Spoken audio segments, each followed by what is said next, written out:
Chapter 518. 207 by Family Clan. Return to Beijing, Second Watch.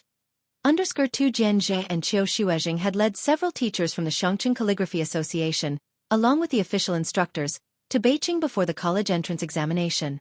She would arrive later due to the exam. Jianghu stayed at Jianghu's place in Xianxia, while Zhang Fulai was delayed accompanying someone at the research institute and was still there.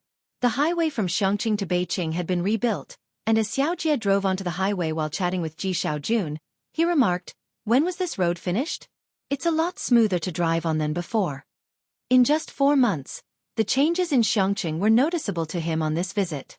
The roads were wider, shopping centers and residential developments were thriving, and the flow of people was comparable to that of a second-tier city. "Good policy," Ji Xiaojun said as he watched Purist Street recede into the distance, then withdrew his gaze with a grave tone. Xiaojie had nothing more to say after that. This stretch of highway led straight to Beijing. In less than 7 hours, Xiaojie's car arrived in Beijing. "Miss Bai, where would you like to go?" he asked. Bai Lian gave him an address, the name of a hotel. Xiaojie drove to the destination. Beijing Jianghu Hotel. The car stopped, and Bai Lian's phone rang. Looking down, Bai Lian saw it was Dean Jian calling. She began to pack her violin while answering the call. "Have you arrived in Beijing?" Dean Jian was well informed. "Yes," Bai Lian said, taking her violin case and getting out of the car with a casual tone. Dean Jian hummed in response, "You've finished your exams too. Remember the composition you owe Yan Lu, my flight is tomorrow." "I have some ideas, I'll tell you more when you arrive," Bai Lian said, brimming with inspiration after just finishing her exams. As she spoke with Dean Jian, Xiaojie opened the trunk behind her and handed her the little suitcase, which was quite heavy as he lifted it with both hands. "Thank you," Bai Lian said, reaching out to take it. Shen Qing bid farewell to Bai Lian reluctantly, and after getting into the car, she rolled down the window for a last look at Bai Lian standing at the hotel entrance. Seeing Bai Lian disappear from the rearview mirror, Xiaojie grew curious. "Miss Bai, are you writing a song for someone?" He had heard Bai Lian mention composing. "I don't know," Shen Qing was not sure, "but Mr. Jian says she's very talented." "Mr. Jian? Who is that?" Xiaojie had not heard of him before. Jianghu Hotel, a nationwide chain of 5-star hotels, was also the accommodation chosen by the Xianxia Calligraphy Association for this trip, located close to the headquarters of the Beijing Writers Association. Bai Lian carried her violin with one hand while a hotel attendant pushed her luggage cart and led her to her room. They were waiting for the elevator. The nearest elevator was coming down from the 2nd floor, which housed a restaurant and banquet hall. Many classes chose to gather there for celebrations right after finishing their exams yesterday. Inside the elevator, there were 2 boys and 1 girl. "Without young Master Song it's dull," the boy shrugged. He was the class president of Beijing International Class. "You know, apart from Bai Xiaoqi, no one else can invite him, and Xiaoqi couldn't make it today because she's busy." The boy with a buzz cut beside him rubbed his head. "I heard Song Min didn't do well in math this time." "A top student's bad score is still number 1, the girl fiddled with her phone and spoke casually. "And with that crazy question, even the class teacher said it was tough, who could do well?" The 3 of them were talking when the elevator door opened with a ding. The moment the door opened, it seemed to brighten. Standing outside the elevator was a girl in plain, long dress clothes with her hair pulled back, casually holding a long box. Her other hand played with her phone, seemingly texting someone. Seeing people inside, the girl moved aside, and as she did so, the loose strands of her hair fell down. The 3 students inside the elevator were momentarily stunned by her appearance. The girl in the middle exclaimed in disbelief, "Bai Lian." Hearing her name, Bai Lian looked up. She squinted her eyes as she recognized the student committee member from Beijing High's 12th grade 2nd class, Sun Yi. Class 2 of grade 11 at Beijing High School was a liberal arts class, which was also the class Bai Lian, a former student, had attended for 2 years. Bai Lian glanced at them, didn't speak, but simply stepped aside to bypass them and walked into the elevator. After the elevator doors closed, the 2 boys next to Sun Yi finally realized what had happened. They were in the international class and had only interacted with Bai Lian for 1 day, but because Bai Lian often went to the international class to find Song Min, they were quite familiar with her. The class president of the international class, Kong Yifan, came back to his senses. "Was that Bai Lian who just passed by?" I feel like she's changed a lot. I heard she was in Xianxia, so how come she's back? Snorted the boy with the crew cut, upon learning it was Bai Lian. Who knows if she can even make it into Beijing. It's a good thing she left our class, otherwise our class 100% undergraduate rate would have been dragged down by her. Word of Bai Lian's return spread in the Class 2 and international class group chats. The Bai family. Bai Xiaoqi had just finished her college entrance examination the day before, and the patriarch of the Bai family clan came early to discuss the opening of the family shrine with Bai Qiming. If Bai Xiaoqi were the only one entering Jianghu University, perhaps the clan wouldn't make such a fuss, but having two talents in one family was indeed rare, and the patriarch valued Bai Xiaoqi very highly. The Bai family originated from scholars and always prioritized those who had achieved scholarly honor or made contributions to the state. Since Bai Qiming was a businessman, there wasn't much reaction to him within the Bai family clan. It was only after Bai Xiaoka that the clan began to pay attention to Bai Qiming's lineage. Today, with the patriarch's visit, Bai Qiming also threw a banquet. He even specially invited Song Min and his parents. At the table, the clan patriarch discussed Bai Xiaoqi and Bai Xiaoka with Bai Qiming. Din Jian, is it the senior from the Jian family? Hearing Bai Qiming mention Din Jian, the Bai patriarch was surprised. The Jian family also had a long-standing history in Beijing, being a genuine family of scholarly reputation. Having some acquaintance with the patriarch, he knew Jian Zhongyo was an important national cultural heritage figure, who held the positions of both the director of Jianghu Culture Bureau and the president of Jianghu Music Academy. He represented the national cultural heritage. In the past, he would have been a royal or a high-ranking official, worthy of worship in the royal temple. Unfortunately, the Jian family had not yet been able to bring him back. If such a person were to appear in the Bai family, the patriarch would enshrine him. Yes, Bai Qiming looked at Bai Xiaoqi beside him. Not only is Xiaoqi excellent in her academic studies, but she is also quite accomplished on the guzheng. Xiaoka mentioned that Din Jian might come to Beijing soon, and I want Xiaoqi to push herself even harder to seize the opportunity. The patriarch's gaze towards Bai Xiaoqi grew more astonished. Indeed, she must strive. These kids are good, Mr. Song. Your Song family will also produce a top scholar. The Bai patriarch then looked towards Song Min, who was next to Bai Xiaoqi. Mr. Song raised his glass to the patriarch with a smile. Not necessarily. This child said he didn't do well in math. The math this time was difficult. No one could do well. Bai Xiaoqi looked at Song Min, consoling. My brother even said it was tough.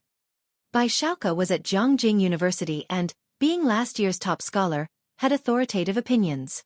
Just then, Song Min, looking at his phone, suddenly hesitated, and his soup spoon struck his bowl, making a loud noise. Everyone at the table looked over at him, and Mrs. Song lowered her voice. What's wrong? Song Min looked up, seemingly in a trance. Bai Lian has returned to Beijing. He alone knew that Bai Lian had worked with Yiwan on a mathematical modeling project. How well had she done on this math exam? A touch of stiffness appeared on Xiaoqi's smiling face. Bai Qiming frowned at the mention of Bai Lian. The patriarch was yet unaware that, for the sake of Bai Xiaoqi and her brother, Bai Qiming had unilaterally removed Bai Lian's name from the family register without consulting the great-uncle. Upon hearing the name Bai, the patriarch was puzzled. Who is Bai Lian? A member of our Bai family?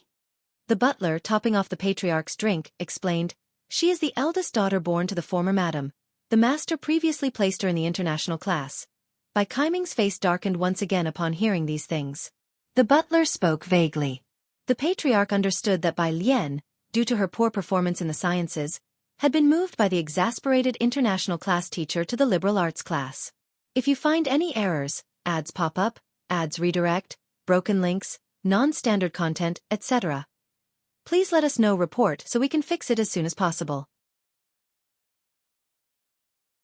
Chapter 519, Special Treatment 208. Bai Qiming collides with Bai Lian under 1. Let's not talk about such matters today. Bai Qiming raised his glass to the Bai clan leader and the Song family members. You already have 2 outstanding family members, so you should at least allow your ancestors to rest for a while. The Bai clan leader wasn't very interested in her either and didn't ask further. How did you learn about the news from Din Jian? Are you familiar with the Jian family? The young lady was, after all, a girl. Generally, girls were not allowed on the family genealogy, but Bai Lian had made it onto the genealogy because Bai Qiming had specifically asked the clan elders for permission.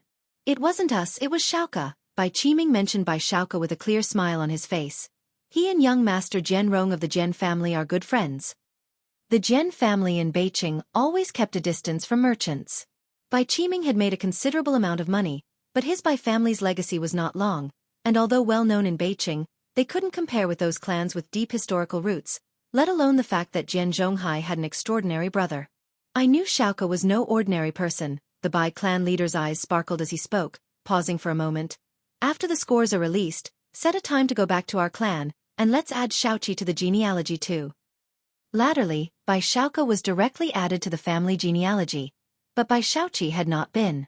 Even though Xiaoqi had made it to Jianghu University, she was still a bit short of making it onto the genealogy. But now her brother had made his mark at Jianghu University. Initially, Bai Xiaoka had grown up with his mother and not had many resources.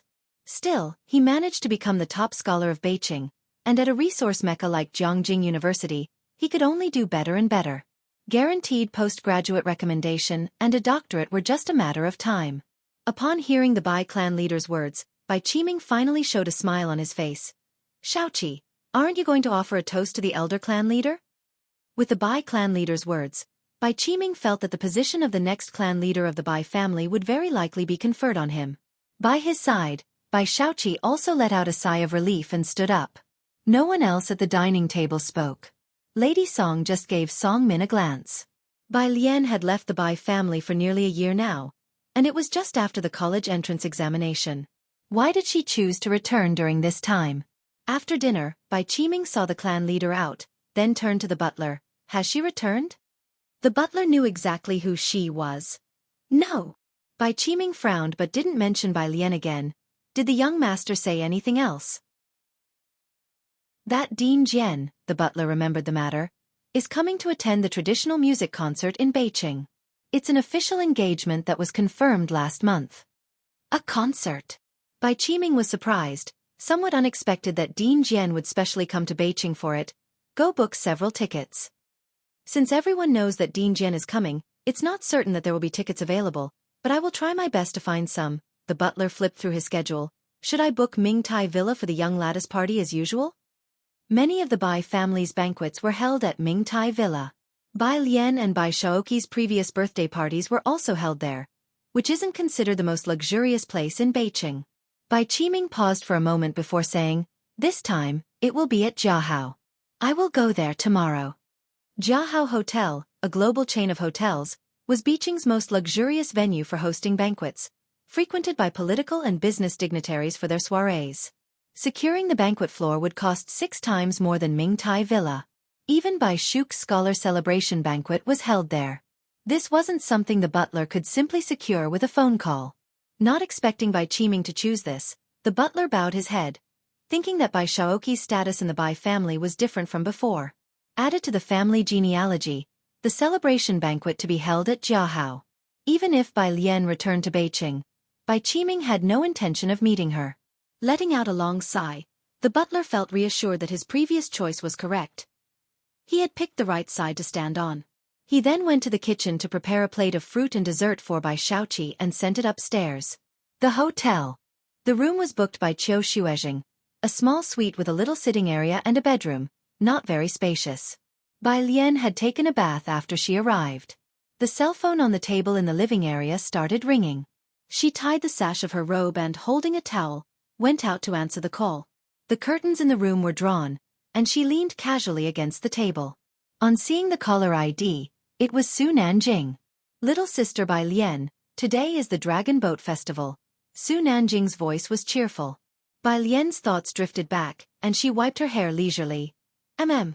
Su Nanjing, picking up on her tone, tried to gauge her mood. Though he was usually skilled at reading people, he felt somewhat uncertain with Bai Lian, so he probed, the college entrance exams have just finished. He wasn't a recent school leaver and hadn't paid much attention to the exams, but he remembered that this year was Bai Lian's. If you find any errors, ads pop up, ads redirect, broken links, non-standard content, etc., please let us know. Report so we can fix it as soon as possible. Chapter 520, Special Treatment 208. Bai Qiming collides with Bai Lian _2. Those who pay attention to the college entrance exams generally have children or relatives participating. Most adults already in the workforce only briefly notice when some related videos pop up. Su Nanjing timed her call to wish Bai Lian good luck with the exams and also reached out to her after the exams to see how she did. But no matter how she tried to ask indirectly, she couldn't get anything out of Bai Lian, who always seemed nonchalant with a rather restrained emotion. Right. Bai Lian casually wiped her hair a few times before grabbing a remote and turning on the TV. Hearing the sound of the television, Su Nanjing figured Bai Lian must have done okay and laughed. So when are you coming to Jianghu? Recently, everyone who contacted Bai Lian asked her this question. Bai Lian switched channels. In July, not sure exactly when. The hotel's TV seemed different from the one at home, requiring membership for everything. Bai Lian flipped through several channels to find the same situation. She threw the remote aside. July. Su Nanjing calculated the time. The old man's birthday was in July, and if Bai Lian came early enough, she should be able to make it. Okay, then I'll wait for you in Jianghu. After hanging up the phone, Bai Lian opened WeChat to message Jiang Fulai. By classmate. Image. By classmate frowny face? She was now adept at typing with the 26-key input method, but still preferred to be concise. On the other side of the phone. Today was the Dragon Boat Festival, and half the research team had gone home. Jiang Fulai was still occupied, and when he saw the message, 10 minutes had already passed. He cradled a record book in his left hand while writing lines of text with his right. The handwriting flowed like moving clouds and flowing water. As he walked to the office, the arc of his anti-radiation coat fluttered. Reaching his desk, he casually placed the record book on the table. With a detached demeanor, he didn't bother to look at the middle-aged man following him, simply picking up his phone to say, "No quota." The Jiang family's eldest son couldn't be bothered to appease anyone, whether in the lab or at home with the Jiangs. He held the power of decision, and trying to sneak any additional people onto his team was nearly impossible. Even the Gao family had to back down. The middle-aged man, having lost face, had to offer a forced smile. There was no helping it. He couldn't influence this man who, though absorbed in research, had long before his official admission to Jiangjing University tightly organized the Jiangs to the point where everyone in the Jiang family feared Jiang Shijue. But in that circle of old foxes, who didn't know whom Jiang Shijue belonged to? Both the Chen family and the Su family were desperate for a marriage alliance with the Jiangs but could never even get a meeting. The middle-aged man stepped out, closing the door behind him, and cast a last glance inside before leaving. At the desk, the man glanced at his phone, tapping his fingertips on the table. Although his expression was hidden by downcast eyes, something about him seemed more approachable than before. Jiang Fulai was unusually silent. He looked at Bai Lian's message, tapping the screen to force calm. "It's the hotel's issue, don't worry about it." He waited a while, but Bai Lian didn't reply, and the young master of the Jiang switched out of the app somewhat sullenly, only to see several messages below, 2 of which were from Su Nanjing, asking if he would return for the summer break. Jiang Fulai. Yes, this one-word reply made Su Nanjing, who was at a club in Jiangjing, stand up abruptly. "What's the matter, third young master?" Xia Shiming by his side was quite surprised since it took something significant to astonish Su Nanjing like this. Su Nanjing only glanced at him. "Nothing special." After a moment, he clicked his tongue. "I knew it." Jiang Fulai had been engrossed in scientific research for years, rarely getting involved with external affairs. Everyone in Jiangjing circles knew of him, but few had ever seen him. Over the years, only old Master Chen had managed to meet him a few times. This was a national treasure, holding the keys to several critical projects. This summer, his grandfather's birthday was coming up, and Su Nanjing had not expected Jiang Fulai to show up, but knowing that Bai Lian was coming to Jiangjing, perhaps afterward, Su Nanjing thought that the young Master Jiang might start living in Jiangjing more permanently. The next day, Bai Lian got up before 6 in the morning. The hotel was soundproofed, so after getting ready, she first opened the curtains. She took out a printed research paper from her suitcase and started reading it on the balcony. The paper was by academician Ma himself, a recent analytical literature piece in English, which included many new terms. Bai Lian laid the document on the glass table of the balcony, her wrist holding it down, occasionally underlining something of note. After the college entrance exams, she had stopped working on chemistry and biology. She understood English but had mostly been exploring new problems in physics and math. At 7, someone rang the doorbell. Bai Lian, holding the document, answered the door to find a middle-aged man and a hotel service employee. The middle-aged man smiled at the sight of Bai Lian. "Good morning, Miss Bai. I'm Xie Fei, here to deliver your breakfast. If you find any errors, ads pop up, ads redirect, broken links, non-standard content, etc., please let us know report so we can fix it as soon as possible." Chapter 521, Special Treatment 208. Bai Qiming collides with Bai Lian under 3. The hotel offers a buffet breakfast, and last night Jianghu mentioned to Bai Lian that they would have breakfast on the 22nd floor at 7. Bai Lian responded with a simple, "Okay," then lowered her head to look at the breakfast cart. Aside from breakfast, there was a purple clay teapot on the cart. Bai Lian reached out to pour a cup from the white porcelain teapot next to it, recognized what tea it was, and asked the server to go in and set up the plates. "Thank you." "Don't mention it, Miss Bai," Xianxia Fei handed Bai Lian a business card. "Since you checked in late last night, I didn't want to disturb you. Please feel free to call me if you need anything." "Sure," Bai Lian accepted politely. She glanced down at the card. Xianxia Fei, General Manager.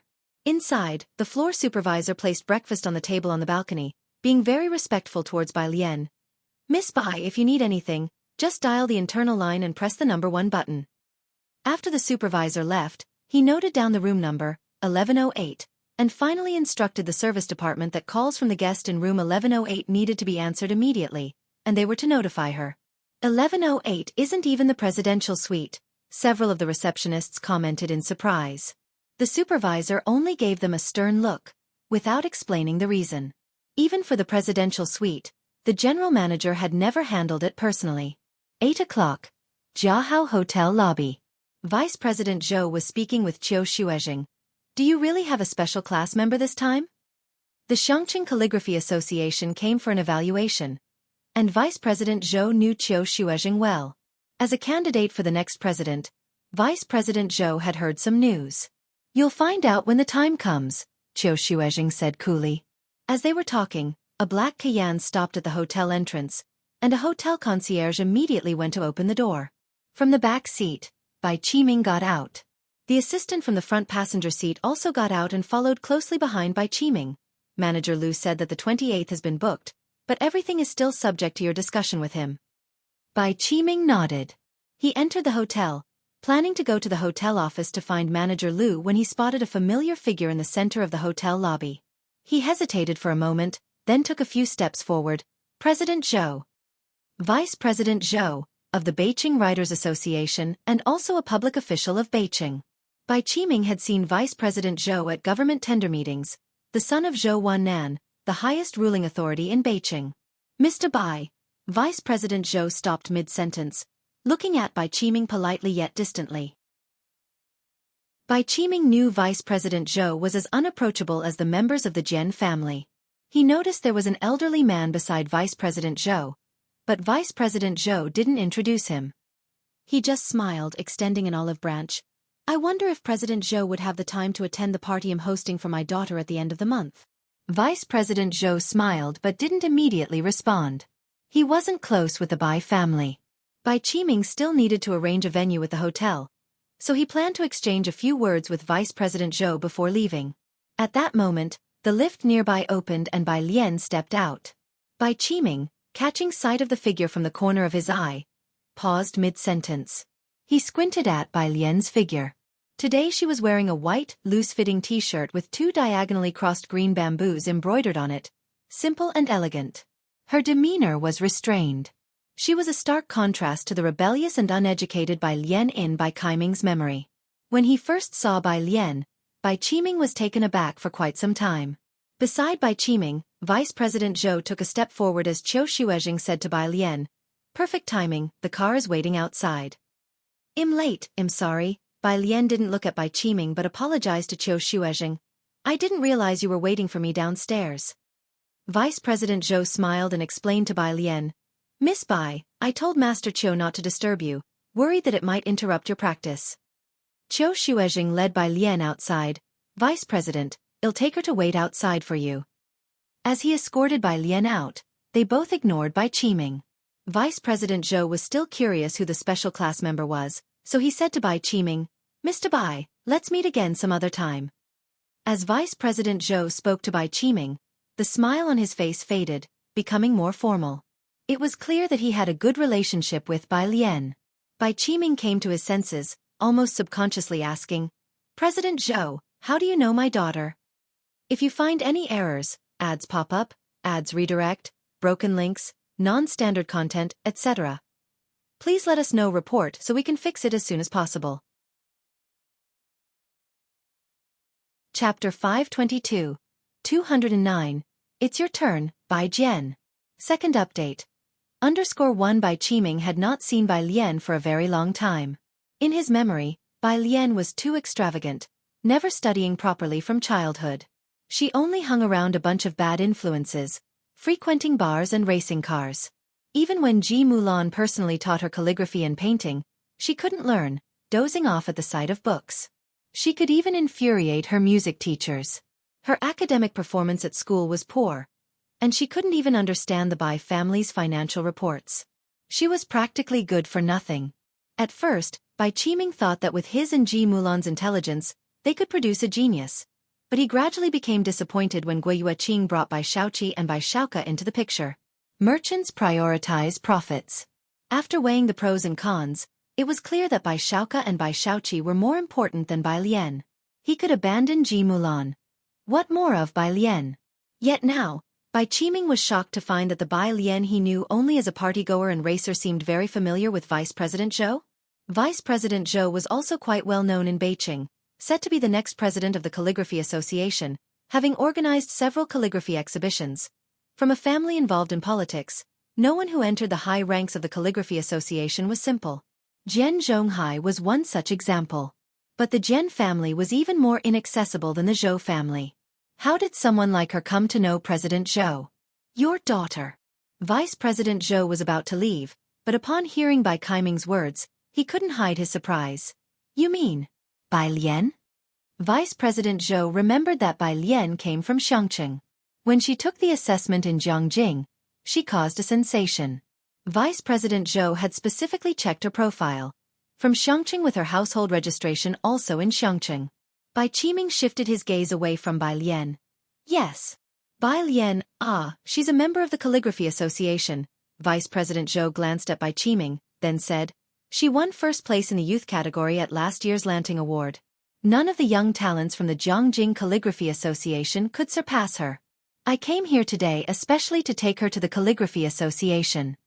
A special member of the Jianghu Calligraphy Association had joined the Xianxia Calligraphy Association, and Vice President Zhou believed Bai Lian had great potential for the future. Her talent not only gained Vice President Zhou's recognition, but her potential also made it natural for him to personally come to the hotel to pick her up. After saying this, he smiled at Bai Qiming and left.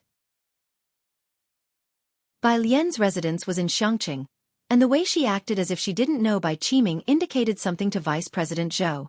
Vice President Zhou left with a carefree attitude. In the hotel lobby, it took Bai Qiming a long time to come back to his senses. He knew nothing about calligraphy, nor the significance of the Lanting Award, and was only shocked by Vice President Zhou's remark about specially taking her to the Calligraphy Association. Bai Lian. She knew calligraphy? In his memory, Bai Lian seemed to have never learned it, and Vice President Zhou appeared to hold her in high esteem. President Bai, the assistant, who had also been watching Bai Lian leave, softly called out to Bai Qiming. Bai Qiming snapped back to reality, remembering that today was for Bai Shaoqi's celebratory banquet. Jianghu University's celebratory banquet. Jianghu University. He let go of the matter with Bai Lian. In the hotel manager's office behind the lobby, the manager was out, and Bai Qiming waited for an extra 10 minutes. The Bai family was a VIP client of the hotel, so as soon as the manager came in, he greeted Bai Qiming with an apologetic smile. President Bai, sorry for the wait, Mr. Xie was delayed by an impromptu meeting. Mr. Xie is here? Bai Qiming set down his teacup, temporarily shelving the matter about Bai Lian, surprised. Yes, whispered the lobby manager. The hotel is hosting a VIP, and Mr. Xie is personally attending to them. To whom exactly was a detail the lobby manager had no clearance to know. He only knew Mr. Xie and the floor manager were personally hosting, not even the floor they were on. Bai Qiming looked up. Might it be that Dean Jian? 5 in the afternoon. At Beijing Airport, Dean Jian got off the airplane. A middle-aged man with a suitcase followed him. Dean Jian, are we heading to the Beiyin guest house? Their car is waiting. As soon as Beijing Conservatory of Music heard that Dean Jian was coming, they quickly got in touch with old Hu was accompanying the dean. Not yet. Dean Jian stopped and took out his phone to make a call. The call was to Bai Lian. It was picked up after just 2 rings. Dean Jian. It's me, Dean Jian casually remarked as he watched the cars outside. How is your writing coming along? He was referring to composing. Bai Lian always refrained from writing new songs, which made Dean Jian anxious. I had some inspiration last night and wrote a segment. Bai Lian had just returned from a trip to the Calligraphy Association with Xianxia, and the qualification assessment of the Xianxia Calligraphy Association would take a few more days. Is that so? Hearing that she had written a segment, Dean Jian quickly said, Where are you staying? He was eager to know what style Bai Lian had composed this time. Jianghu. Okay, Dean Jian hung up the call and then told old Hu, let's go to Jianghu. Dean Jian had 2 personal assistants, being a busy man with 3 students, a school to manage, and the Cultural Bureau's gouging issues. His assistants were people who had been with him for a while. If you find any errors, ads pop up, ads redirect, broken links, non-standard content, etc., please let us know report so we can fix it as soon as possible. Chapter 523, 209, It's Your Turn, by Jian. Second update, _2 After his last trip to Xianxia, he let go of an assistant, leaving only his confidant, Lao Hu. But even Lao Hu didn't know whom Dean Jian was on the phone with. Judging by the dean's tone, it must be someone out of the ordinary. Jianghu Hotel. By the time Dean Jian had checked in, it was already 6 o'clock. His room was on the 56th floor, but he didn't go there first. Instead, he headed straight to the 11th floor to find Bai Lian.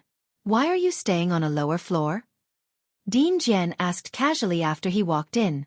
The lower the floor, the worse the view. Bai Lian commented, I'm a bit afraid of heights. Lao Hu followed Dean Jian into the room and saw Bai Lian's stunning look.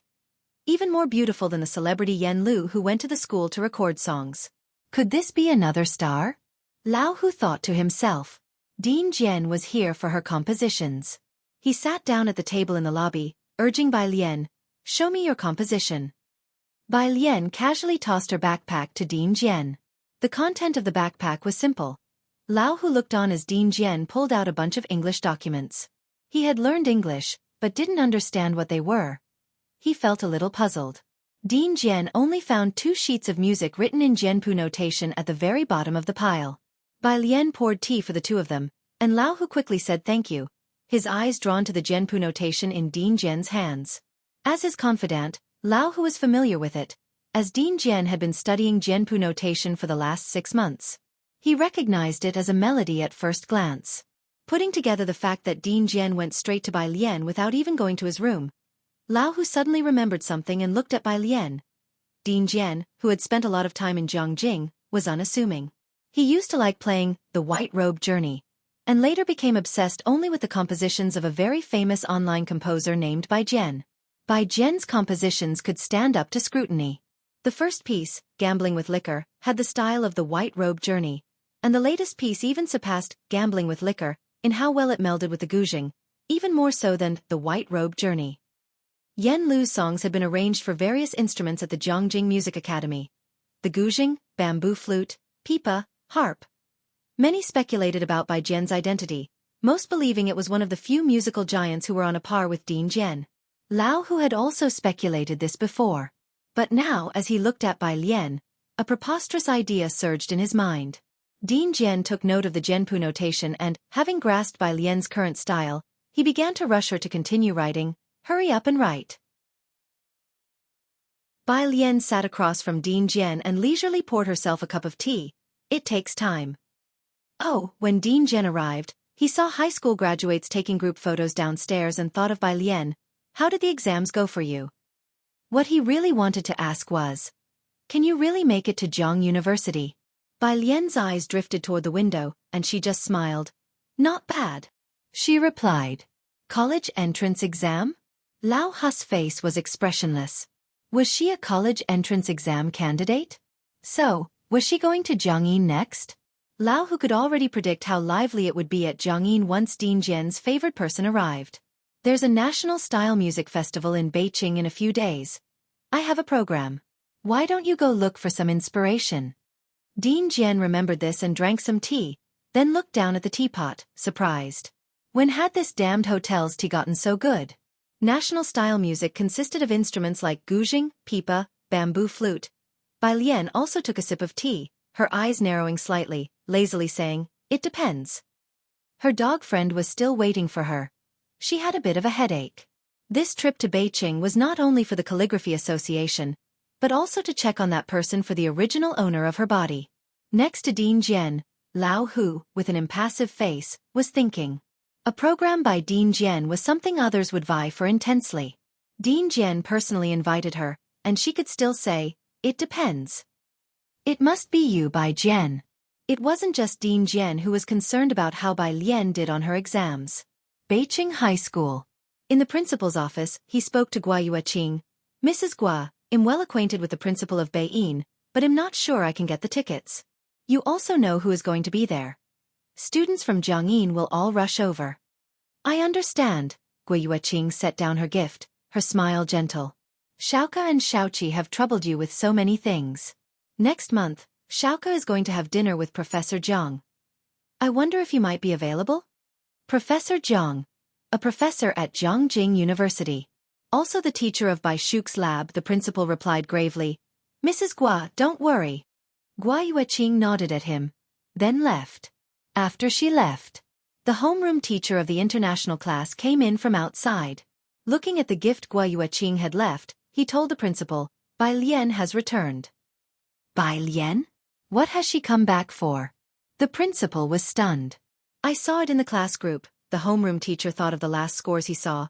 Bai Lian was weak in the sciences, but her mathematics were always perfect. "Math is so difficult, do you think she can still get a perfect score this time?" The principal wasn't sure what to think either, and Gua Yueqing's intentions were easy to guess. But he couldn't see through Bai Lian. With such good grades, why didn't she show it when she was at Beijing High School? "Xianxia doesn't have teaching resources for 3 months, the principal sat down, his fingers drumming on the desk, shaking his head. "The math problems have changed so much, none of us expected this. She probably doesn't have an advantage. And the science part is even harder. Her sciences are weak. Song Min has a very good chance of becoming the provincial top scorer." That made sense. The homeroom teacher of the international class felt unease. But what does it mean for Jiangjing to make the exam so difficult this time? Those in the field of education are much more sensitive than the average person. Jiangjing didn't make its exams difficult often, but this time the difficulty was beyond everyone's expectations. It felt as though a change was coming. They, like the teachers at Xianxia High School, all thought that Song Min was the one Bai Lian was competing against, not knowing that Bai Lian never set her sights on Beijing. If she really only aimed for the provincial top scorer, Liang Zuan might have to crawl out from the ground to her bedside. Teacher Liang asks for monthly votes at the beginning of the month. If you find any errors, ads pop up, ads redirect, broken links, non-standard content, etc., please let us know report so we can fix it as soon as possible. Chapter 524. Met with mysterious dog friend at 210. Gift under one Jianghu hotel. The principal of Beijing carried a box of tea with him, respectfully ringing the doorbell of room 5615. Jian Zhongyo preferred tranquility. He came alone to visit, not bringing along the other bunch from the music association and the school. The room was at the end of the corridor, with soft carpets underfoot. Even though there was no one around him, the Beijing principal maintained an extremely respectful demeanor. The door quickly opened from the inside. Seeing the person, the Beijing principal was very polite. "Assistant Hu." "Principal Luo." Old Hu nodded slightly to him and then stepped aside to let Principal Luo in. The room booked by Ding Jian was also a small suite, all for the convenience of meeting guests. He had just finished talking to Bai Lian and hadn't been back in his room for long. After making a round between the small living room and the bedroom, he only saw welcome fruits and tea bags, without any actual tea. He pressed the service phone to have the hotel service bring them tea. Tea! The hotel customer service also found it surprising, but they were eager to satisfy the guest's request. Of course, please wait a moment. Principal Luo saw him hang up the phone before setting down the gift box, saying respectfully, Dean Jian, here are the tickets you asked for, in the first row of the VIP section. He handed over a ticket. Surprised, Jian Zhongyo wondered which big shot this ticket was prepared for. It was the first time in many years that he had asked for a ticket from someone. Thank you for the trouble. Jian Zhongyo accepted the ticket. It's Beijing's fortune that you come here to perform voluntarily every year, Principal Luo said earnestly. Aside from this ticket, is there anything else you need? Although Jian Zhongyo didn't like the Jian family, he still harbored love for his hometown. He came here once a year, the last time being in October of the previous year. That's all, don't be nervous, I still don't know if she will go. Dean Jian was feeling frustrated. Bai Lian might not even attend at all. He felt somewhat depressed. Principal Luo cast his eyes downward, inwardly astonished. Who was this she? That Dean Jian was actually worried about whether she would go or not. But he did not dare to ask more. Just then the waiter brought in a pot of tea, and Dean Jian took it to look. Good Lord, it was also tea made from tea bags. Dean Jian expressionlessly set down the teapot. Next to him, Principal Luo took a sip of the tea the waiter poured for him. The tea bags used by the hotel were also top quality, but Dean Jian seemed somewhat dissatisfied. Downstairs, Bai Lian's dinner was still specially delivered by the server, along with a pot of tea. The amount of food on the dining cart wasn't a lot. Bai Lian glanced at it and casually snapped a photo to send to Jiang Fulai. Scrolling down the page on her phone, it was still on her chat with her dog friend. Dog friend, 6, by Jen. 1, dog friend. Link//@. Asterisk and. This was the link to the Cold Season Tassels album. Her dog friend was a fervent fan of Yen Lu, and every time Yen Lu released a collector's edition song, she would have Bai Lian help her snatch it up. But Yen Lu released few collector's discs. The dog friend had only managed to snap up 2. Gambling with liquor was quite unknown at the start, and fewer people vied for it. Bai Lian pored through the sparse memories in her head about her. The original host had known her since childhood. Although they both liked racing, fighting and skipping school, her academic performance was much better than the original host's. She had been admitted to the international class. Bai Lian glanced at the chat window, her eyes narrowing slightly. Ji Heng had hardly interacted with the original host. And Ji Mulan, although she spent a lot of time with the original host, only cared about force-feeding education, paying no mind to the original host's spirit. But this dog friend was different. She was very familiar with the original host. Bai Lian stared at the chat box for a long time before finally typing a line of text. Jiang Fulai's reply came quickly. When are you coming back? Bai Lian thought it over. If things went smoothly, she would probably need about 3 more days. She sent back a number. Teacher Jiang. Oh, meanwhile. In Beijing, rose-colored clubhouse private room. Sorry, I was tied up with a family matter yesterday, Bai Xiaoqi said, smiling to the students from the international class, and couldn't make it to dine with everyone. Just eat and play as you like today. Xiaoqi, you're too generous. The class leader, Kong Yifan, holding a glass of wine and looking around the clubhouse, clicked his tongue in amazement.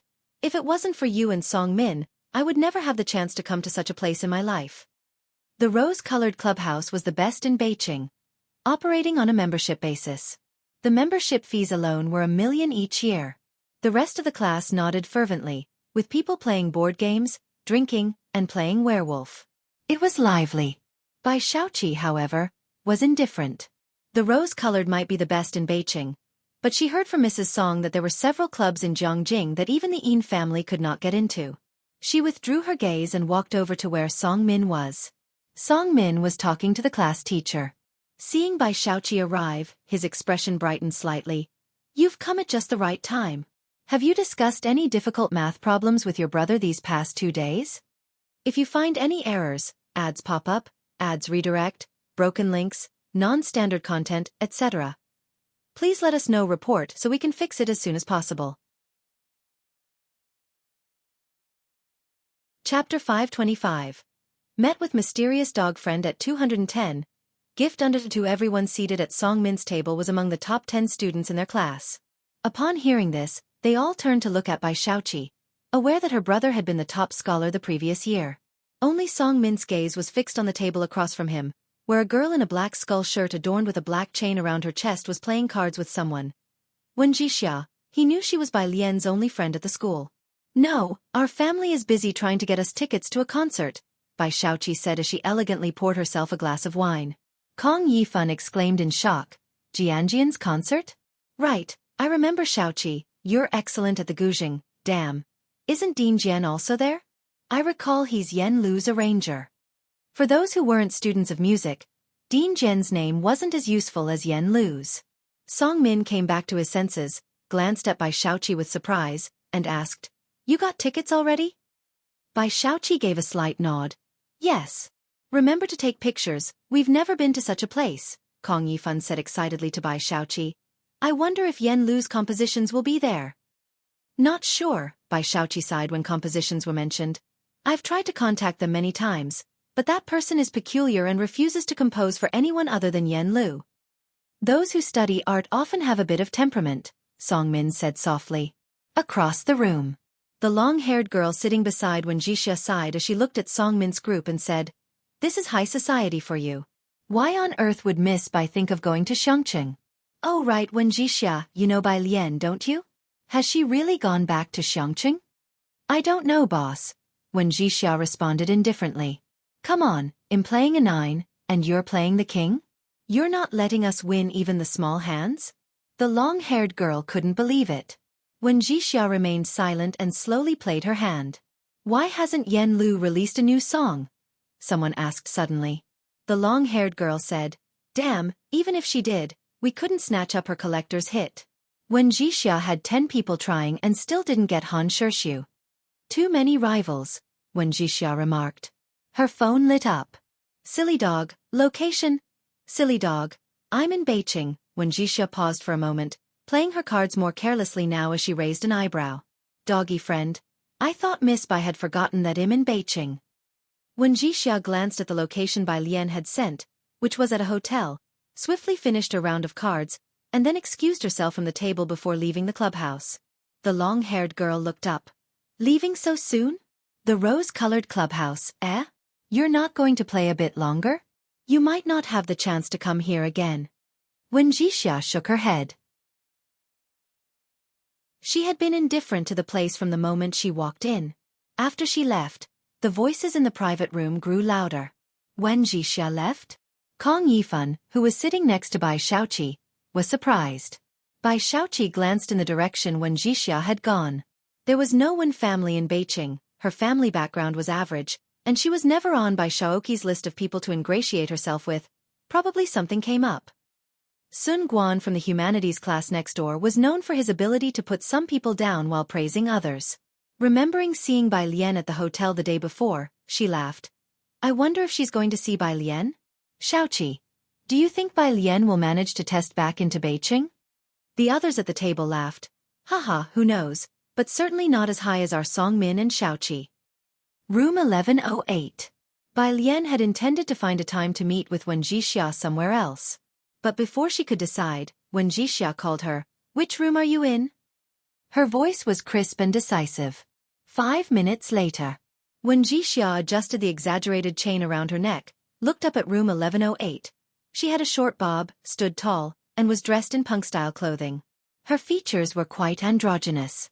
As she approached room 1108 and was about to press the doorbell, the door opened just then.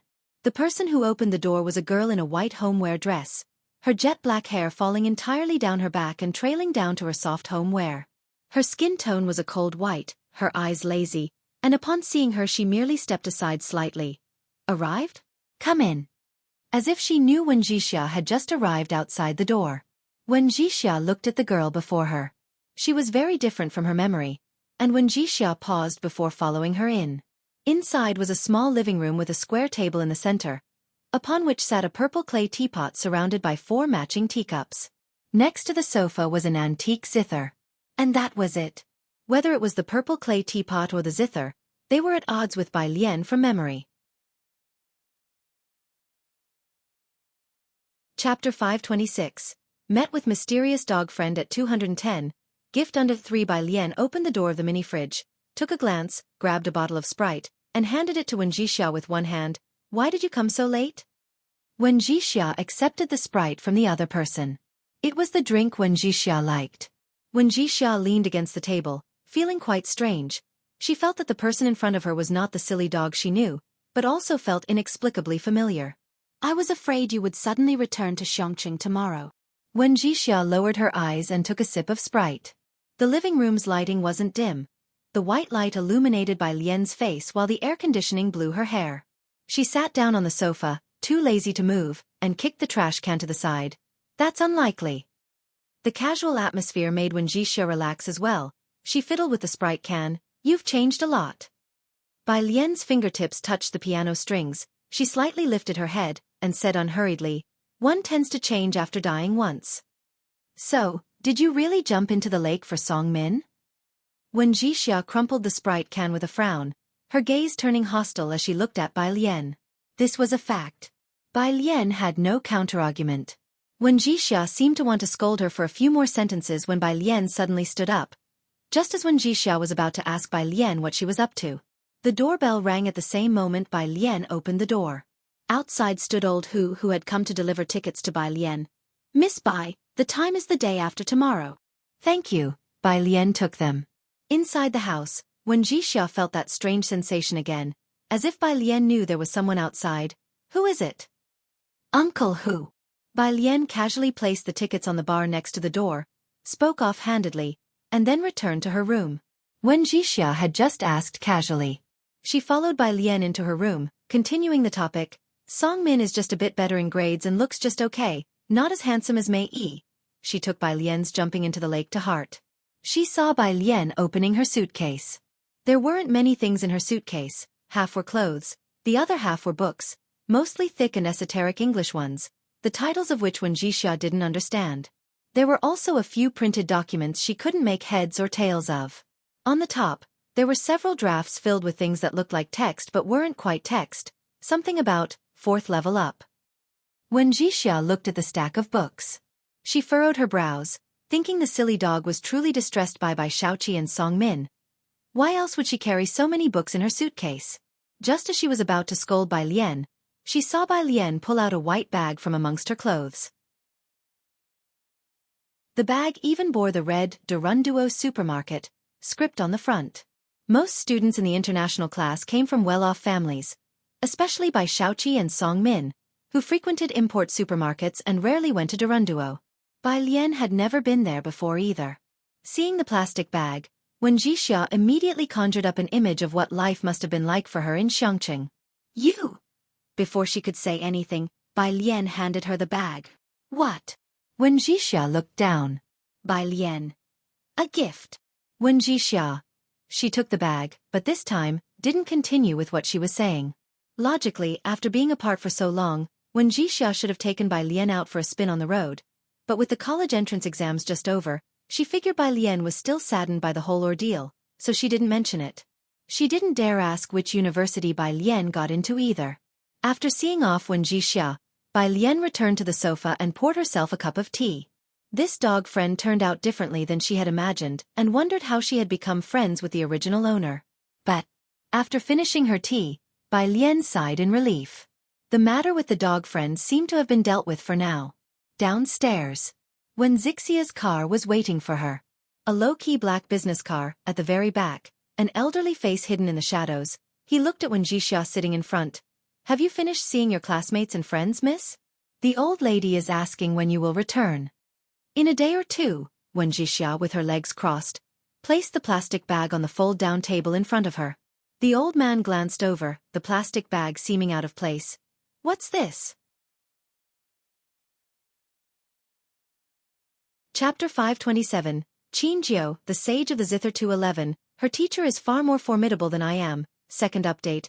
Under 1, I don't know. When Jixia looked at the white plastic bag, reached out to open the tied top, and casually said, a stupid dog's gift to me. The old man didn't understand why Wen Jixia called her friend a stupid dog, but he didn't comment on it. He knew that Wen Jixia didn't have many friends here, and this was one of them. When you go back, Don't mention these 2 words in front of the old lady. The old man paused, then reminded. Got it. When Xianxia had an elegant name, but she was not so refined herself. I know him uncivilized and rude. As she spoke, she saw the gift in the bag. It was 4 recorded CDs. Each one was beautifully packaged. When Xianxia looked at the top one, and on its blue cover, 2 powerful characters were written. Gambling on liquor. Below it the signature was written in black marker in an artistic font. As a fan of Yen Lu, she recognized it as Yen Lu's signature. What the foo? She was halfway through the word when she realized the old man was behind her and forcefully changed her words. Hurriedly, she flipped to the next CD, Han Shirshu, the one that had been hyped up to 200,000 apiece online. The Han Shirshu that 800 people had failed to get. Each one had Yen Lu's signature on it. When Xianxia cursed silently in her heart, then opened her phone. Did you get it? Why do you have the signed version? Is it authentic? Stupid dog. 1, at this time still 1. What the hell does 1 mean? When Xianxia looked at the 4 precious CDs wrapped in the plastic bag, temporarily forgetting the heartbreak of the stupid dog. Today, you can be my dad for a day. Stupid dog. Forget it. Let her full stop herself with a full stop. When Xianxia decided not to quarrel with Bai Lian for now, she put her phone aside and then glanced at the albums. She belatedly remembered. She hadn't been able to get them even with someone's help. So how did Bai Lian manage to get these albums? And they all came with signatures? One day later. A music concert in Beijing. The Bai family had gotten 3 tickets, middle seats. The attendees were Bai Shaoqi, Song Min, and Mrs. Song. Only the 3 of them from the Bai and Song families could appreciate classical music. Bai Qiming had the sense not to come and fake sophistication. There was a large queue for ticket checking at the venue. Most of them were well-known musicians from Beijing. Shaoqi, I heard your brother is confirmed to be following a Professor Jiang? Mrs. Song stood beside Bai Shaoqi, chatting as they waited in line. Bai Shaoqi nodded slightly, her demeanor as calm as a gentle breeze and floating clouds. That's right. Mrs. Song knew the Bai family valued Bai Shaoqi, and that Bai Shaoka was part of the reason. Who is the distinguished guest your father mentioned from Jianghu? Have you 2 heard anything? Many from the international class came from impressive backgrounds, which also offered a route. I don't know, Bai Shaoqi replied solemnly, but the general manager of Jianghu personally greeted him. My dad said it might be Dean Jian. If it was Dean Jian it would make sense. The 3 of them went through the ticket check. The concert hadn't begun yet, and their seats were in the 5th row. These were also VIP seats. Upon entering, Bai Shaoqi saw the first row was different from the others, with leather seats and high backs. The first row was also enclosed with a fence, separating it from the VIP seats behind it. That's... Bai Shaoqi was taken aback. Mrs. Song, who had grown up in Jianghu and frequented many venues, recognized it immediately. Those are guest seats. Someone from Jianghu must have come. Important figures of the concert. It was also strange. Even in past years when Dean Jian came, Beijing wasn't this lively. Meanwhile, Bai Lian held her ticket, but no one checked it. Old Who directly took her through the staff entrance. It's crowded at the entrance. Old Who guessed Bai Lian's identity and was very respectful towards her. Well, go around from backstage. Old Hu's face was his pass. After all, he was Dean Jian's assistant and represented him. Along the way, everyone would stop to greet Old Who. They all noticed the girl he was treating with such respect. Though just an assistant, Old Who could play both the pipa and the guzheng, and he had a bit of fame. Being under Dean Jian's wing, his skills far exceeded those of ordinary people. Even Bayan's President Luo would call him Mr. Who. But now he was being so polite to a girl? Who was this girl?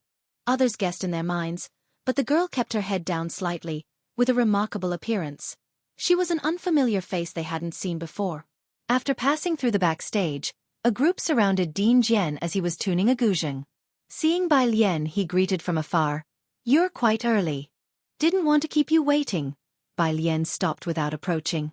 She was delighted to come to Dean Jian's residence, and he too was pleased, not saying much, merely waving his hand toward her. Okay, you go sit with Old Who first, I'll come over after explaining things to them. After Bai Lian had left, a group of people around Dean Jian looked at each other, all renowned teachers from Beijing, seeing Bai Lian for the first time and unable to hide their surprise. Dean Jian, that person is your student? Principal Luo asked. He knew that Jianghu had disciples, among them a girl with exceptional talent, but she was only in Jianghu, seen by few. My student. Jianghu looked at Principal Luo and shook his head with a chuckle.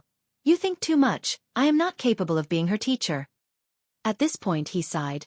Her teacher is far more formidable than I am. Although Bai Lian had not mentioned who her teacher was, after so long, Jianghu also knew that her teacher must be an exceptional master. Why did he always want Bai Lian to lead in playing the guzheng? Because he could see that she carried something within her, an ancient heritage. It is very likely that she was a direct disciple of a guzheng master from a reclusive and prestigious family. Jianghu spoke casually, but the few people around him were shocked, especially Principal Luo. Just the classical Chinese music alone, Xianxia's influence was significant. A modern guzheng master, his written works such as South-North Guzheng Tunes and other series were in museums. At national banquets, he served as a guiding teacher, and his contributions were already written in the history of music. Now he actually said, her teacher is far more formidable than I am? Then who exactly is this girl's guzheng teacher? Outside. Bai Shaoqi was sitting in the middle, beside her was Madame Song, and next to Madame Song was Song Min, and the performance was about to begin. The lights in the hall dimmed, leaving only one beam on the stage. In the front row, a tall figure in a long dress appeared, and Song Min, upon seeing that figure, suddenly sat up straight, his gaze intense as he looked toward the front row. What is it? Madame Song noticed something unusual about him. Song Min watched the blur of a figure walk to the first row, his voice deep. I think I saw Bai Lian. Bai Lian. Madame Song paused. Bai Shaoqi's fingers also tightened, she turned her head. Where? First row. Song Min saw her sit down in the first row, his gaze not moving away. In the center seat. First row? Then you must be mistaken. Upon hearing this, Madame Song shook her head. We barely managed to get VIP seats through connections. The first row, that's a place for someone like Dean Jian to sit, guests of honor at the concert. Even if Bai Lian is from the Su family, it's not possible for her to get a ticket for the first row. That was true indeed. Song Min hesitated and withdrew his gaze. The figure he just saw was very similar to Bai Lian whom he had seen in Jianghu. But it was different from the Bai Lian he remembered. Bai Shaoqi lost interest and turned her gaze back to her cell phone, continuing to look down and send a photo to the class group. First row. Bai Lian settled into her seat, quietly waiting for the performance to begin. From time to time, people took their seats in the first row, each of them greeting Bai Lian before sitting down. After Dean Jian made the necessary arrangements, he came and sat down beside her. Listen carefully and see if you have any new insights. The opening music was a joint performance by Baiyan's students and teachers. 4 guzheng masters, plus 2 interspersed performances by pipa and jade flute teachers. It was The White Robe Journey, a piece Bai Lian knew well. During the climax of the piece, the 4 guzheng masters played in concert, plucking the red strings with a feather's touch, and in an instant, war horses and iron armor, bones covered by yellow sand, mourned and sobbed within the strings, touching everyone's soul. When the opening performance concluded, the applause lasted a long time. People nearby whispered, "It really is one of the 10 great guzheng masterpieces." Mentioning The White Robe Journey inevitably reminded people of Bai Xiangjuan. Dean Jian also came out of his reverie and evaluated the performance with Bai Lian. This piece is too domineering. Their individual expressive power falls short, unable to convey the right feeling. So it takes a quartet to produce such momentum. The Miss Bai who composed this piece is truly a once-in-generation talent. So when Bai Lian single-handedly performed that resounding momentum at the school anniversary, Dean Jian knew she was no ordinary person. Bai Lian. She tilted her head slightly, not speaking. Dean Jian was used to her silence, then remembering something, "You also have the surname Bai." "Right." Bai Lian nodded. "Who exactly is your teacher?" Prompted by Principal Luo's inquiry, Dean Jian also was curious about Bai Lian's mentor, as he still hadn't figured out who taught her. Bai Lian bowed her head slightly, seemingly lost in thought. After a long while, just when Dean Jian thought Bai Lian would still not respond, Bai Lian suddenly spoke, "Qingjiu."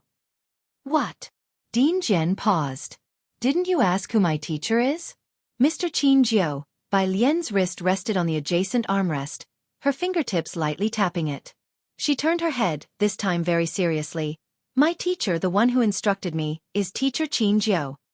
Qin Jiao, now respectfully known as the Master of the Qins. The Jianghu Music Academy still maintains offerings for him. Those who study the Guzheng, who have studied history, all know that Qin Jiao had two disciples. One was Princess Huayan, Jianghu, who had gone far to marry and become eternally famous, leaving behind imperial scenery map of Jianghu. The other was the stunningly talented young mistress of the Bai family, Bai Xiangjuan. In turbulent times, heroes emerge. Of the 10 great Guzheng masterpieces, Qin Jiao himself composed 3, and together with his 2 disciples, Desert Melody and The White Robe Journey, they boldly claimed half of the realm of Guzheng music. Chapter 528. Jianghu came to pick up Alien, the successor of director Jian from 212, Desert Melody, and The White Robe Journey, are of different styles, a composed and elegant minor tune. Due to the domineering style of The White Robe Journey, reminiscent of a piano demon, it has a broader audience than Desert Melody. Recently, the television just happens to be broadcasting Great Yong. The TV series has made this part of the story very clear, and many viewers who don't understand traditional Chinese music have learned that among the 10 famous Guzheng songs, 5 are credited to this mentor and his 2 disciples alone. As the young Miss Bai already comes with her own fan base, by the time the TV series had not yet finished airing, the actress playing her, Yan Lu, had already amassed a terrifying fan count of over 30 million. Bai Lian spoke seriously. However, President Jian felt like hitting her. You're so serious when you're telling jokes. I don't know whether to believe you're Mr. Qin Jiao's disciple or to believe that I'm Emperor Qin Shi Huang myself. What do you think? He asked Bai Lian again. Is he really being brushed off like this? Was the old man that easy to deceive? Bai Lian retracted her gaze and looked at the stage expressionlessly, her profile contoured by the interplay of light and shadow, her facial arc icy cold, as was her voice. The next performance is about to begin. Shut up. President Jian. Young people can't take a joke. By President Jian's side, Principal Luo, who had been sitting quietly, didn't dare move an inch. If someone had told Principal Luo a few days ago that there was someone in this world who dared to talk to their traditional music authority, President Jian, in such a manner, he would have thought they were crazy. Now, he thought he was the one going crazy. Principal Luo gently pinched his own leg. It hurt quite a bit. After the opening, the second performance was a solo pipa recital. Only a beam of cold light shone on stage, highlighting the teacher in a gray chong sam. With her hair up, the soothing sounds of the pipa began, like babbling brooks, graceful and lingering. There was no dissonant style, just a violin blending in, a stunning cold moon overhead, as a beautiful woman slowly narrated the old dreams of a lost country. Bai Lian listened to this piece even more attentively than the ones before. After the song ended, President Jian observed her still watching the stage. Old dreams, this style of music is also very beautiful, right? He originally thought Bai Lian would prefer the kind of music that fought against the elements like a fierce storm. Bai Lian nodded. The sounds of our traditional instruments are all beautiful, the pipa, guzheng, all rich in meaning, President Jian casually remarked to Bai Lian during the interlude of the next piece. Look how popular Yan Lu's songs are, and how the number of people learning guzheng has increased. Indeed, after the guzheng song, Gambling with Liquor, became popular, many people started learning the guzheng. As President Jian said this, he glanced at Bai Lian as if it were a casual afterthought. So what do you think about being a bearer of traditional music heritage? This was his intent for this visit. The reach of Bai Lian's 4 new songs was too wide, to the point where even 3-year-olds knew they were traditional-style songs with guzheng, pipa, and bamboo flute. With Yan Lu now famous across the nation because of Great Yong, President Jian had some concerns that Bai Lian might not compose for Yan Lu in the future. A representative for traditional music might be completely buried in Jianghu University. Culture needs to be passed on and promoted. She almost had a natural aura for it. If he missed out on her, President Jian felt he might never encounter such a person again. In fact, President Jian was aware that culture needs to change its means of expression in order to become widespread and evolve. The traditional music scene had already started plans to turn Yan Lu into such a representative figure. Bai Lian was the most important link in this chain. President Jian, that's too much of a burden for me. Bai Lian merely leaned back, her body relaxing, lashes drooping lazily. A refusal. Another refusal. President Jian had anticipated her response. The good news was Bai Lian wasn't so resistant. There might be a chance this time. His expression was relaxed, unhurriedly saying, "It's not heavy. Actually, you don't need to do much. Just continue writing songs for Yen Lu and spare some time to arrange music for the traditional orchestra." The performance came to a close. "How do you feel tonight?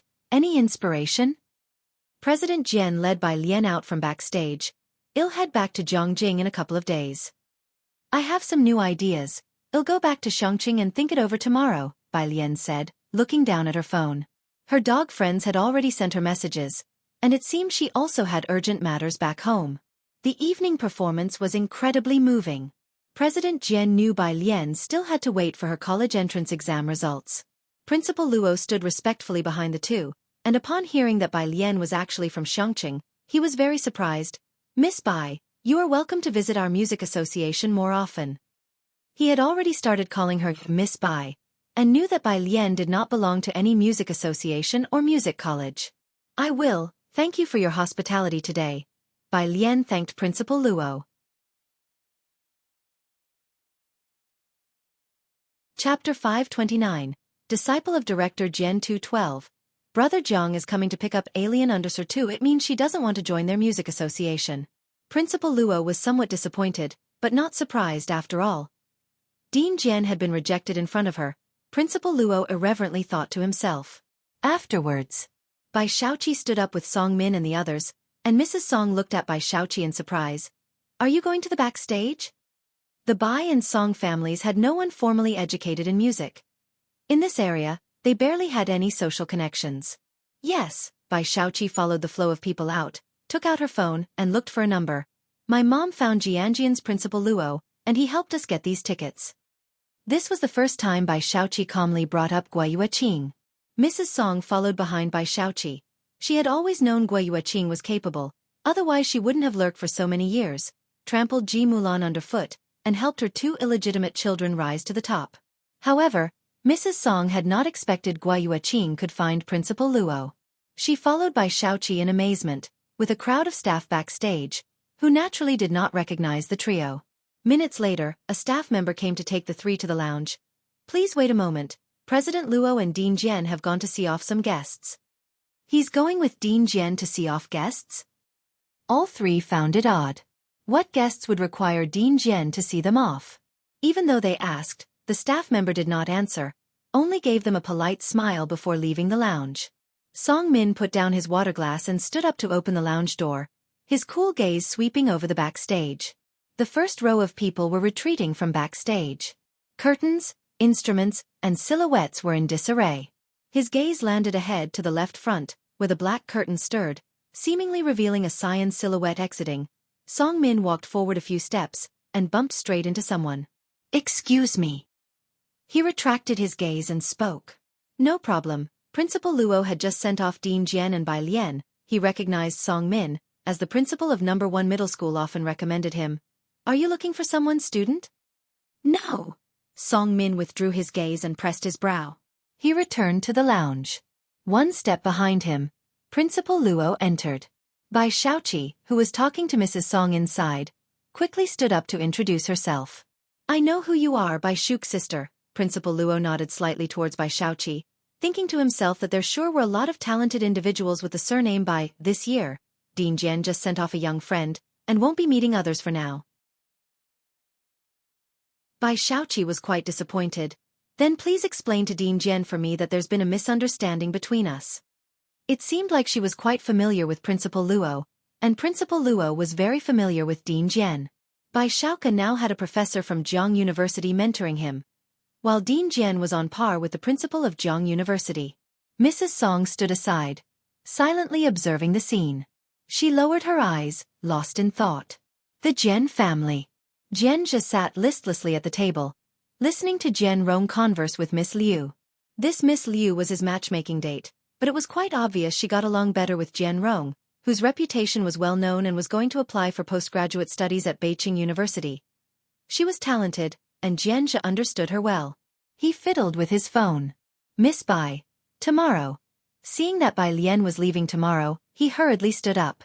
Where are you going? Jian's father had just returned when he saw Xianxia heading out. Xianxia changed his shoes, looked up and said, I'm going to see off Sister Lian and an old gentleman. She is returning tomorrow. Since coming back this time, Xianxia has become much more reserved. Reading really can alter a person's temperament. The former Xianxia was always impetuous, his thoughts barely concealed and readily apparent. Today, however, Jian's father could hardly get a clear read on his son. You! Jian's father looked at Jianrong chatting with Ms. Lu and said with displeasure, You're just going to leave your guests like this? Ms. Lu gets carsick, Xianxia explained for Ms. Lu. If you don't believe me, ask Ms. Lu if she wants to come with me to see off Sister Lian and the others. Ms. Lu put down her teacup apologetically and stood up, only then addressing Jian's father, Mr. Jian, I am indeed feeling a bit unwell. Xianxia put on his shoes, took his keys, and left the house. After he left, Ms. Lu asked Jianrong, who is he going to see off? Sister Lian and an old gentleman? It's probably by Lian and Teacher Cho, Jianrong thought for a moment and explained. They are both from Xianxia. I see, Ms. Lu did not ask further. The two of them enjoyed their conversation. Bai Lian returned to the hotel with Dean Jian. Close to 10 o'clock, Jianghu Hotel was still brightly lit. Dean Jian's car stopped at the entrance of the hotel, and Bai Lian got out of the back seat. The window of the back seat lowered, and Dean Jian looked at the road flowing with cars. Aren't you returning to the hotel? Bai Lian glanced at her phone, casually waved her hand at him, and succinctly said, waiting for someone. Without elaborating, Dean Jian did not inquire further. In June, Beijing's nights carried a noticeable chill, with the Song family's car stopped at a nearby red light. In the back seat, Song Min immediately noticed Bai Lian by the roadside.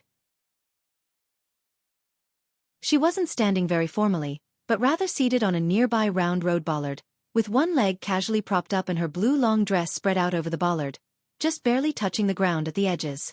Above her head was a white streetlight, its glow cascading down through the dust in the air, casting a cool light over her attire. She held her phone, seemingly texting someone, her slender fingers intermittently tapping the screen, with her elongated shadow reflected beside her by the street lamp. Song Min got lost in thought, and Bai Xiaoqi in the back seat quickly noticed it. She followed Song Min's gaze looking out the car window. Even from the back, Bai Lian's distinctive aura was too pronounced not to recognize her. Bai Xiaoqi had already seen in the class group chat that Bai Lian had come to Beijing. It was her first time seeing Bai Lian in person. She withdrew her gaze and asked Song Min, how many marks do you think she'll score this time? Math and science are equally tough, I really don't know. Song Min came back to his senses, his expression cool and detached. As they talked, a black car pulled up beside Bai Lian. Both Song Min and Bai Xiaoqi were familiar with the make, a Maybach.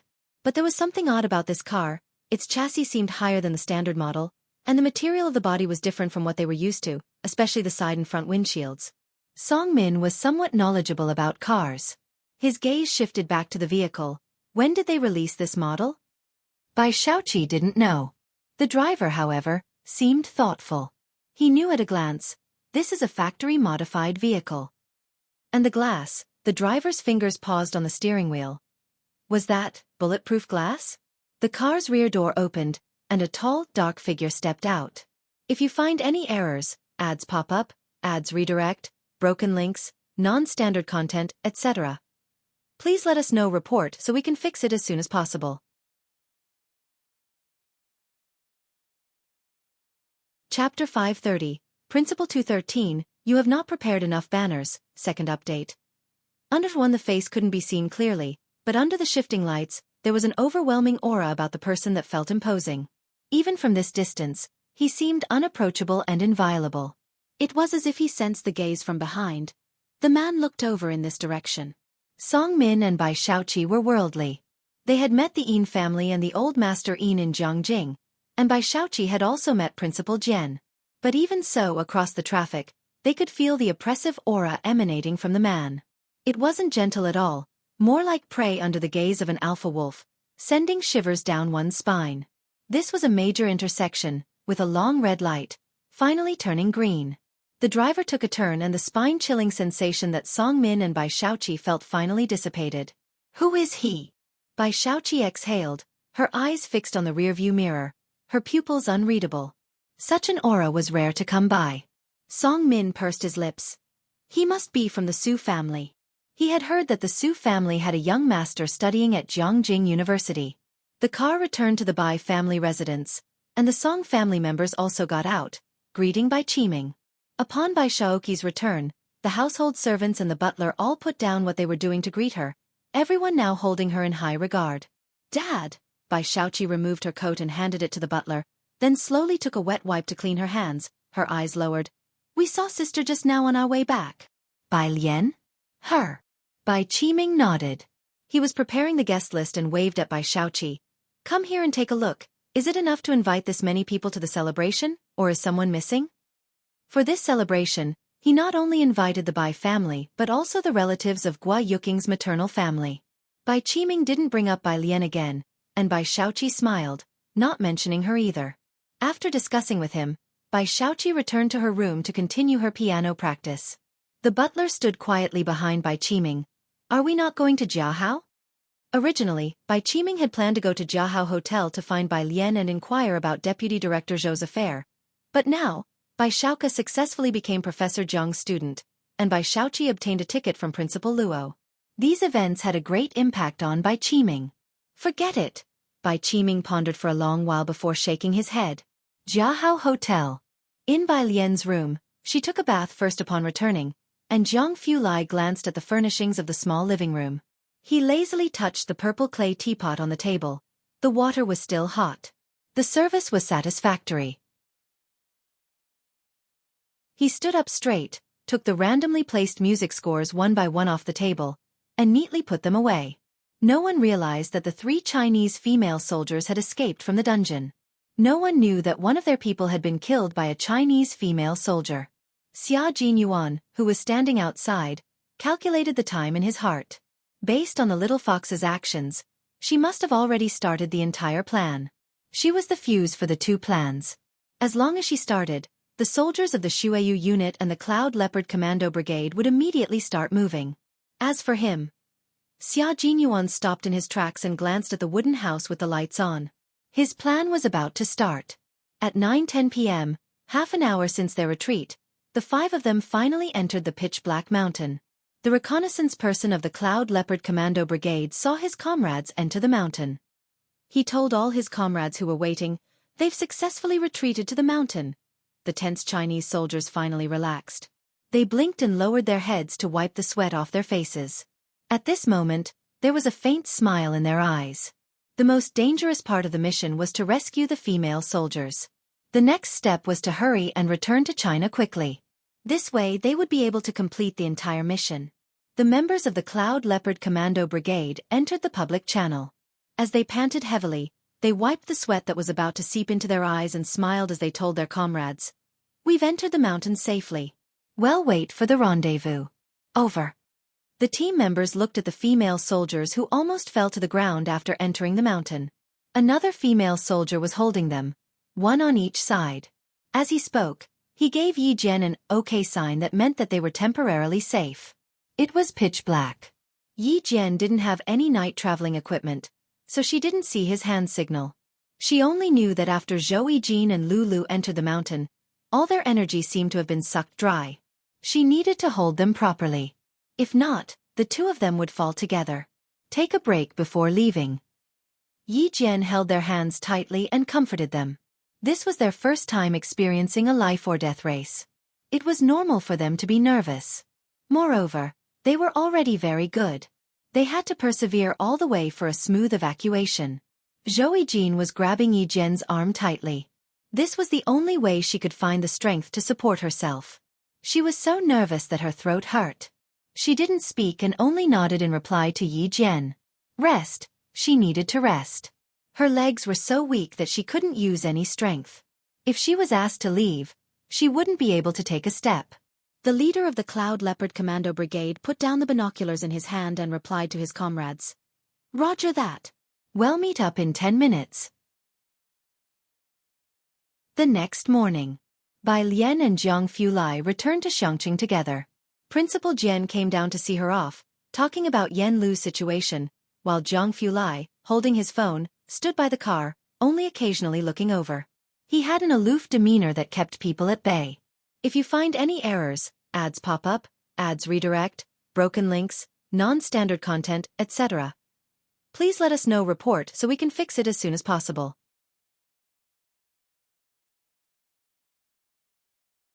Chapter 531, Principle 213, You have not prepared enough banners, second update.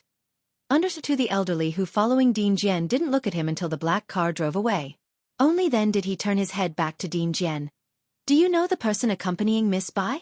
He knew whom Dean Jian came for this time, and it seemed that Dean Jian had found what he was looking for. It was apparent from his good mood. I've never met her, but... Dean Jian watched as Jiang Fulai's car disappeared into the distance, his thoughts seemingly adrift. His last name is Jiang. Jiang is a prominent surname in Jiangjing. It was just uncertain whether this particular Jiang was the Jiang they knew of or not. 4 o'clock in the afternoon. Bai Lian arrived at Purist Street. Jiang Fulai came back with her. Chen Zhu and Ji Hang had gone fishing today and hadn't returned, while Jianghe was also behind them. Bai Lian placed her suitcase in her room and then pushed open the door of the smaller room. The Shouxin gong she prepared for Ji Hang hadn't been polished yet. Jiang Fulai took a stroll in the yard and followed her to the smaller room. He immediately saw the unpolished jade on the workbench. It was very similar to the piece he had received. This is... Jiang Fulai lowered his gaze. Bai Lian kicked a small stool over, sat down, turned on the machine, and began to polish. It's for Grandpa's Shouxin gong. As she spoke, she leisurely lifted the Shouxin gong in her hand, showing Jiang Fulai the details. Do you think there's any progress? As the last disciple of Liang Zuan, her skills in music, chess, calligraphy, and painting were exceptionally outstanding at that time. She was good at painting Shouxin gong, but her sculptures weren't as vivid. However, having already carved a jade qilin, her technique was much more practiced, the lines flowed more smoothly. Even without being polished, the immortal peaches on the yellow jade seemed to bring the piece to life. It might not compare with professional craftsmen, but among amateurs, it was a dazzling work. Not at all, expressed Master Jiang with a sharp critique. It's not as good-looking as mine. Bai Lian really wanted to smash him with the jade. Director Chen returned quickly. June 23rd. Today, national high school exam scores are released. Bai Lian got up early to see 999 plus messages in the group chat of Class 15. It was rare for the students of Class 15 to get up so early. She put her phone down and went outside to wash up. Outside, Grandpa was already sitting at the stone table with breakfast on the side, holding a mobile phone in one hand and a tobacco pipe in the other, gesturing to Bai Lian. Breakfast is ready. Grandpa, why are you up so early today? After washing up, Bai Lian also took a cup of water and sipped it slowly. Surprised. Ji Hang was on the phone with Shen Qing. When he heard Bai Lian's words and saw her totally nonchalant expression, he paused. Today, your high school exam results come out. Oh. Bai Lian sat across from him, casually picking up a bun to nibble on. She responded slowly. Her calmness implied a sense of confidence. Ji Hang. He stopped talking to Bai Lian and fished a piece of paper from his pocket, on which was noted the phone number to check exam scores. The national exam scores are checked through the same website, which would inevitably crash at the time. Even getting through by phone might not be possible. It was Ji Hang's first time checking someone's exam score, and he got the phone number from Jiang Fulai. He had memorized the number by heart over many days. The morning hours felt unbearable. Ji Hang would occasionally bring out his embroidery stand and sit on the embroidery stool to stitch a few strokes onto a cabbage. Moments later, he'd stand up again, grab the watering can, and water the few flowers in the yard. Inside the room, Bai Lian's door was open. She sat in front of the guzheng with simplified sheet music beside her, pressing on the strings, her phone on the side flashing with messages, yet she appeared casual and indifferent. After Ji Hang finished watering the flowers and heard the intermittent guzheng music coming from Bai Lian's room, his mood also calmed. As soon as it struck 10 o'clock, Ji Hang didn't look at the series of numbers. He dialed the score inquiry number. The line was busy. He relentlessly redialed over and over, and after about 5 minutes, he finally got through. He squinted his eyes and reported Bai Lian's examination number and ID number. From the other end of the phone, an automated voice came through. Chinese, 0 mathematics, 0, total score, 0, something was off. Jianghu frowned, hung up the phone, and checked again. The voice report was still 0. For the first time, the always languid and unhurried Jianghu felt the urge to hit someone. Even if Bai Lian's grades were poor, they couldn't be 0, considering her previous performance, could they? The room was still filled with intermittent piano sounds. Jianghu's phone rang. It was a call from Ji Xiaojun, likely asking about Bai Lian's exam performance. He casually hung up and then went to his own room to call Jianghu Lai. Jianghu Lai answered the phone just before it was about to hang up. He was quite surprised, casually put down the document in his hand, gestured for the person beside him to leave, and walked out of the machine room with a leisurely pace. "You were looking for me?" "Xiaojun," Jianghu frowned. "Why does Alien's score show as 0 points?" His voice was clearly anxious. He knew how hard Bai Lian worked. Sometimes when he got up at night to use the bathroom, the lights in Bai Lian's room were still on. Jianghu Lai realized that today was the day the college entrance examination results came out. He paused for a moment and then slowly explained to Jianghu, "It's not 0 points. To prevent universities from competing for student resources and to avoid excessive marketing of the top scorers in the entrance exam, the scores of the top 50 in the province are hidden and will only be released on the 26th. "You mean Alien scored in the top 50 of the province?" Jianghu's mind lingered on the top 50. Although Su Jiuyue had said that Bai Lian was very good at math and could be specially recruited into Zhongjing University, still, knowing that Bai Lian scored in the top 50, Jianghu couldn't help but feel dizzy. Meanwhile, Xianxia No. 1 High School. Since the end of the college entrance exam, the principal and senior teachers at Xianxia No. 1 High School had not been sleeping well. Today, as the results were released, the principal arrived at the computer room early in the morning. Along with the results, the cutoff scores were released, and the school also needed to calculate the pass rates for the first-tier and second-tier universities. Lu Lingxi also arrived early. When she arrived, the ashtray beside the principal was already filled with cigarette butts. Seeing her, the principal naturally raised his hand to greet her. "Teacher Lu." As soon as the college entrance exam scores were released, they would also be synchronized to the school. By 10 o'clock, some teachers couldn't help but call their top students to ask about their exam scores. The principal, vice principal, and dean of studies all stood behind the technical staff, waiting for them to retrieve the students' entrance exam scores. "Today, the scores of Bai Lian, Ning Xiao, and the others probably won't be available," the principal said slowly to Lu Lingxi as he looked at the frozen computer screen. "The 3 of them should rank within the top 50 in the province." The top 50 in the province would not have their scores released for now. Beside him, Tang Ming's homeroom teacher came over with a phone in hand, clearly excited. "I asked Tang Ming, his score has been hidden." Among the 3 of them, Tang Ming had the weakest scores. If his score was hidden, it was a sure thing for the other 2. "Our school will have at least 3 students within the top 50. Chen Zhu needs to be mentioned separately," the dean of studies said with a cup of hot water in his hand, his face splitting into a grin. "Principal, you've prepared those banners well." The matter of the principal at No. 1 High secretly preparing banners had already been ridiculed several times over the past few days. With a cigarette pinched in his hand, upon hearing that Tang Ming's score was hidden, the principal also relaxed a lot and conversed with Lu Lingxi. "Teacher Lu, have you asked Bai Lian and student Ning Xiao about their estimated scores?" Lu Lingxi shook her head about to speak, when suddenly, the homeroom teacher of Class 8, who was staring at the screen, spoke up. "Principal, the banners you've prepared might not be enough." "What?" The principal suddenly bent down to look at the computer. Half an hour had passed, and the college entrance examination scores had been pulled up. Flipping through the fluorescent computer screen on the first page, 6 names had asterisks behind them: Bai Lian, Ning Xiao, Yang Lin, Tang Ming, Chen Zhu, Pu Xiaohan. Everyone could guess Bai Lian and Ning Xiao's 3. Chen Zhu was also predictable as he was an A student. "No," the principal pointed at Yang Lin's name, his fingers trembling, his voice almost breaking. "Where did these 2 come from? Especially this Yang Lin. How did she score higher than Tang Ming? This TM. How did another prodigy suddenly appear in their Xianxia No. 1 High School?"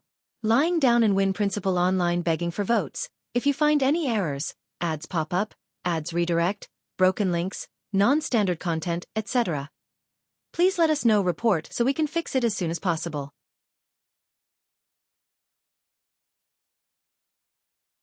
Chapter 532. 214 Hot Searches. Perfect score essay under 1. Lu Lingxi stood to the right of the principal and was also taken aback. She could understand Yang Lin's score.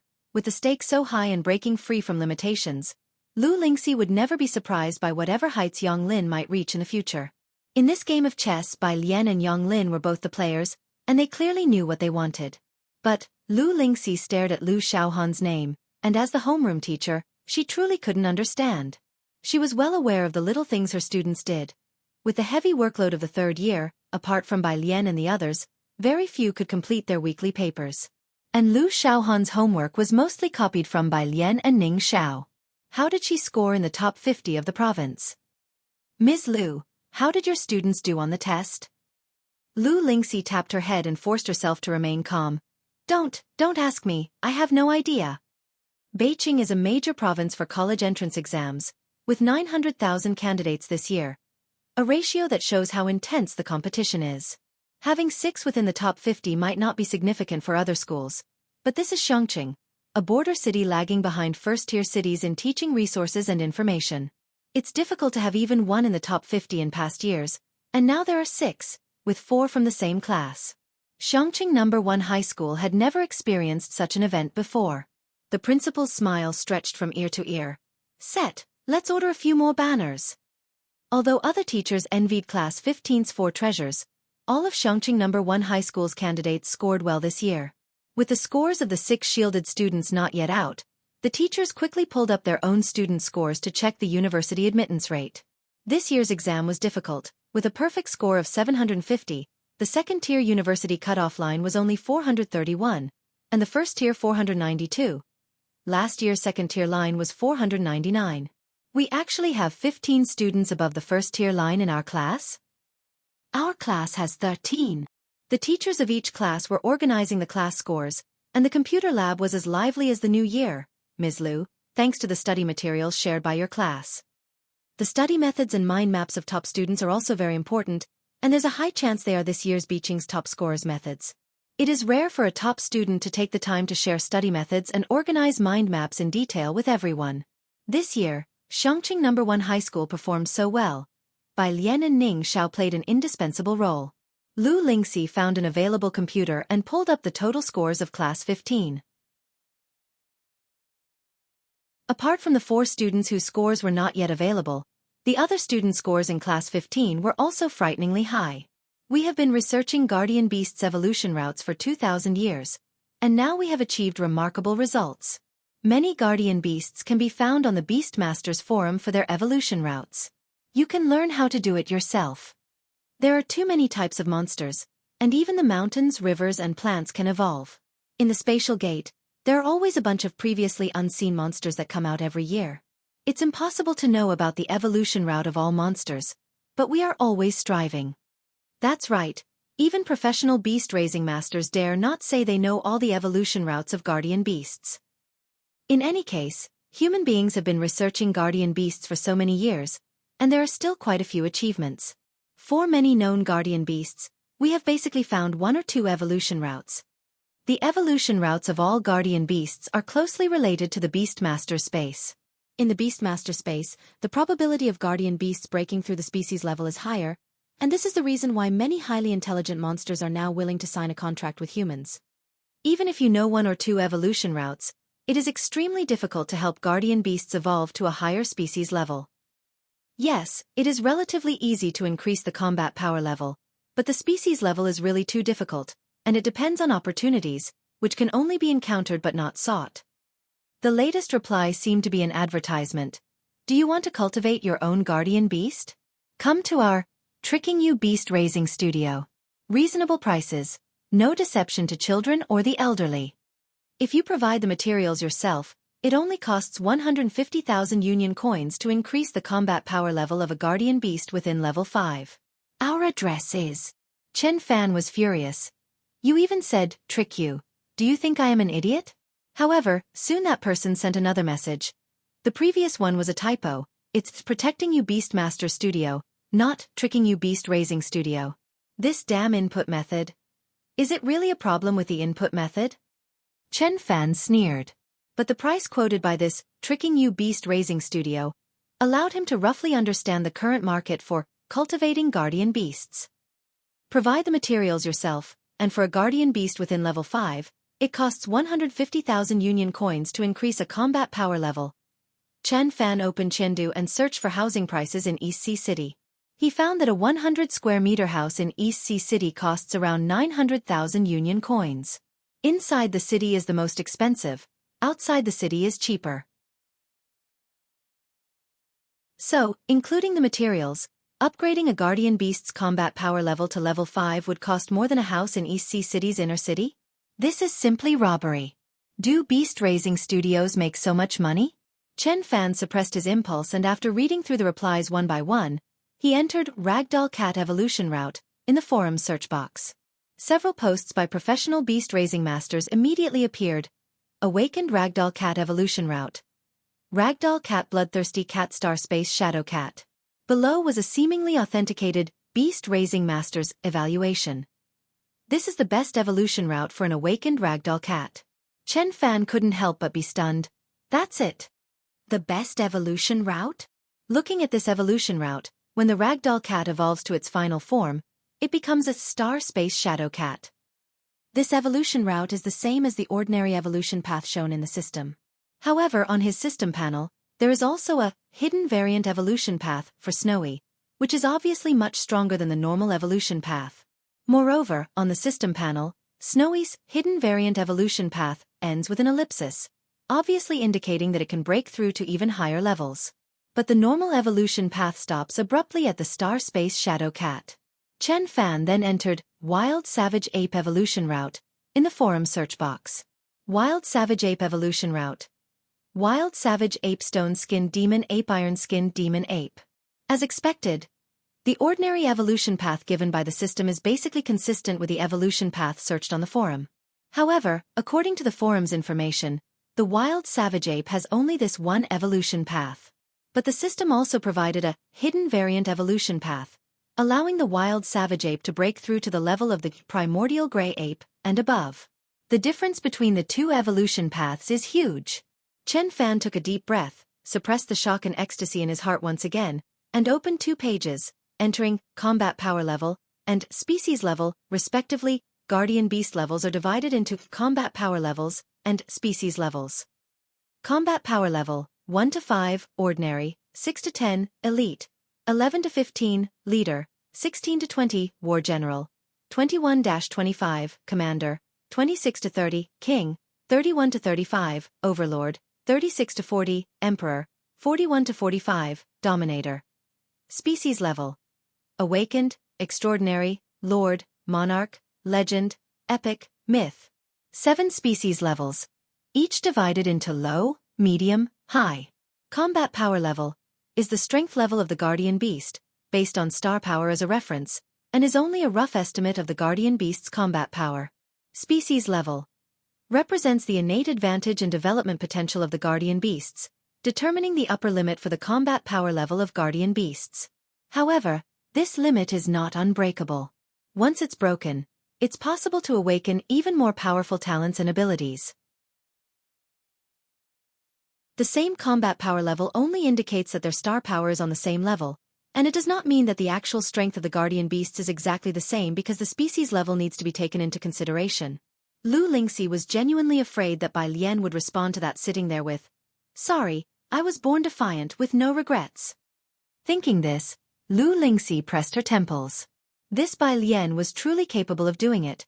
Until her college entrance exam scores were released, Lu Lingxi couldn't relax. If you find any errors, ads pop up, ads redirect, broken links, non-standard content, etc., please let us know. Report so we can fix it as soon as possible.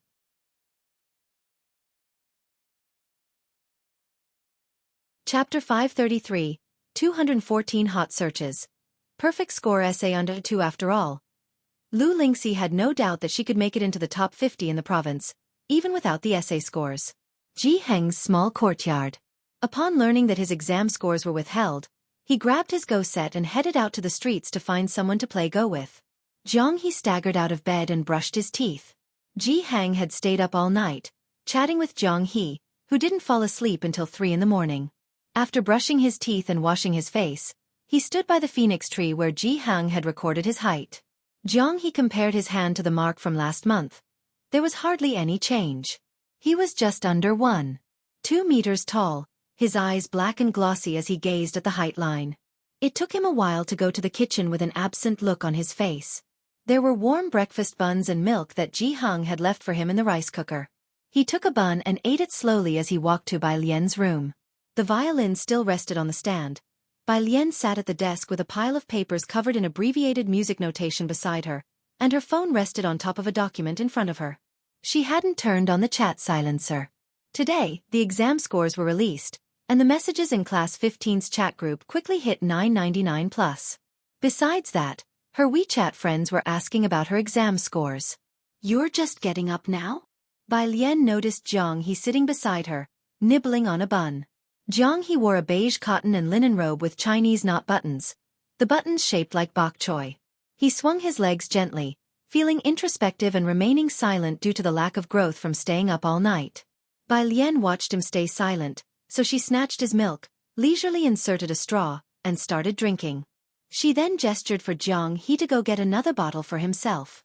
She sipped the milk through the straw and began taking photos of the completed music pieces with her phone. When she opened WeChat, she saw the group chat mentioning her. Wang Qi. "Damn, our class has 4 students whose scores were withheld. At Bai Lian at Ning Xiao. Lian sis, study God, I'll bear with it, but at Pu Xiaohan, what's up with you?" Wang Qi. "I knew it, you all have been secretly working hard behind my back, haven't you?" The chat was overwhelmed with messages about students whose scores were withheld. Bai Lian had not checked her own scores, only learning they were withheld from the group's mentions. Thus, she discovered the existence of withheld scores. She exited the chat. Her online friend talked to her yesterday but didn't bother her today. Bai Lian then clicked on Dean Zhen's profile to send him her new compositions. The Beijing concert had given her plenty of inspiration. After some revisions, she finally finished the pieces today. Dean Zhen. 1. Another minute passed, and then he finally realized. "Today's the exam results release, how did you do?" Dean Zhen was the only one who hoped she would not be admitted to Zhongjing University and would go to Jiangyin instead. Bai Lian replied at her leisure, "Withheld student, get it?" Dean Zhen. He fell silent, just looking at the abbreviated music notation sent by Bai Lian. Ren family.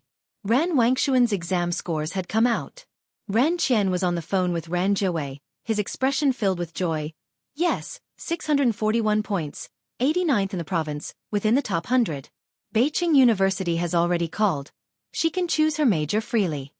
Ran Wanxian had never achieved such good scores before. It was rare for someone from Xianxia to make it into the provincial top 100, except for Chen Zhu. It was clear that Ran Qian was overjoyed. He made calls one by one to report Ran Wangshuan's exam scores. On the side, the house staff also offered their congratulations. "Congratulations to Master and the young miss." Ran Qian with beaming joy said, "The young miss did well, it's just a pity she's in the same year as Chen Zhu." Then he turned to Ran Wanxian beside him. "Xianxian, how much did Chen Zhu score?" Ran Wanxian held her phone and remained silent. Her phone displayed the chat for Class 8, and everyone from her class had done very well. Ran Wanxian also performed beyond expectations and should have been happy, but she fixated on a message in the group. Class representative. 6 students with withheld scores, are from Class 15. Bai Lian, Ning Xiao, they are all there. Rumor has it, it's possible that Bai Lian is the top scorer in Beijing this time. Bai Lian and Ning Xiao were expected to be in the top 50. She could have predicted that. But why is Pu Xiaohan, someone whose name I've never heard, also among them? And Tang Ming, at the very beginning, was just within the top 10 in school. She didn't even make the top 50, so how did he manage to get there? Ran Wanxian didn't answer Ren Qian. Clutching her phone, she ran upstairs with her head down. What's with this child? Ren Qian watched Ren Wangshuan's retreating figure, was momentarily stunned, then chuckled, scoring so high and still not satisfied? Someone next to him said, "Miss is just demanding of herself." Holding his phone, Ren Qian squinted slightly. "I wonder how much Ji Heng's granddaughter scored?" He asked Ji Xiaorong and Ren Jiwei, but both said they didn't know. Now that was strange. The 25th. This year, The rate of students from Xianxia High School gaining admission to top universities reached an unprecedented 21%. Although it can't compare with Beijing High School, it is definitely potential provincial key high school material, especially since the scores of 6 students are still to be released. The freshmen and sophomores haven't been let off for summer break yet. The school's teachers are all abuzz, as the experiences and mind maps of the study gods from the senior class have already been photocopied for their use. The homeroom teachers of the senior class are tallying up the subject scores and averages. In the principal's office, he has already ordered a new banner and, at his own expense, purchased a load of fireworks and firecrackers, along with 2 big boxes of celebration candy. Lu Lingxi, holding the printed results, went to the principal's office and saw the 2 boxes of candy on the floor. Teacher Lu, upon seeing Lu Lingxi, the principal greeted her cheerfully. Did Ning Xiao estimate a score of 700? I just heard that Song Min from Beijing estimated around 690. This year's provincial top scholar is definitely from our school. It's just a question of whether it's Ning Xiao or Bai Lian. Lu Lingxi nodded and handed the report card to the principal. He mentioned it. Why don't you seem happy? The principal was puzzled. Not at all, Lu Lingxi sighed and changed the subject. Is it difficult to be promoted to a provincial key high school? With a 21% rate to top-tier universities and the provincial top scholar in our school, the principal calmly picked up his tea, confident of victory. It's not difficult at all. Being promoted to a provincial key high school is indeed a good thing.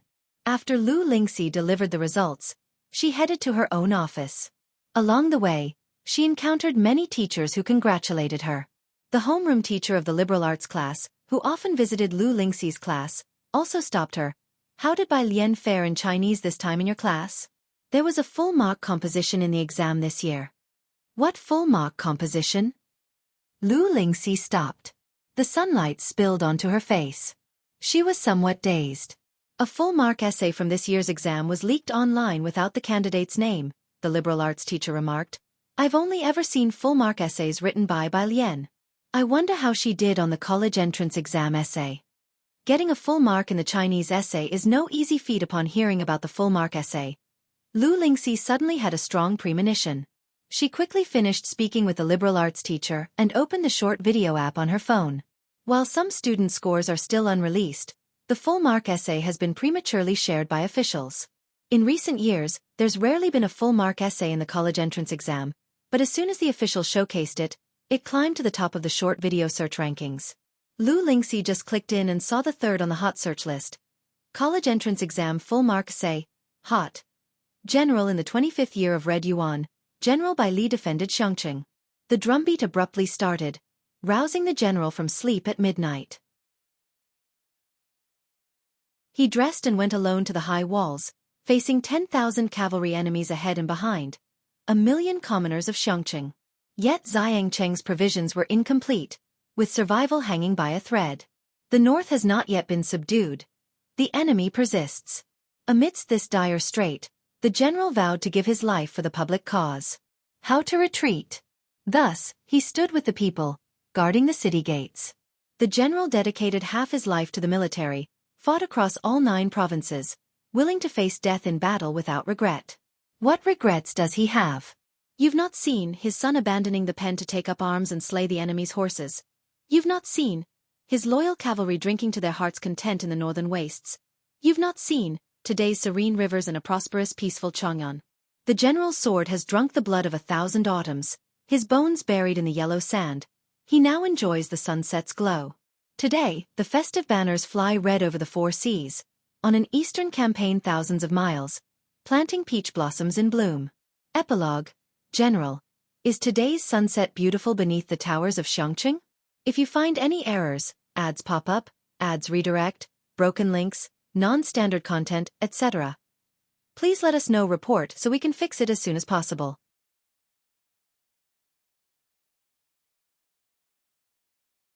Chapter 534, National Top Scorer in Exam 215, Second Update. Under 1 seeing the first sentence, Lu Lingxi knew right away who the article was about, Bai Li, the great General Bai Li. The writer had used the most succinct language to recount General Bai Li's last night in Xianxia, and because of the popular show Great Yong, the 3 members of the Bai family were at the height of their fame. This perfect essay was released at just the right time to generate a lot of attention. The comments below. Although the Bai family left no descendants, looking at the words of this student, I suddenly want to believe that there truly is a legacy in this world. Now that you mention it, I suddenly feel so romantic, tearfully running. It seems like the people of the Bai family were born for Xianxia. I suddenly want to go to the Xianxia building to see the sunset too. +1, I didn't go to Internet Celebrity Street in Xianxia last year. Nobody can stop me now. +ID number, I've had this thought while watching Great Yong. Lu Lingxi was fixated on the characters on the screen. She recognized the unique library script style. It was by Lian's handwriting. Lu Lingxi put down her phone and finally exhaled. It was unexpected yet also made sense. Xianxia No. 1 High School liked to assign historical poetry about the Bai family, and even with the most obscure topics, Bai Lian had never made a mistake. It seemed not so surprising that she could write this essay from the perspective of General Bai. Lu Lingxi sat at her office desk, opened her water bottle to take a sip, and forced herself to calm down. Meanwhile, someone in class 15 also stumbled upon this perfect essay. Bai Lian's library script was so uniform in size and spacing that it looked like it was printed, leading netizens to unconsciously assume that the article was typed by a machine. Except for class 15.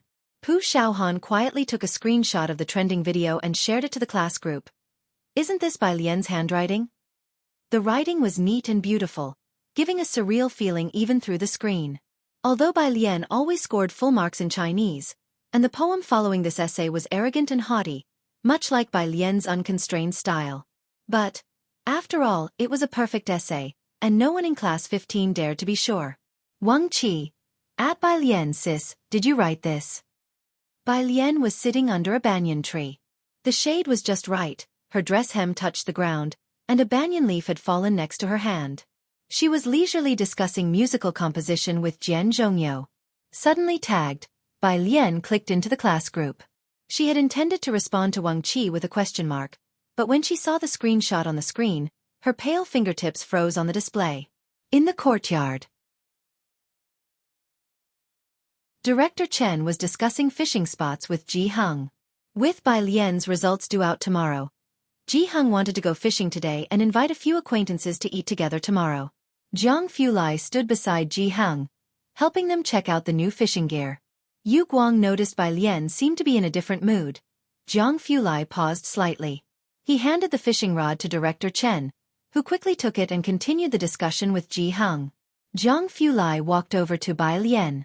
The noon sun wasn't so glaring, filtering through the leaves and falling on him. He looked down. They're going fishing, do you want to go? Bai Lian came back to her senses, looked up, her dark eyes reflecting the gentle glitter of light. I want go. I want to go see the building.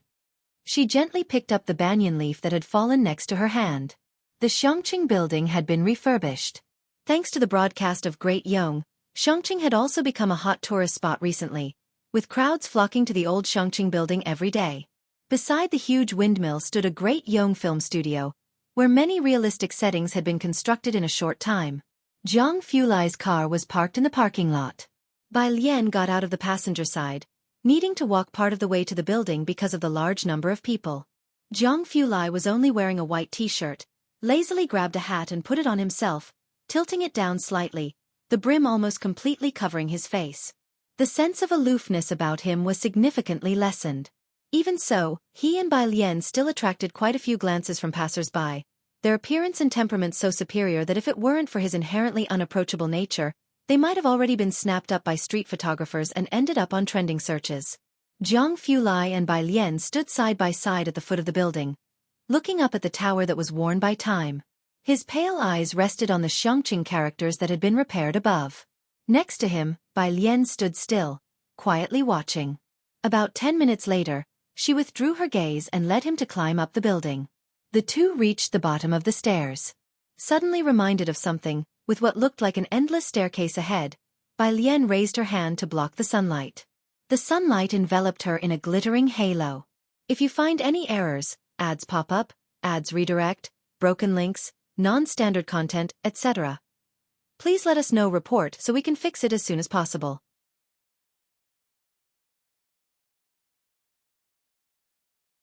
Chapter 535, 215 national top scorer, second update. Understood 2. She showed some hesitation. Maybe you shouldn't go up? Jianghu Lai pursed his lips, lowered his gaze, and his pale pupils were always cold. He looked at her without saying a word. He always had that refined but distant demeanor, yet his ink-dyed brows and eyes now seemed to carry a hint of accusation. Bai Lian paused. Never mind if you want to come up, then come up. The Xianxia building was very long, with countless steps. It would take 2 hours to reach the end. But for Bai Lian, it was as easy as walking on level ground. She could run it 800 times without gasping for breath. After walking a section of the stairs, Bai Lian checked on Jianghu Lai, noting that aside from slower footsteps, his breathing was almost unchanged before she eased her mind. However, she still slowed her pace, chatting with him while walking towards the middle. It was past 5 in the afternoon. The two finally reached the top of the city wall. At this time, the sun had not set, but around the bright red sun, the clouds had already been dyed in various colors. Bai Lian propped her hands on the city wall and looked up at the sunset over the mountains, her black hair somewhat disheveled by the wind. Her posture was casual and relaxed, her gaze facing the wind. The sunset glow here is really nice, she commented. Jianghu Lai removed his cap, lazily resting one hand on the wall. His simple, clean clothes were worn with a cold elegance. Standing shoulder to shoulder with her, he looked in the direction she was looking at. His back was straight, yet his demeanor was relaxed, always exuding an effortless nobility. Indeed, it's not bad. Bai Lian glanced at him and then smiled. Bai Li didn't leave a corpse behind. The enemy had taken his body away. Bai Zhongyu had been the top scholar in both the regional and provincial examinations.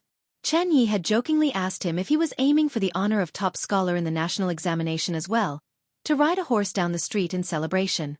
Unfortunately, just before the final examination, he received news of Bai Li and rushed to Xianxia to take over Bai Li's position. Bai Zhongyu said that the yellow sands beneath Xianxia were where Bai Li lay buried. Bai Lian believed him. Neither of them spoke again. The sunset gradually reddened the sky, the light pouring over them, causing Bai Lian's skirt to flutter in the breeze. In front of them was the sunset, and beneath their feet the city wall. It was like a richly colored oil painting. Many people came to Xianxia building to check in, but few ever reached the highest point. Only a few girls not far away. They were a bit tired and sat cross-legged in a skewed position, facing the direction ahead. They both looked so good. The girl sitting in the middle couldn't take her eyes off the young man and woman standing at the very edge of the city wall, sighing in admiration. On June 26th, the scores for the students blocked from the college entrance examination were released. The fervor over the college entrance examination scores had already passed. The media had finished reporting everything that needed to be reported, but at this moment, the top universities around the country were tense. Especially Beijing High School. The principal hadn't even gotten out of bed when he received a call from Director Pan of the Education Bureau, who urged him on the phone, "Why are you still sleeping? I'm already at the school." The principal, having been excited all night, had just fallen asleep when the phone awoke him. He got up to check the time on his phone. It was only 5 o'clock.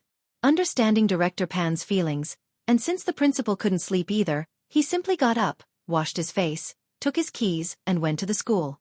Director Pan was already waiting by the conference room door. "Where is Teacher Lu? Why hasn't she arrived yet? The head of the bureau and the others are waiting for me to report the scores of Bai Lian and Ning Xiao." Beijing High School was being quietly isolated by other schools. Fortunately, the overall results of this exam were good. If either Bai Lian or Ning Xiao secured the top provincial ranking, all the difficulties would be resolved, and the peak moment for Xianxia's education would arrive.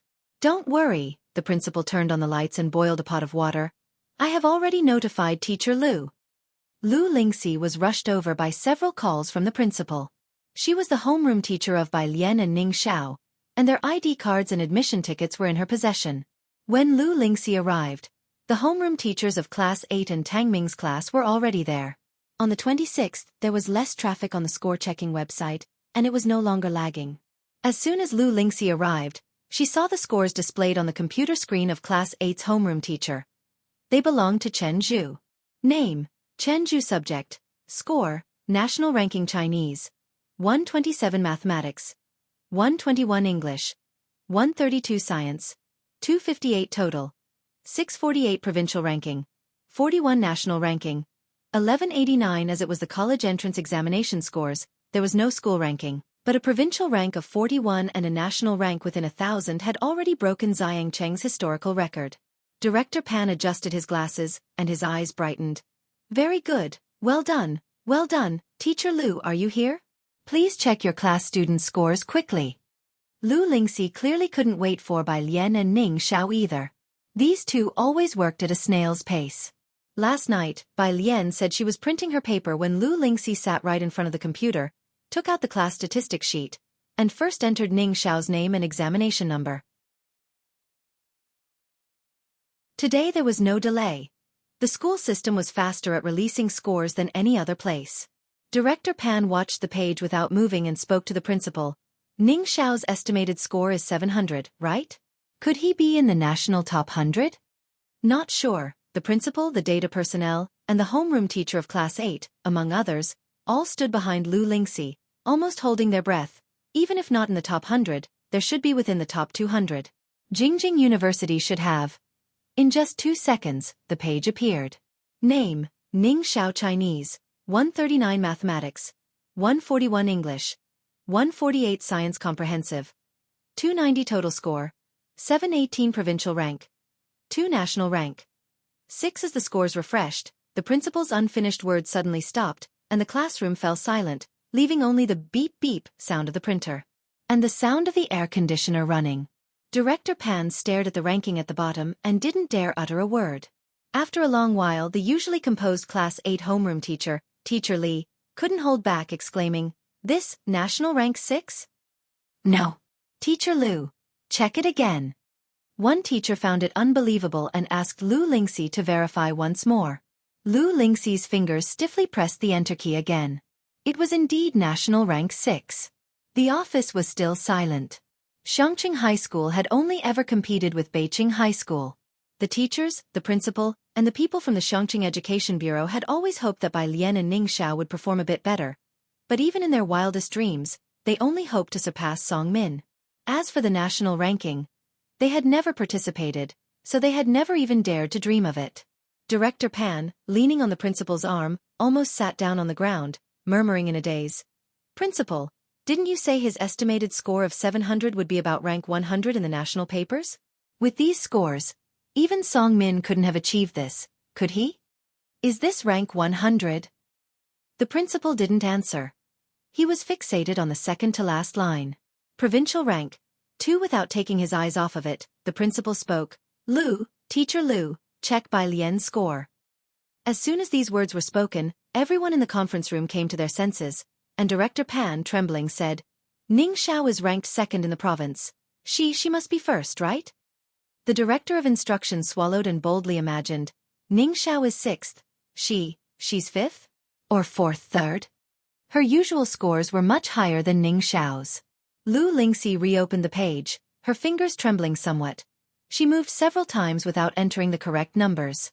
The homeroom teacher of Class 8, unable to stand by any longer, directly snatched the mouse from Lu Lingxi's hand, compared Bai Lian's ID number with her examination number, entered the numbers, and pressed enter. As everyone speculated, Bai Lian's score appeared. Name, Bai Lian Chinese, 150 Mathematics, 150 English, 150 Science Comprehensive, 300 total score, 750 provincial rank, 1 national rank. The voices in the office that were still guessing suddenly disappeared, leaving only the sound of breathing. All eyes were on the computer screen, viewing the last line of ranking. National rank. 1 national exam champion. In an era when women were not allowed to take part in the imperial examinations, the champion title that Bai Lian was owed from that period, she claimed in this new era. It was as if she was proclaiming to the whole world. The Bai family's young miss from those years had forcefully reoccupied everyone's attention. Won't you take a ticket to celebrate for Sister Lian? If you find any errors, ads pop up, ads redirect, broken links, non-standard content, etc., please let us know. Report so we can fix it as soon as possible.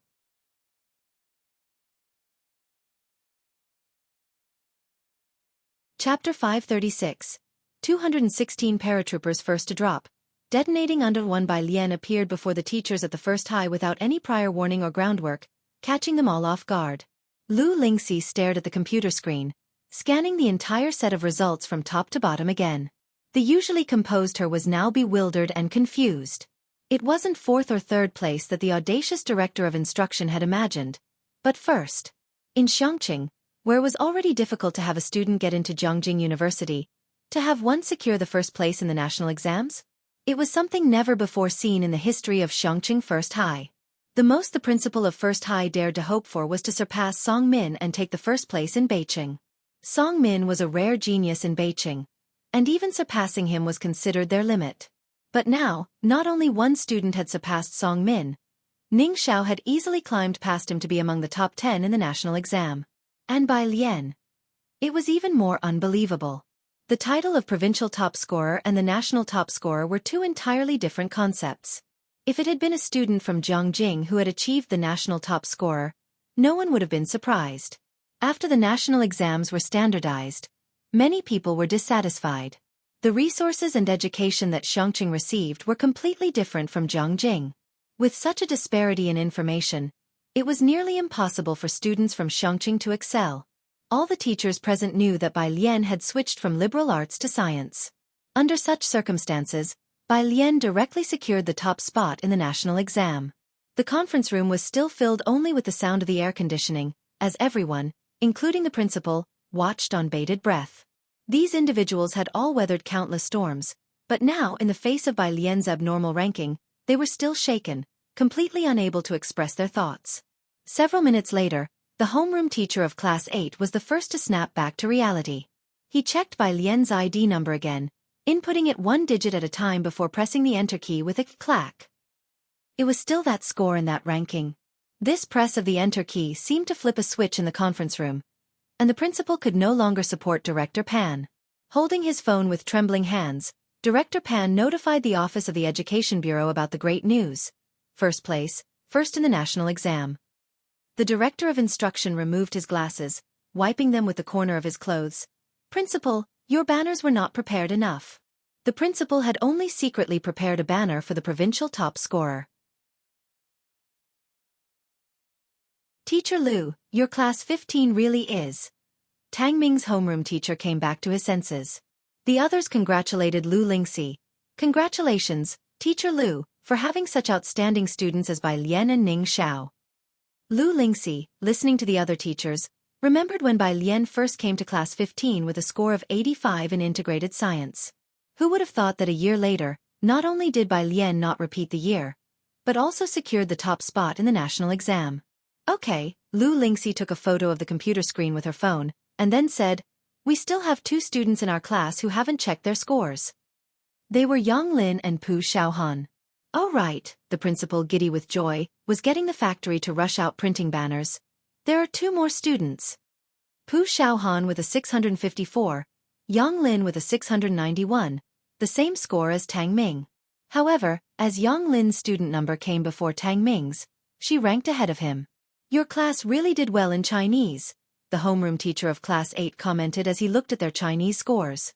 Pu Xiaohan scored 141 in Chinese, Yang Lin 140, and Tang Ming only 129.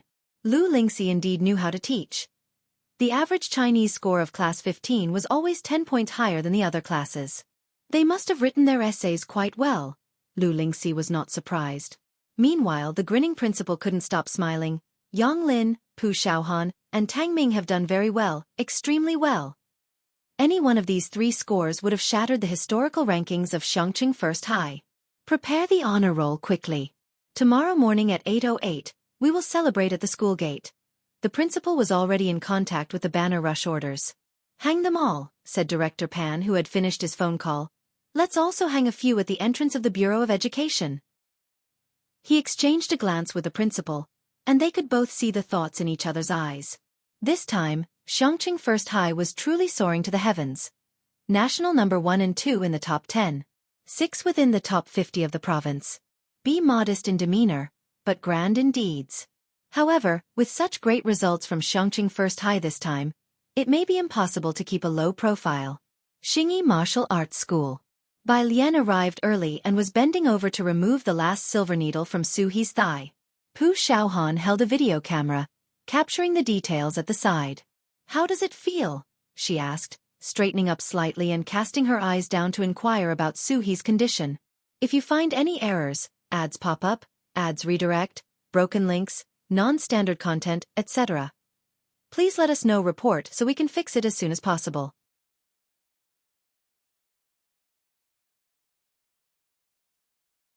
Chapter 537.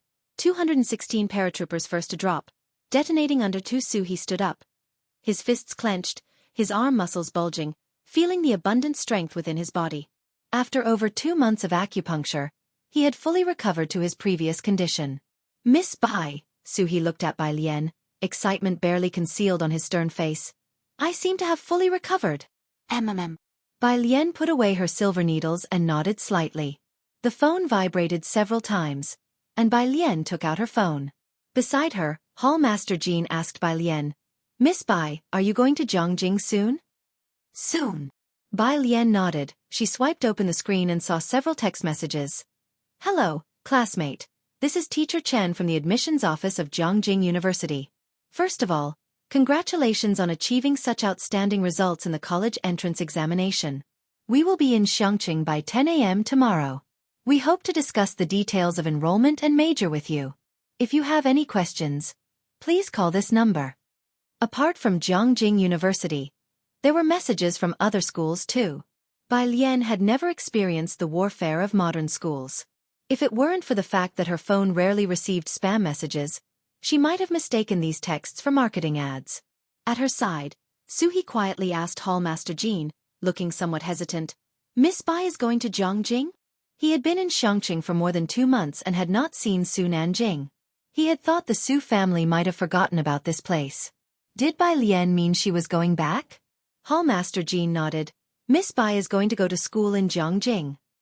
"Going to school in Jianghu?"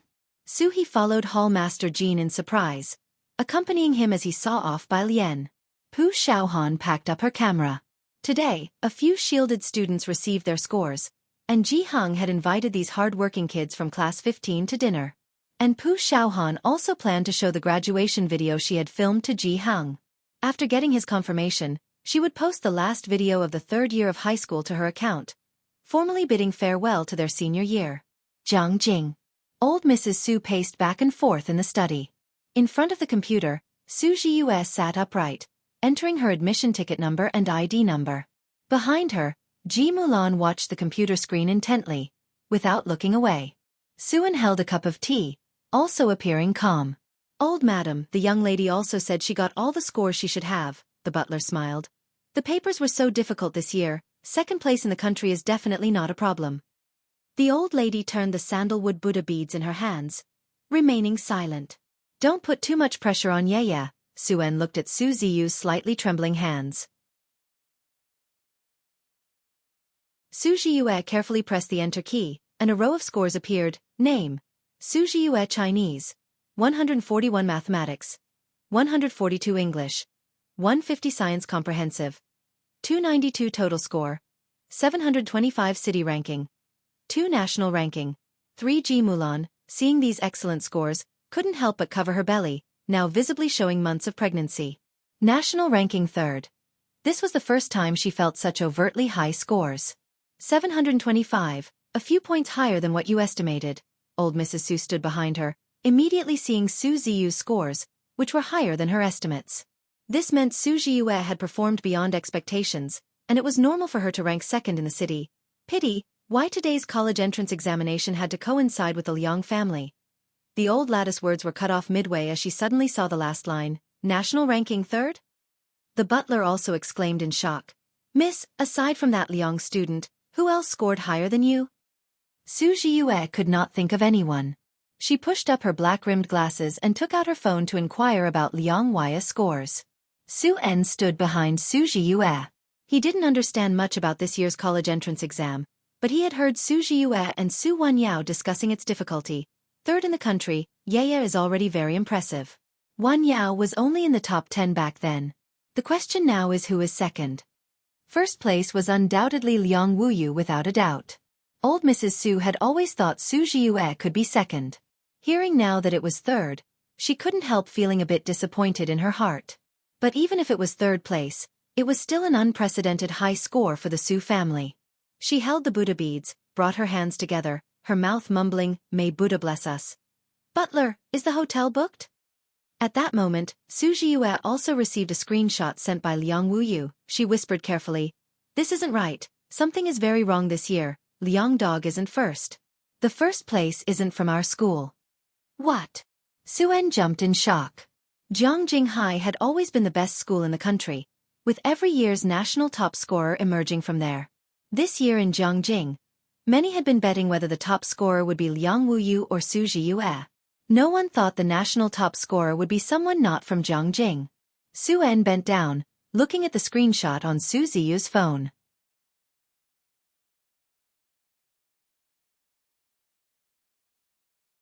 Chapter 538, 216 paratroopers first to drop, detonating _3 name.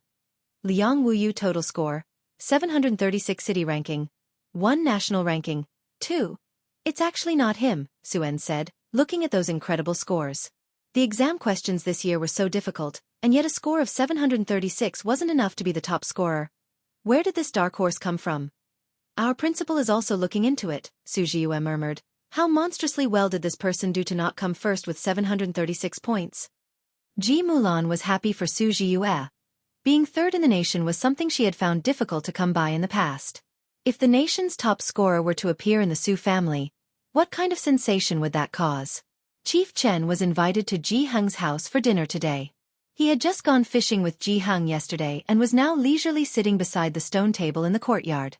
Ji Heng was the one cooking, and the neighbor next door came over to help. As a guest, Chief Chen was chased out of the kitchen. By Chief Chen's side, Tang Ming, biting on a leaf, sat on a stone next to him, one leg slightly bent. His expression wasn't great, and Chief Chen, subconsciously thinking he hadn't done well on the exams, didn't bring up their scores. Not until Tang Ming spoke to Pu Xiaohan. Yang Lin really got 691? Banyan leaves gently fell onto his leg, which he flicked away with his hand. Yeah, Pu Xiaohan said sympathetically. How did you only get 691? Tang Ming felt as if his heart had turned to ash, already anticipating what Jiang Fulai's expression would be when he arrived. I did too poorly in Chinese. Don't you think your Chinese exam was too freakish? Chief Chen sat beside the two. He took a drag from his cigarette and started to feel something was off halfway through listening. Chief Chen took part in the betting pool for this year's Jianghu college entrance exam. Although he had been out of touch with the college entrance exam for a long time and wasn't too concerned about it, he had heard that the exam was difficult this year. You scored 691 on the college entrance exam? He remembered Bai Lian's total score of 450, and upon hearing Tang Ming's 691, he reflexively asked. Tang Ming, seeing Jiang Fulai's cool and distinguished figure appear at the entrance of the yard from the corner of his eye, grimaced. Uncle Chen, can't you stop poking at my wound? 691 points on the college entrance exam. A wound? Chief Chen's mind was a mess. Jiang Fulai came bearing wine, his slender fingers holding the neck of the bottle, placing the pottery jar of wine casually on the stone table. His hair partly obscured his brow, casting faint shadows on his face. Tang Ming hurriedly got up from the ground. Teacher Jiang Fulai, dressed in a simple casual outfit, swept a cold gaze over Tang Ming with his faint eyes. His features were sharp and fierce, and without uttering a word, he walked past him with an air of, "Do I know you?" As if he already knew about Tang Ming scoring the same as Yang Lin. Tang Ming. Finally, Chief Chen came to his senses. Xiaotang, you scored 691 on this year's college entrance exam? Yeah. Tang Ming was despondent. Chief Chen asked without thinking, with such a high score, why do you look like that? Ah, Tang Ming looked up, his tone numb. Bai Lian 750, the academic god 718. And me with the same mere 691 as Yang Lin, who hardly studied at all. I'll probably have to sleep with my eyes open tonight. Bai Lian. 750 for the college entrance exam? Ning Xiao. 718? 2 691s? Chief Chen slowly looked up, confirming Tang Ming wasn't joking. After a long while, he turned to look at Tang Ming, who sat with a gloomy face, then raised his eyes to see Ning Xiao coming out carrying a pile of fruit. He glanced at Pu Xiaohan taking photos with a camera, and finally, let his gaze fall in the direction of Bai Lian's room. The sunlight filtered through the gaps in the banyan leaves, spilling into Chief Chen's eyes. Dazed, he suddenly realized, who among Jiang Fulai's acquaintances isn't complex? Bai Lian's room door was open. Jiang He was playing chess beside her. Her guqin was placed by the window, and at the moment, she was sitting on the piano stool with a composition from Dean Jian by her side. Her left hand pressed the strings of the guqin, while her right hand lazily picked up the ringing phone. The caller was the principal of Xianxia No. 1 High School. Congratulations, Bai student. Thank you. Bai Lian casually plucked the strings, her voice as cool as ever, her tone indifferent and lazy. Even though the principal had anticipated Bai Lian would be calm, he hadn't expected her to be this composed. The Education Bureau and local media reporters want to interview you. The principal paused for several seconds before continuing to inquire. Is it convenient for you right now? No, thank you. Bai Lian refused. The principal wasn't surprised by her response. Okay, we've prepared some scholarships for you. When will it be convenient for you to come and collect them? There will be a celebration ceremony at the school gate tomorrow. But I suggest you don't come for a while. The school's phones have been overwhelmed with calls from reporters. Bai Lian listened carefully until the principal finished speaking, then hung up the phone. A shadow loomed overhead. Bai Lian put down her phone and looked up at the approaching Jiang Fulai. His typically aloof gaze fell on her, his casual jacket zipped up to the collar. National exam top scorer, to the grasslands or to Jiangjing first? Bai Lian came back to her senses. Her eyes drifted past him to the banyan tree swaying in the wind outside the window. The grasslands. She weighed the principal's words. Xianxia was recently flooded with reporters and nosy folks. Thinking of the numerous messages on her phone from various universities, she paused. Maybe we should leave earlier? Jiangjing Affiliated High School. The principal and the grade director were holding the score sheets. They were looking at Liang Wuyu and Su Ziyu's rankings, exchanging glances. I originally thought that with Liang Wuyu these two people, this year's candidates were at a disadvantage. The principal of the affiliated school lifted his head, putting down the score sheet. Now it seems that it's rather Liang Wuyu and the others who are unfortunate to encounter this student. Where is this student from again? The grade director checked his phone. Xianxia, and there's also another named Ning Xiao. Xianxia. The principal squinted, taking a while to recall where Xianxia was.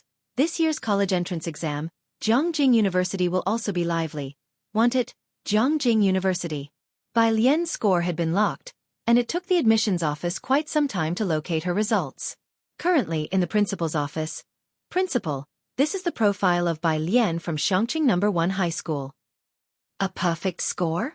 The principal of Jiangjing University took the score sheet and scanned it up and down, unable to hold back his surprise. No, we already thought Liang Wuyu was rare in recent years. Where exactly does she come from? The admissions office was also puzzled. After the principal had his say, he slapped the table decisively. Together with the admissions office, I will go to Xianxia.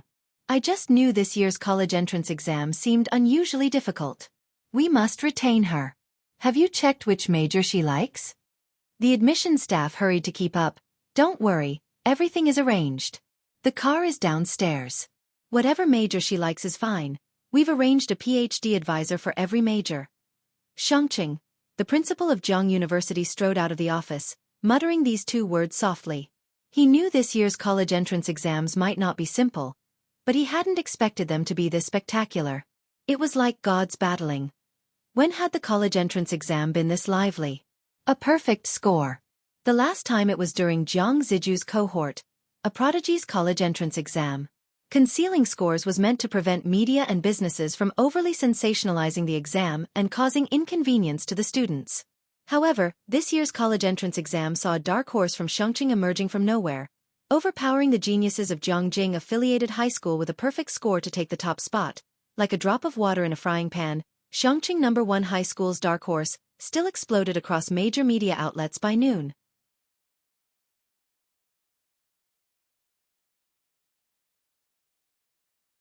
Chapter 539, 217 Heard that you are Bai Lian's father. I specially came to visit under one the Song family. Mrs. Song held scissors, snipping at the flower branches now and then. Her gaze, however, was fixed in Song Min's direction. "Are you still worried about his grades?" Mr. Song looked at Mrs. Song's absent-minded state and chuckled. Song Min had never given them any worry, especially regarding academics. "It's strange. Why hasn't the principal called today?" Mrs. Song's thoughts drifted far, and with a snip, she cut a branch without speaking. Song Min sat on the couch, slightly leaning against it, his fingertips tapped on the magnifying glass icon on the website to the right, his eyes coolly watching the grades page. The page spun for a while before it displayed his score and ranking. Total score, 686. Provincial ranking, 5. National ranking, 36. A score of 700 was a watershed mark, with nearly every point below it accounting for several ranks difference. Especially in the 400 to 500 score range, with nearly 1 million students across the province, a single point could mean a difference of tens of thousands of ranks. This time, the national ranking was still within Song Min's estimation, but the provincial ranking made Song Min stand up involuntarily. He didn't speak for a long time, and Mr. Song put down the phone and walked over. "What's wrong? Did you do poorly?" No matter, a momentary slip-up. Mr. Song felt it odd. Song Min always had access to excellent educational resources, especially with the Yin family's support. The resources he obtained were difficult for other Beijing students to acquire, as was the case with the Boyuan base recently. Even if Song Min performed poorly, he didn't think Song Min could do that badly. It wasn't until he looked down and saw the 5th-place provincial ranking on Song Min's phone. "Are there so many people in your class that ranked within the top 30 of the national examination?" Mr. Song frowned, feeling that something was off. The Bai family also sensed something amiss. Bai Xiaoqi knew she was secure for Jianghu University after she estimated her score. Recently, she had been associating closely with Bai Yin and the Jian family. Jian Rong was friends with Bai Xiaoka, and she herself was a member of the Beijing Music Association. Knowing she was a good student at Beijing High School, Principal Luo had subtly hinted that when the Jianghu Music Association made recommendations this year, they would favor her. For her, everything had been smooth sailing, blossoming on both sides. Bai Xiaoka was following in Professor Zhang's footsteps, assisting him, and the Bai family members were already preparing to celebrate at the ancestral hall. They were all waiting for her to return. But 8th in the province? Bai Kaiming's smile froze at the corners of his mouth upon hearing Bai Xiaoqi's ranking. His eyes narrowed as he looked towards her. "How come you're only 8th in the province?" Previously, Bai Xiaoqi had never ranked lower than the top 5. The butler stood behind Bai Xiaoqi. "Sir, although the young miss is 8th in the province, her national ranking is still 201. With this ranking, she can choose a very nice major at Jianghu University. A good half of Jianghu University doesn't need to take the college entrance exam, but attends a special recruitment summer camp. Half are college entrance examination students, and there is another small fraction of foreign students." Hearing the butler discuss Bai Xiaoqi's national ranking, Bai Kaiming's smile returned to his face, his tone considerably warmer. "Xiaoqi, is this true? Can you really get into Jianghu University?" Although surprised, Bai Xiaoqi had great confidence in her ranking. "Yes, this ranking will get me into Jianghu University, but it's hard to get into popular majors." Bai Qiming had not expected her to achieve the same splendid result of provincial top scholar like her brother. Such dual success in one family was difficult. Her admission to Jianghu University was already beyond Bai Kaiming's expectations. "As long as you can get into Jianghu University, that's good." Bai Kaiming's stern expression vanished. He tapped his fingertips on the table. Clearly in a good mood, he turned his head and ordered the butler, "You go and find some reporters to release the news. Also, ask the clan leader if he's free the day after tomorrow." He had already booked the banquet hall at Jianghu, which was also an excellent opportunity to expand his connections.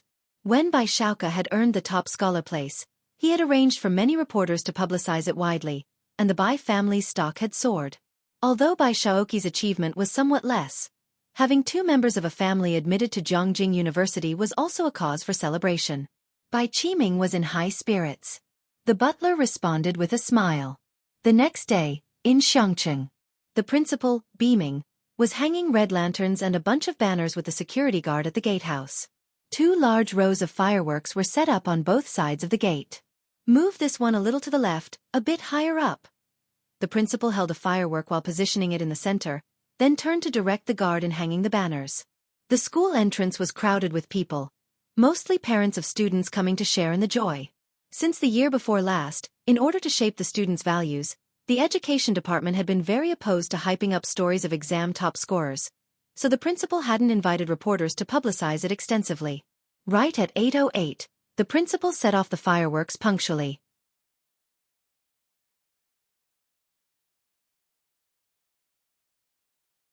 Chapter 540, 217 Heard that you are by Lien's father.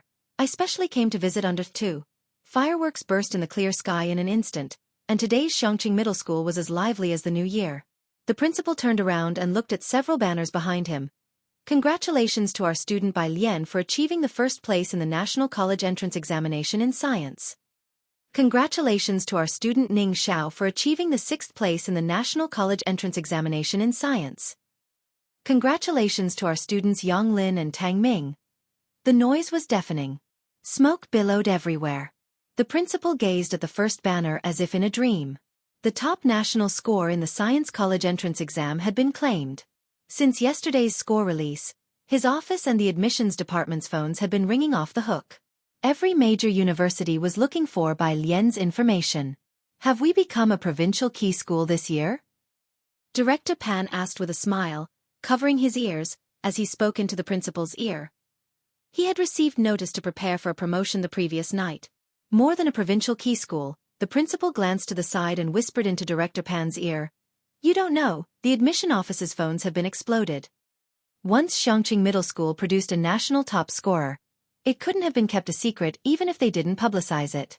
Some media had already been riding the wave of popularity, but fortunately, they did not expose the photos of a few students, otherwise the education department would have stepped in to rectify such trends. Media outlets had already started promoting the names by Lian and Ning Xiao, and students who had left Xianxia to study elsewhere were planning to transfer back this year. Besides that, more students from this year's middle school exams would be choosing to attend Xianxia Middle School. The source of a school's student body is also very important. Otherwise, why would those few universities compete for top college entrance examination scorers every year? Today, Xianxia Middle School rejoiced with everyone. The official reporter from Xianxia Channel got the news firsthand yesterday and conveyed the educational philosophy of Xianxia Middle School. She asked the principal a few official questions. The principal straightened his clothes and answered cautiously. Our school students performed well, but the key lies in the study methods shared by students by Lian and Ning Xiao, the study methods of the top national scorer. The reporter's eyes lit up. May I ask if we could chat with these students on the line? I believe all students are curious about these high-scoring students.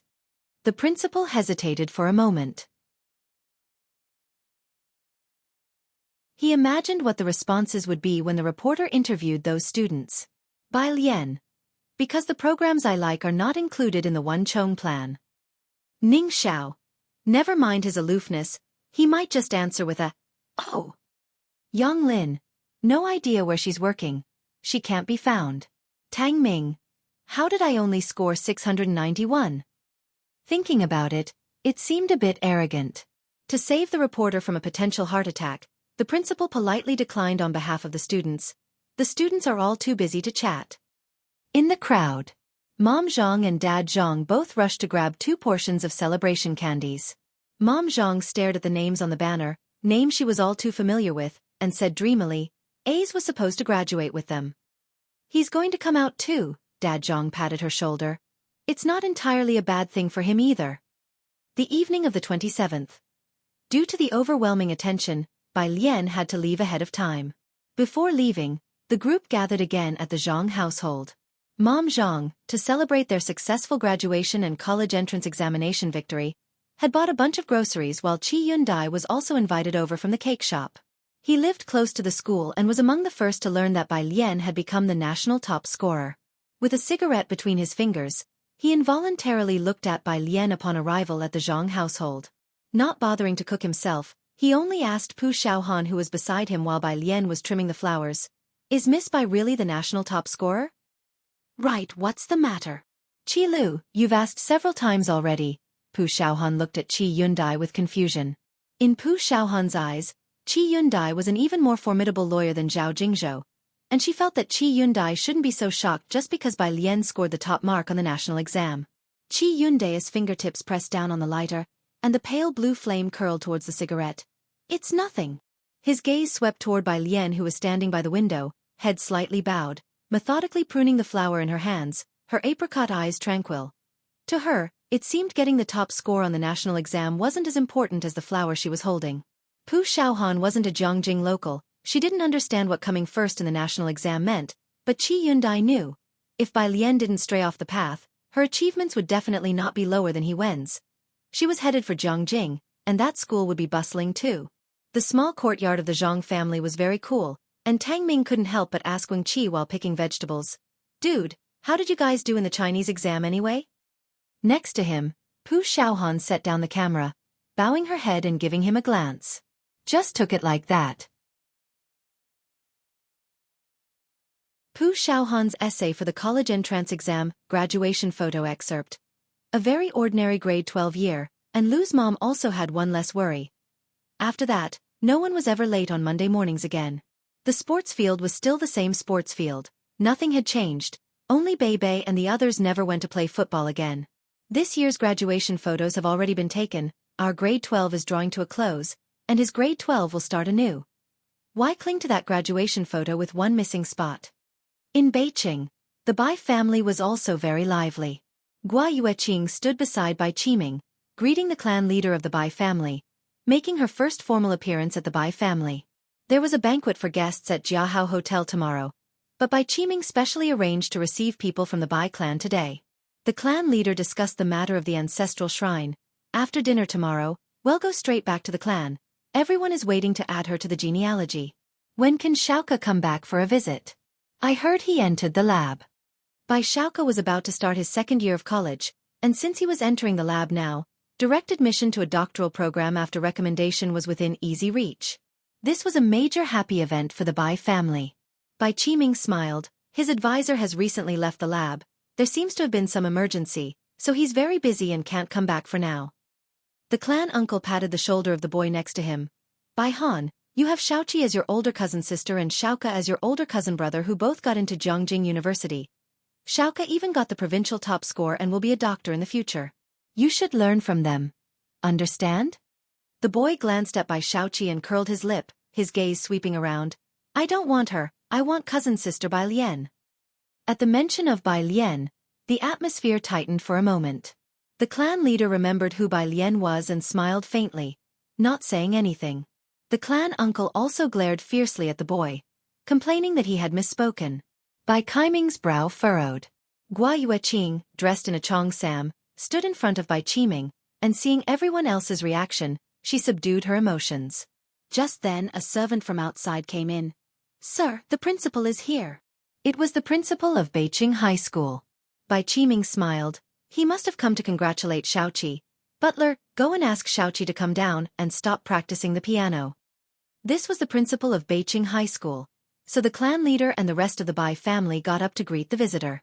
At the gate, the principal was accompanied by a middle-aged man wearing a striped shirt, who had glasses on and was carrying a jacket on his arm, looking refined and imposing. With an extraordinary presence, the Bai family members were all inwardly surprised, wondering who he was, when they heard the principal of Beijing High School introduce him. Mr. Bai, this is our city's Education Bureau Chief, Director Li. The Education Bureau Chief? The Bai family members were all exceptionally amazed. The clan leader looked at Bai Qiming in surprise, the expression quite clear. How do you know the bureau chief? Bai Qiming, a businessman, didn't have very strong connections. Their family was just known as one of the wealthy families in the city, and last year when Bai Xiaoka was the provincial top scorer, the Education Bureau had just sent a notice. How could he have invited the bureau chief? Bai Qiming's mind was in disarray, and he shook his head in a hurry at the clan leader, striking up a conversation with Director Li. But before Bai Qiming could speak, Director Li was already smiling and lifting his right hand. He shook hands with Bai Qiming, lowering his eyes slightly, and introduced himself. Mr. Bai, hello. I've heard from the principal that you are Bai Lian's father, so I specifically came to visit you. I hope this won't seem presumptuous. If you find any errors, ads pop up, ads redirect, broken links, non-standard content, etc., please let us know report so we can fix it as soon as possible.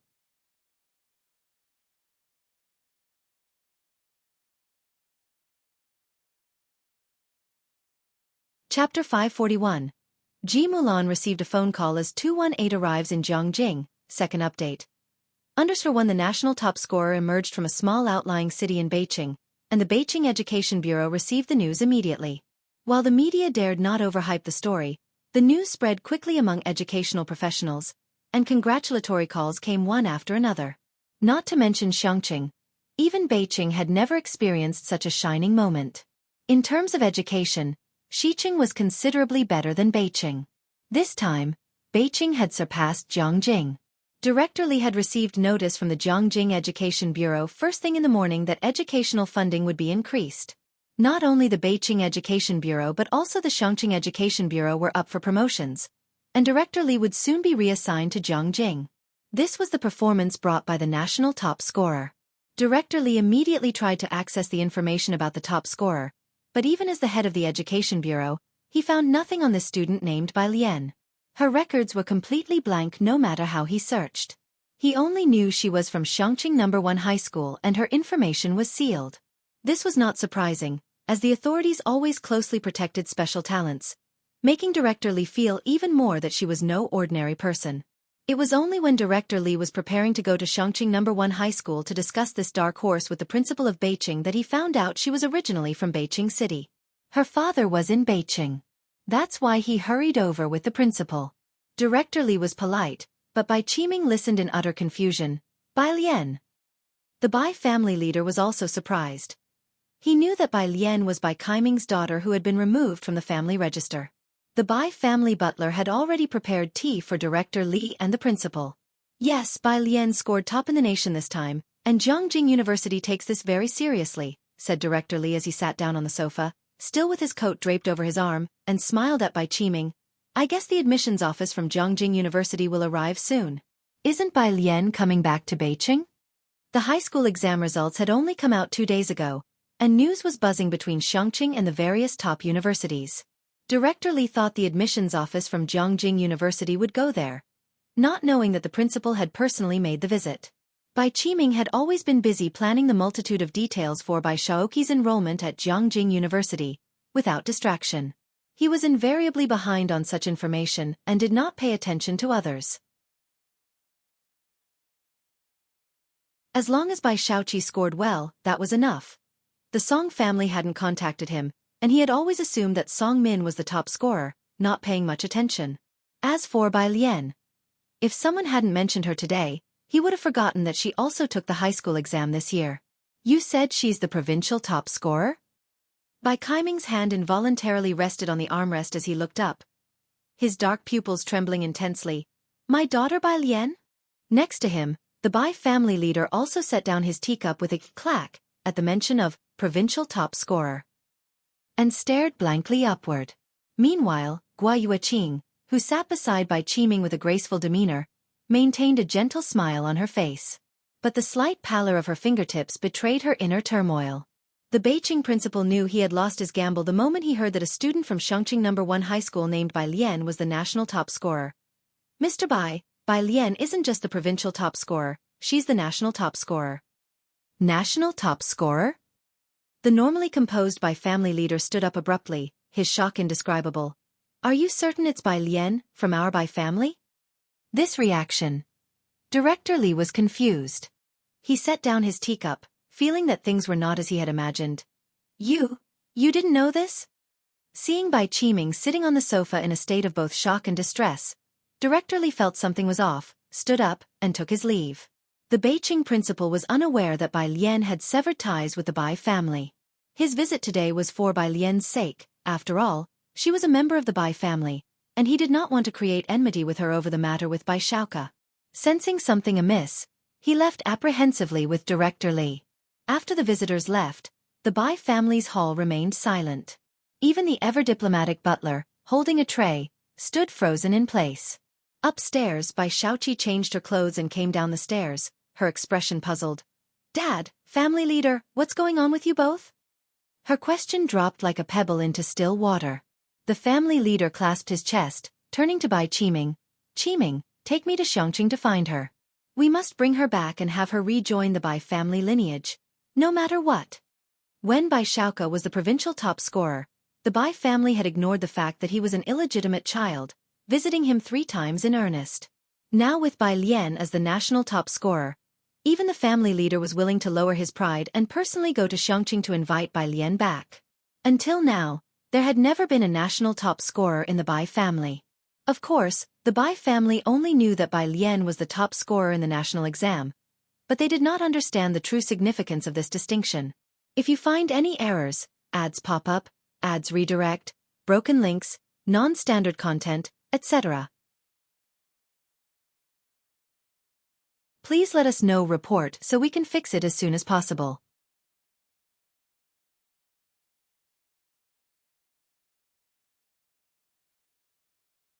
Chapter 542, 218 comes to Jianghu. Ji Mulan received a phone call, second update. Under 2 even so, it was enough to make them rush to Xianxia overnight. As for tomorrow's celebration banquet, they couldn't care less about it now. 28th. Early morning.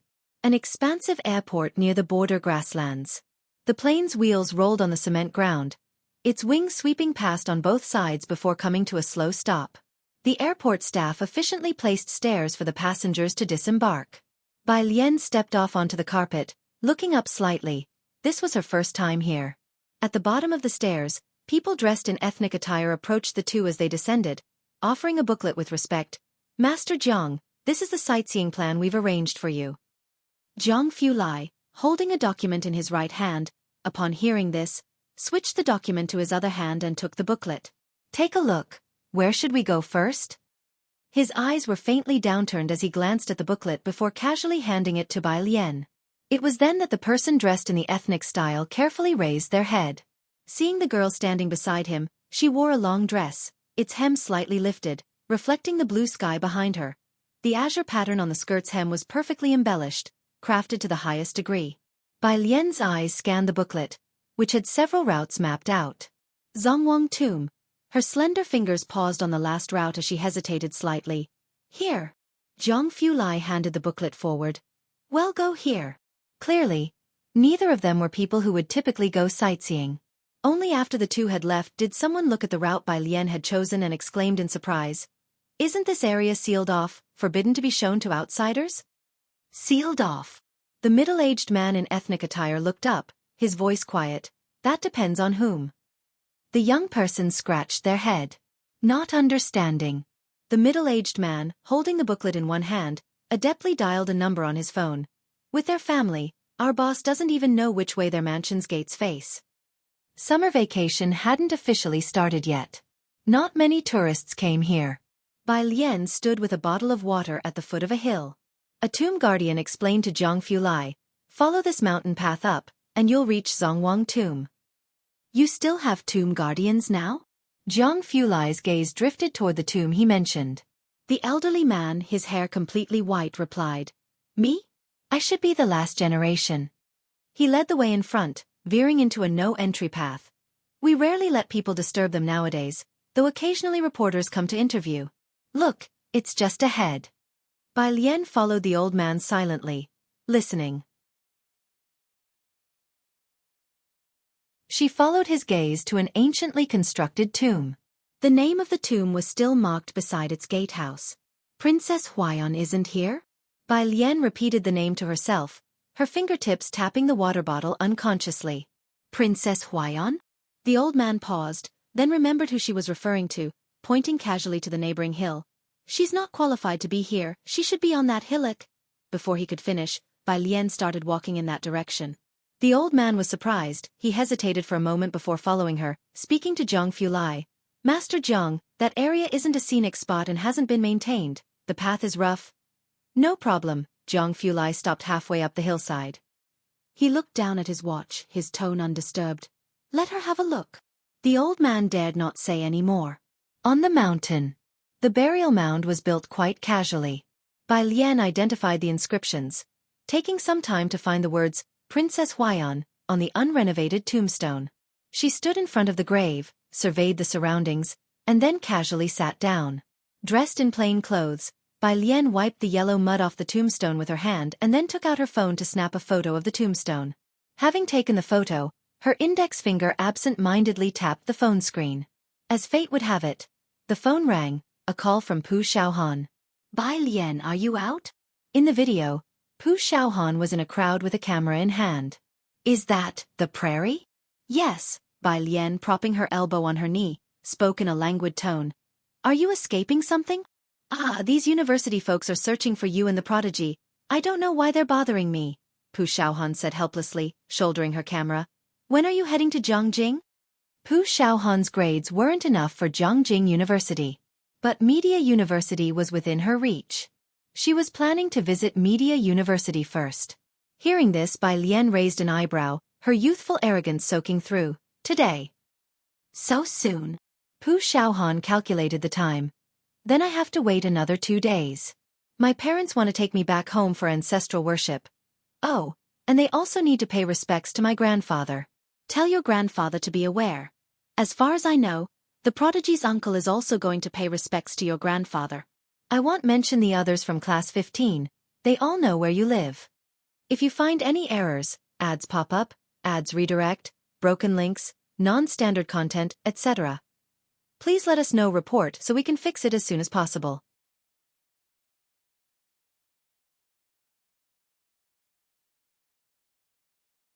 Chapter 543, 218 arrives in Jianghu. Ji Mulan receives a phone call, second update. _3 Ning Xiao was well aware of who was behind their achievements. So was class 15. Bai Lian switched hands while holding her phone. It's too much, tell them not to go. Pu Xiaohan looked vaguely into the camera. I'm not finished yet. The principal and others want to visit your grandfather as well, along with the people from the Xianxia Education Bureau. Bai Lian. She hung up the phone and silently apologized to Ji Heng in her heart. As soon as she ended the call, Bai Lian saw the photo of the tombstone on her phone. The tomb was old and dilapidated, unattended. She sighed and murmured, "This won't do, third princess. How can I take you to show my brother?" A few steps away. Zhang Fulai didn't come closer. Standing by the side of the path, he answered a call. The voice of a woman came from the other end. I heard you're going back to Jianghu? Yeah, I'll return tonight, he said indifferently, standing in the sunlight, his profile cold, his gaze fixed in Bai Lian's direction. Bai Lian was still sitting in front of the tombstone, dressed in simple loose clothes, looking exceptionally slender. In the light, she seemed enveloped in a halo. Sitting there casually, she looked beautiful but forlorn like a cat that couldn't find its way. I thought you were going to stay in Xianxia for 5 or 6 years, came the surprised tone from the other end. I had planned on that. Zhang Fulai saw Bai Lian getting up and diverted his attention, speaking in an unhurried manner. Auntie, if there's nothing else, I'll hang up. Jianghu. At Ji Xian's residence. After a day of classes, he hesitated before speaking to the butler. The butler, holding a cane, looked up. If you have something to say, just say it. Alien will be in Jianghu this afternoon, Ji Xiaojun paused. I'd like her to come here for a meal.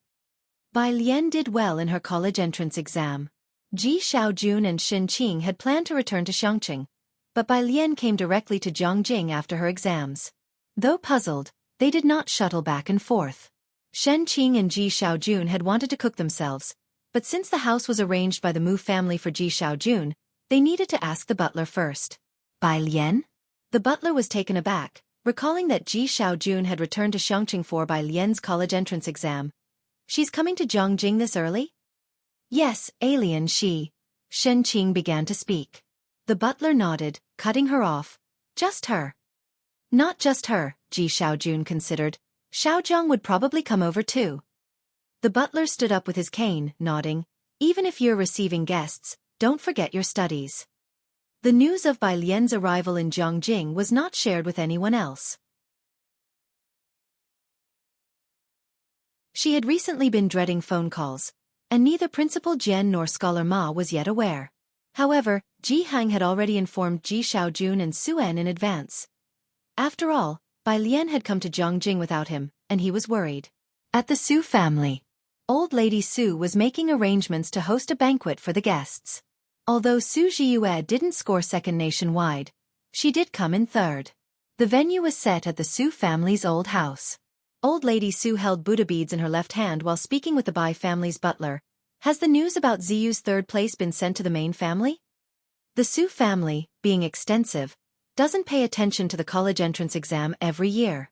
Without explicit communication, the Su family wouldn't know of the achievement. Rest assured, the butler nodded. I've informed the family members, and several of them have confirmed their attendance. Old Lady Su turned the dark Buddha beads, smiling at Su-en. Bai Lian and the others have also arrived in Jianghu, right? Invite them over. You should take a few days off too. Don't be busy with business all the time. This is also a great joy for the Su family. By the way, Old Lady Su remembered Bai Lian and turned to Su-en and Ji Mulan. How did Bai Lian do this year? Does she have a chance to get into Jianghu University? Ji Mulan's expression paused. She didn't know. Su-en picked up a teacup. She did very well. Su Zhiyue also performed well. But Su-en didn't specifically mention her score during the call with Jianghu. Mentioning Su Ziyu's national third place would seem too ostentatious. Su-en simply told Jianghu that Su Zhiyue did well. And Jianghu only mentioned that Bai Lian did very well. Both were polite, not bragging excessively. Ji Mulan stood up, thinking that no matter how well one did, it couldn't compare to Su Zhiyue. Ji Mulan decided to step outside for some air. As she reached the door, her phone rang with a Beijing number. She paused and answered. Mulan, an elderly voice spoke from the other end. I'm the patriarch of the Bai family. You must have met me.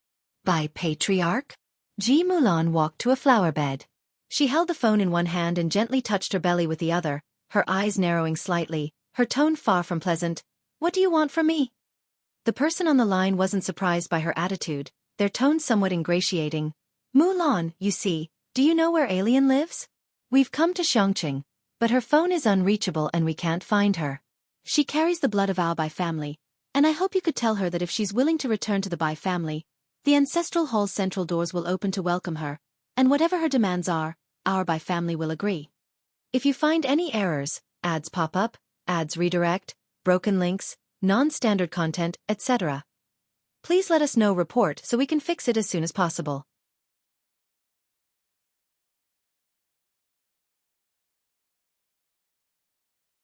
Chapter 544. 219 has returned to her rightful place. _1 Ji Mulan's relationship with the Bai family was strained. When the news of Bai Xiaoke first came out, the Bai family didn't hesitate to ignore Ji Mulan's personal appeal and went to ask Bai Xiaoke to come back. She, always accustomed to pride, faced setbacks in both marriage and her children. She took it to heart.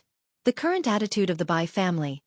Thinking back to the college entrance exam, Ji Mulan knew that Bai Lian might have performed better than she imagined, but surely not well enough for the head of the Bai family clan to personally call? Alien. Ji Mulan's hand stopped moving, her tone casual. What do you want with her? She knew that Bai Lian had transferred her household registration to Jianghu's name, but was unaware that Bai Lian had been struck from the Bai family's genealogy. There were indeed some improprieties in how Qiming and the others handled Shuk's incident back then. Fate has played cruel tricks on us all. But now you have married into a good family, which is a blessing in disguise, the head of the Bai family gently persuaded. I know the Su family has considerable assets, but after all, Bai Lian carries the Bai family name, with our blood flowing in her veins.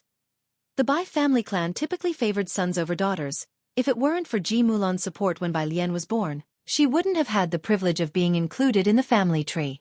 Now, to protect her, the head of the Bai family had even learned to grovel. She won't take pride in the blood of your Bai family, Ji Mulan scoffed. When you kicked her out, I didn't see you rushing to Xianxia to find her. What's changed now? Suddenly remembering she's part of the Bai family. Forget about it, she doesn't even want to join the Su family, let alone return to the Bai family. The audacity! She didn't wait for the other party to respond and directly cut off the call, blocking the number. Staring at the screen, she picked up her phone and dialed a call to Jianghu. They usually didn't talk much, and Jianghu was silent upon receiving the call. Ever since Ji Mulan arrived in Jianghu, she and Bai Lian had grown increasingly distant from Jianghu. With new expectations, she thought much less about Bai Lian. She didn't say much, only reminding Jianghu that the Bai family had been looking for him, then paused before asking, her.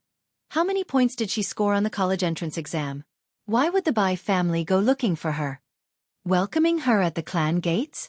Her. On the phone, Jianghu's voice was as light as a breeze. She's the national top scholar. What? Ji Mulan's fingers froze, her eyes slightly unfocused.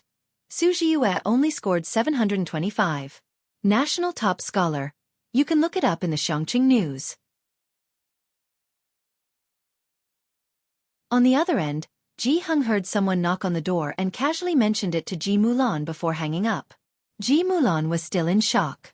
Inside the house, the Su family butler beckoned Ji Mulan with a cheerful smile to come in for a meal. Ji Mulan entered as if in a trance. The old Madame Su glanced at her but didn't pay much heed, continuing to look down at the list. Pointing to a name with her Buddha beads in hand, she turned to instruct the butler, "Make sure to invite the Qi family, especially Xu Yun." The butler nodded. Rest assured. Su Hen, who had just washed his hands, noticed Ji Mulan's odd demeanor. "What's wrong with you?" Ji Mulan sat down, her hands cradling her teacup. She lifted her head, her voice wavering. "Dad said, Alien is the national top scholar with a perfect score." Across from her, the old Madame Su, who was pointing at the list, suddenly looked up. "Xianxia." Jianghu hung up the call and went to open the door. 3 people stood outside. Jianghu recognized Bai Lian's homeroom teacher, Lu Lingxi, and asked with confusion, "Teacher Lu, what's going on?" His gaze shifted to the 2 people with Lu Lingxi. On the left stood a man in a dark gray coat, with a buzz cut, a rugged profile, and one hand behind his back, exuding an imposing aura. With a serious expression, Lu Lingxi slightly turned to introduce him to Jianghu. "This is Principal Shi Yu, the president of Jianghu University." There were many people trying to get information about Bai Lian. Lu Lingxi didn't know why these people couldn't find Bai Lian's home address, but she didn't reveal anything. The president of Jianghu University was different. Lu Lingxi knew that Bai Lian wanted to attend Jianghu University. Bai Lian's classmates came to see her that afternoon, which was one thing, but now Jianghu saw the president of Jianghu University come in person. He was speechless. He began to seriously consider whether Bai Lian's claim of wanting to relax after experiencing great pressure in her senior year of high school was just a farce. "Are you saying that Bai Lian has gone out?" Principal Shi Yu stood up anxiously upon hearing of Bai Lian. "Where has she gone? Did another school arrange a trip for her?" Jianghu brewed tea for the visitors. Right now, she should be arriving in Jianghu. Having traveled all the way to Xianxia only to find out that Bai Lian had headed to Jianghu, Shi Yu exhaled a long breath, took out his phone, and sent a message to immediately arrange a trip to Jianghu for him. "If you find any errors, ads pop up, ads redirect, broken links, non-standard content, etc., please let us know, report so we can fix it as soon as possible."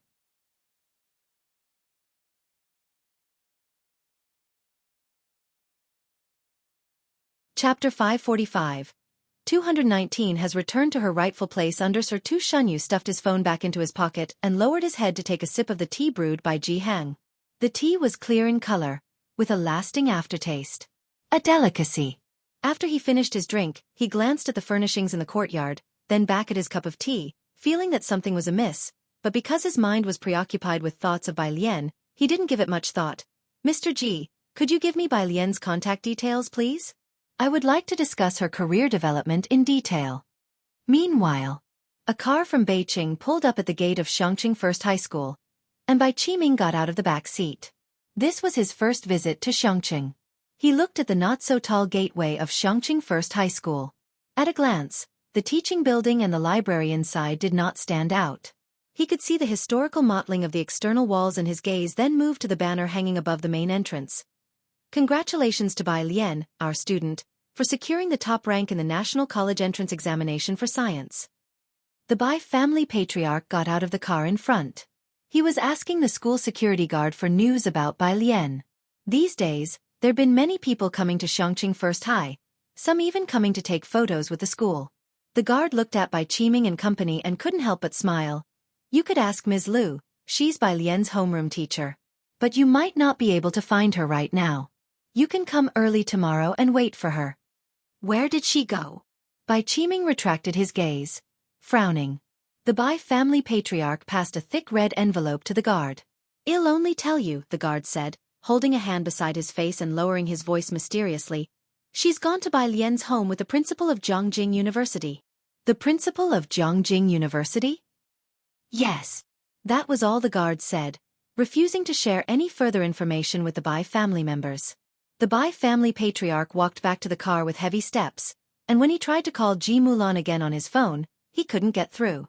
"Bai Qiming, Look at the mess you've caused.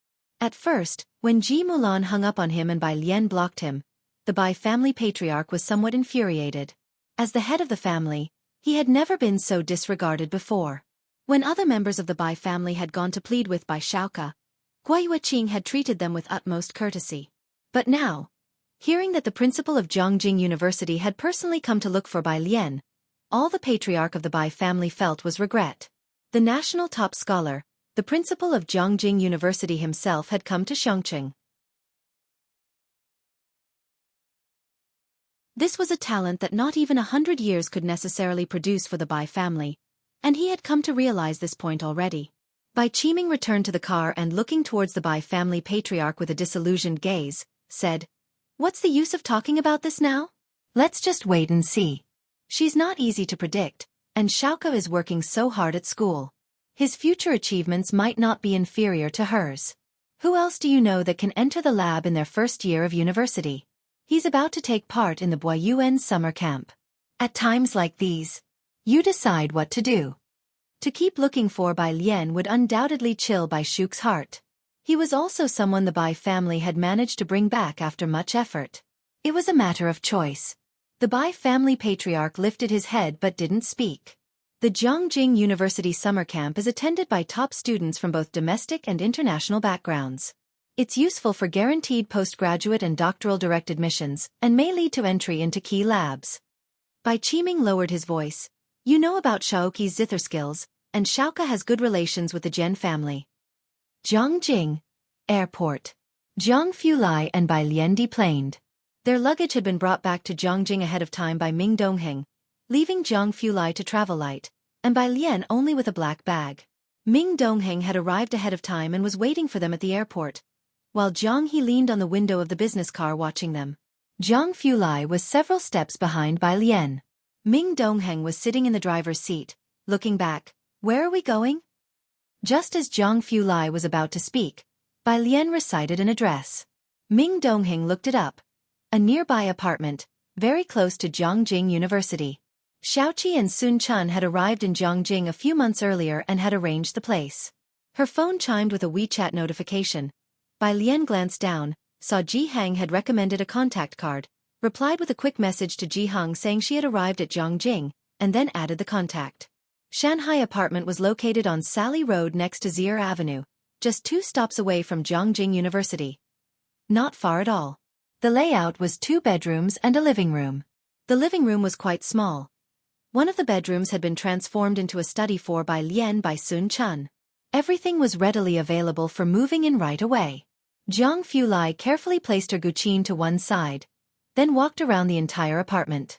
His expression was neutral as he casually commented, "Small." Bai Lian paid no attention to him, simply handing him the suitcase and asking him to arrange her books in the study. Ming Dongheng, busy moving the sofa to a suitable location, noticed Jiang Fulai's upright yet detached and inexplicably morose figure. If you find any errors, ads pop up, ads redirect, broken links, non-standard content, etc., please let us know. Report so we can fix it as soon as possible.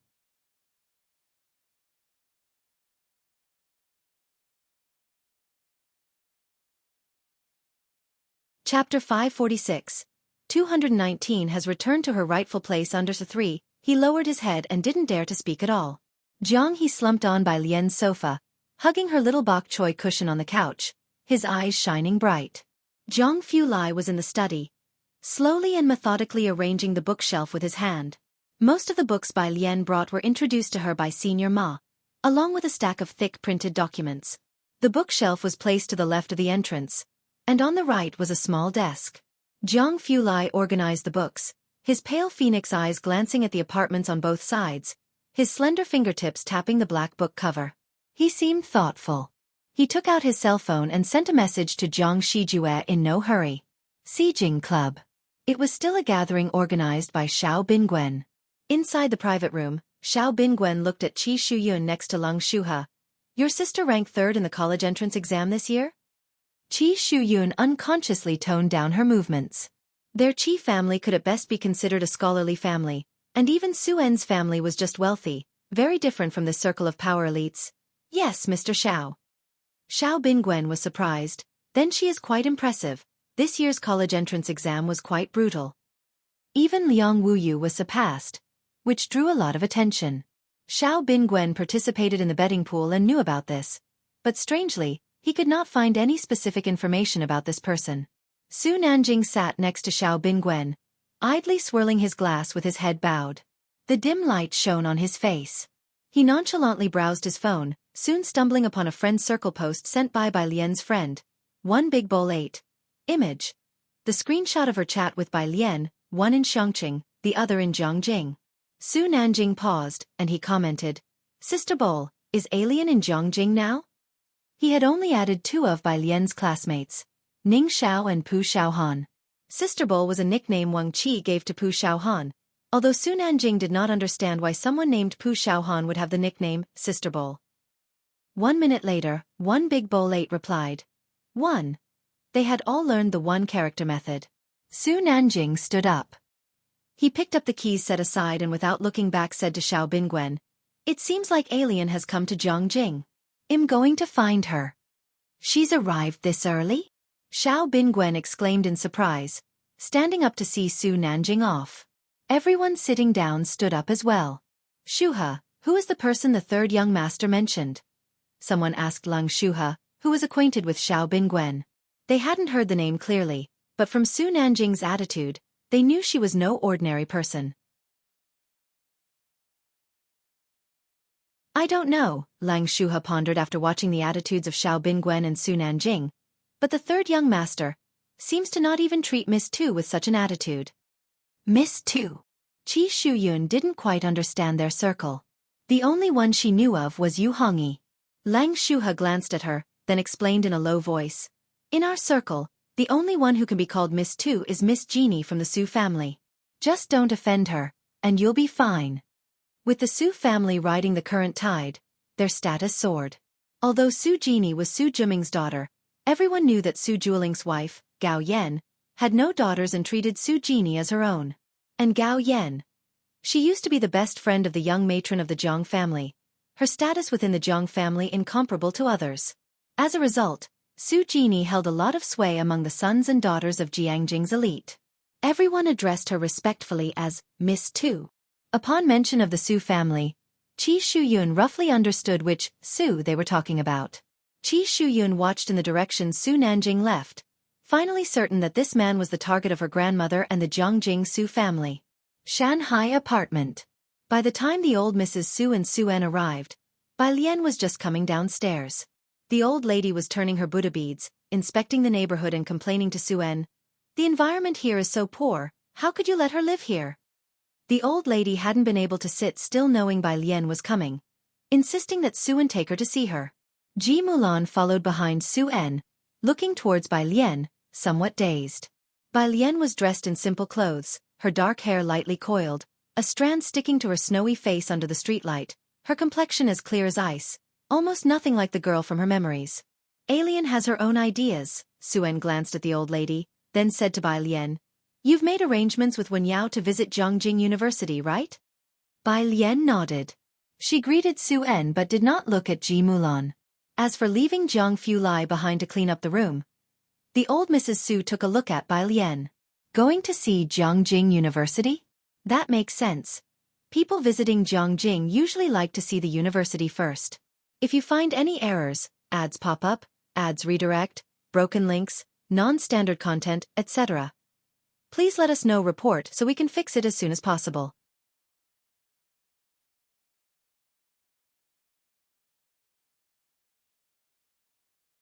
Chapter 547, 219 has returned to her rightful place under before Mrs. Su wasn't surprised at all. As a native of Xianxia, Bai Lian's excitement about getting into Jiangjing University was expected. It was almost 8 o'clock. Jiangjing University was busy with people, and at this time, many students taking the national exam were checking in at the entrance. Su Wenyao was waiting by the campus gates and waved at Bai Lian and her companions from afar as soon as he spotted them. Alien little sister, Su Wenyao felt a sense of unrealness upon seeing Bai Lian. He had just learned that Bai Lian was the national top scorer of the year. Let me first take you to the statues of the notables.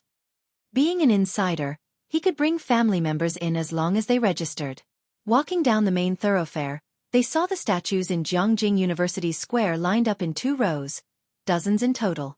From 100 meters away, Bai Lian could see the bronze statue at the very front. As twilight blurred the edges of the day, one could see that the bronze figure was well maintained. One hand held a book while the other was placed behind his back. He appeared to be reading intently, his garment caught in a fold by the breeze. With the aura of an ascetic sage, it seemed as if he might turn into an immortal at any second. This was Liang Zuan. Seeing these statues, even Mrs. Su put her palms together solemnly, her gaze devout and admiring. As the end of term drew near, many students came here to carefully pay homage to these statues and to the giant rock behind them. "These are statues of notable figures, you must know them," said Su Wenyao, after his own observance, highlighting one statue in particular to Bai Lian. "This is our senior sister." Mrs. Su, looking at the first statue, had an unstoppable fervor and envy in her eyes. "The Liangs, how proud they must be to see this statue." Next to her, Ji Mulan was also staring in stunned silence at everything. The area was teeming with the most elite students from across the country. This place was sacred, and everyone passing by would pay homage involuntarily, reminiscent of the era when the senior sister and her peers were in their prime and the era when the emperor's advisor strategized behind the scenes. Her gaze shifted, landing on the giant stone behind the statues, which was illuminated by light.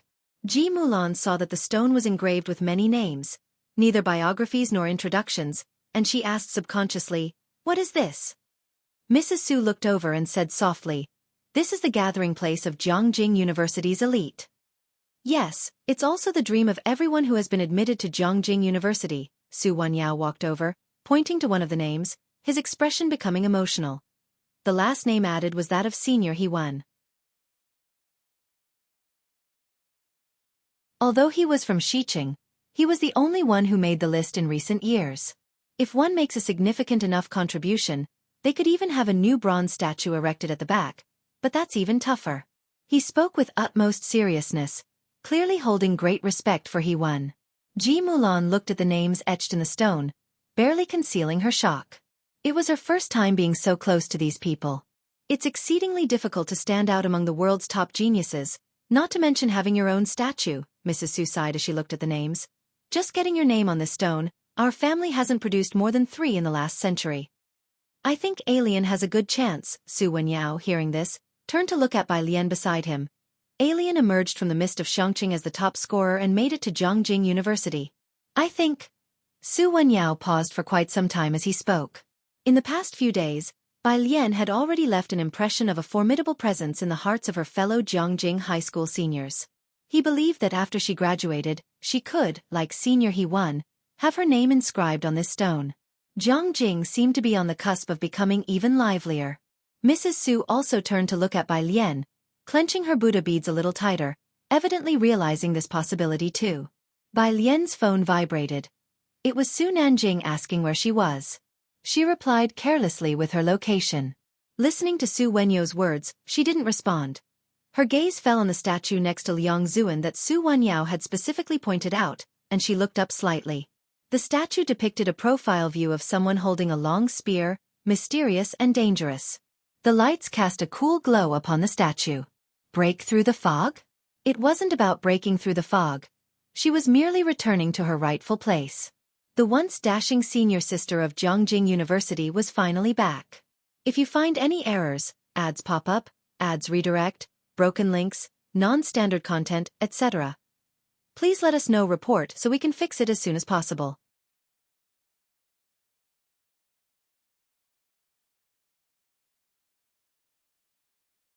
Chapter 548. Bustling Jianghu, 3 visits to the thatched cottage. Principal Sure, 2 chapters combined. Under one, Jianghu University was always bustling at night. Even if some had finished their exams, they didn't go home, and the place was crowded, especially at Celebrity Statue Square, which was always lively. Su Wenyao wasn't surprised to see Bai Lian staring at the first row of statues. After all, they were the founder and the first female graduate of Jianghu University, whom even the president would come to pay respects to regardless of the weather. Next to them, Ji Mulan and Old Lady Su were still standing under that huge rock, a dark brown stone 4.17 meters tall and 9.82 meters wide, with Jianghu University inscribed on the upper left, and the much smaller words, Honorary Alumni, written below. Each name would be recorded in the history of the university. When he first entered Jianghu University as the top student, nobody paid attention to him, and his advisor pushed him hard to graduate, until he became an honorary alumnus and swept the whole Jianghu University. Most of those who could become honorary alumni were from Jianghu. From a young age, they received top-notch education. While others were still learning 123, they were immersed in various summer camps and lectures influenced by their parents and seniors. The case of Heiress was truly unique. The butler followed behind old lady Su, sighing, "This is the ceiling of intelligence." They were still looking at the huge rock, but Su Wenyao, who was used to it, asked Bai Lian, "Do you want to check out other places? Our university's library is huge, with a large collection of books and 7 canteens." "No, thanks." Bai Lian withdrew her gaze. "I'll come back to read in a couple of days."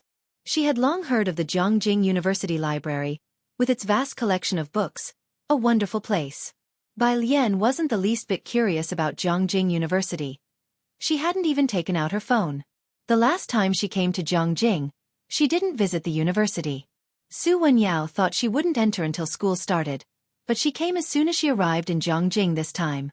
The group was getting ready to eat. Bai Lian and Su Wenyao were chatting at the back, and whatever they were talking about, no one else could understand. Old lady Su walked in front with Su En, talking to him. Shu Yun said she saw that third young master. Su, the third young master? Su En's expression changed slightly. Old lady Su couldn't help but sigh. For her, this news was even better than Su Jiue getting into Jianghu University. It has to be the Qi family's circle to match up with them. Su En didn't speak, for it involved the Qi family, and Su Wenyao had nothing to do with the Qi family.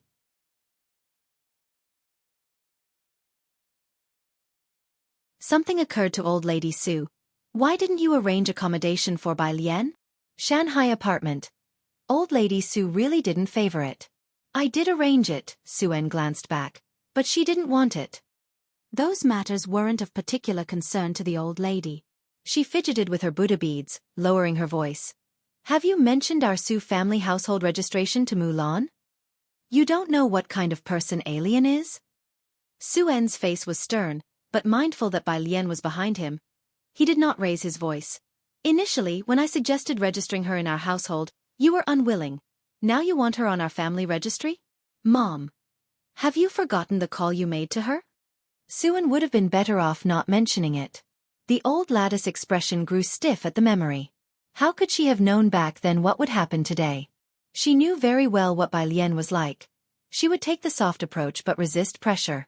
If she had followed Su En's wishes back then, Bai Lian might have really entered the Su family's household register. Today's top national scholar was also a member of their Su family. But it was of no use to talk about these things now. Shanghai apartment. A fiery red sports car was parked right in front of the building.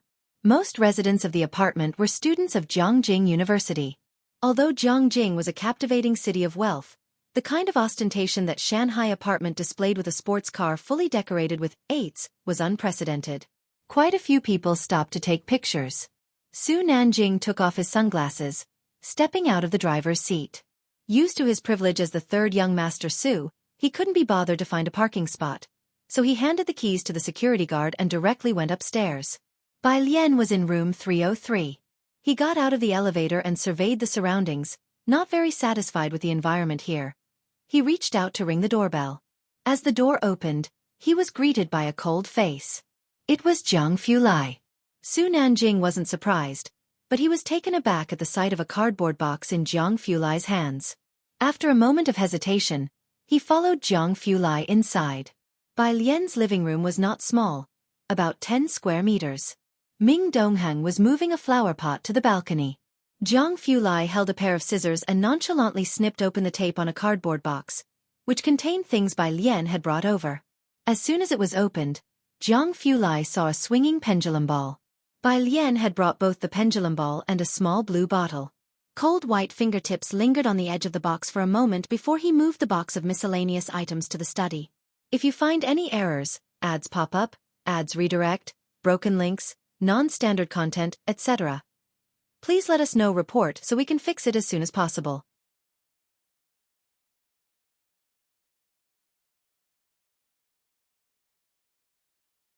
Chapter 549, Bustling Jianghu, 3 visits to the thatched cottage. Principal Shi, 2 chapters combined. Underscore 2. Su Nanjing didn't find Bai Lian, but saw clearly what Jiang Fulai was up to. He was sorting junk?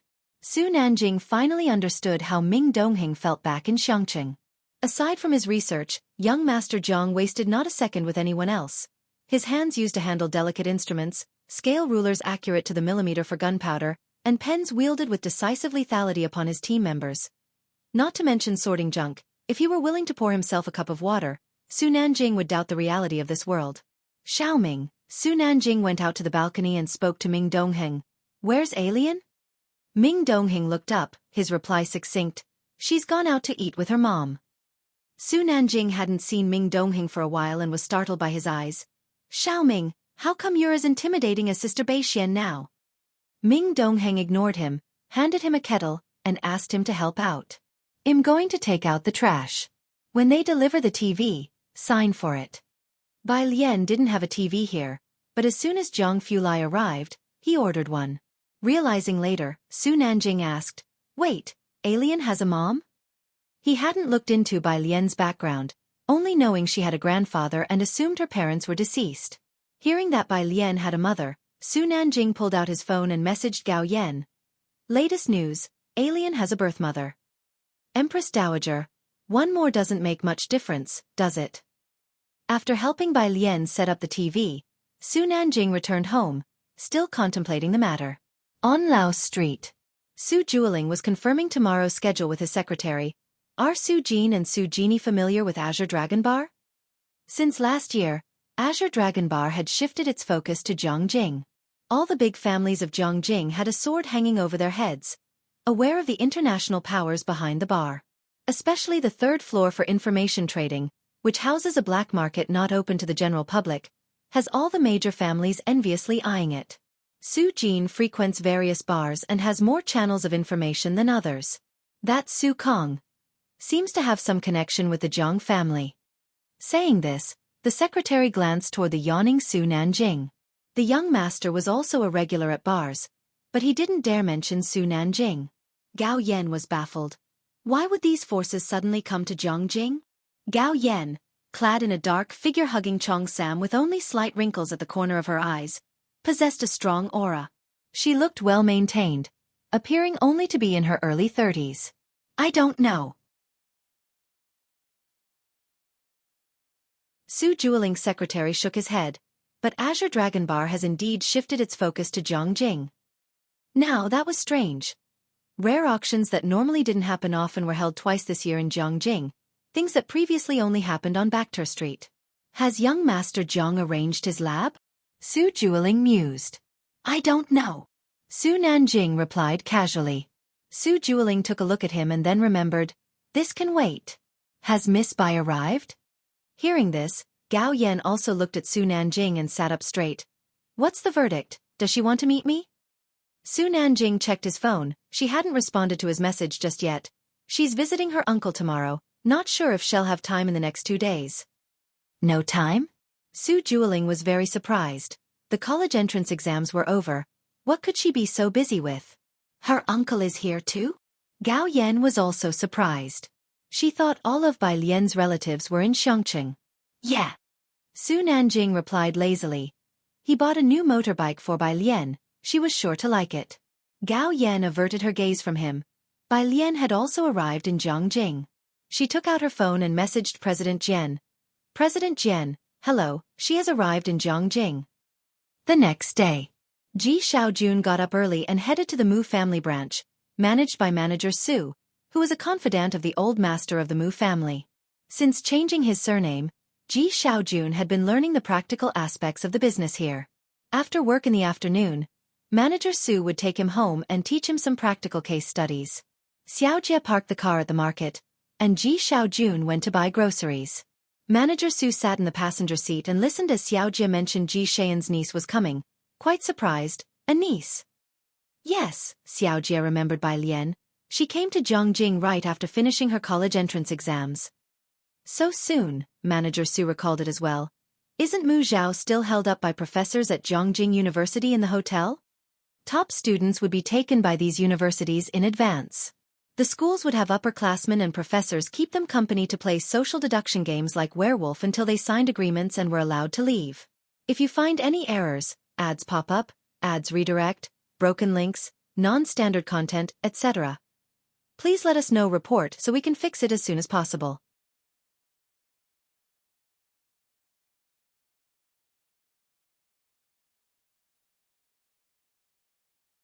Chapter 550. Bustling Jianghu, 3 visits to the thatched cottage. Principal Sure, 2 chapters combined.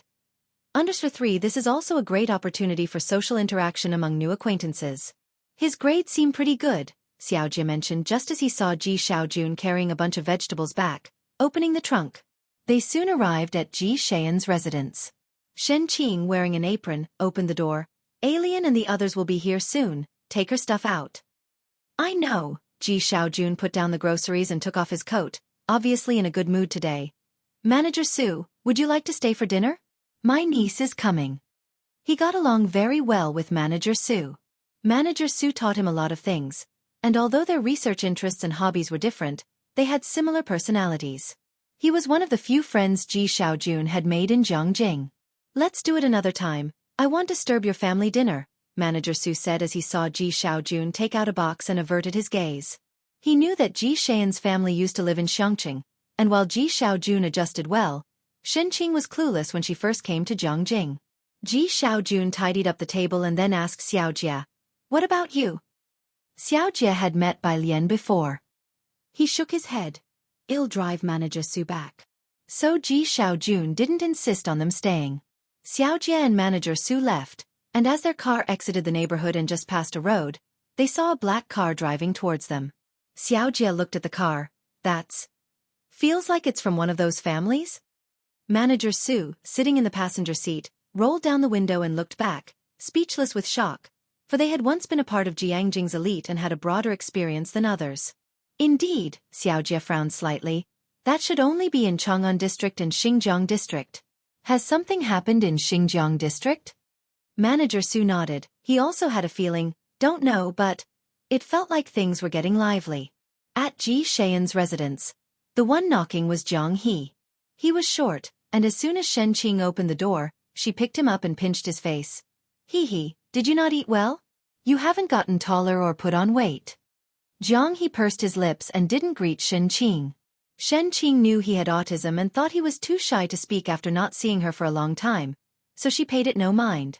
She laid out the fruit and a new jigsaw puzzle on the carpet for Jianghu to play with.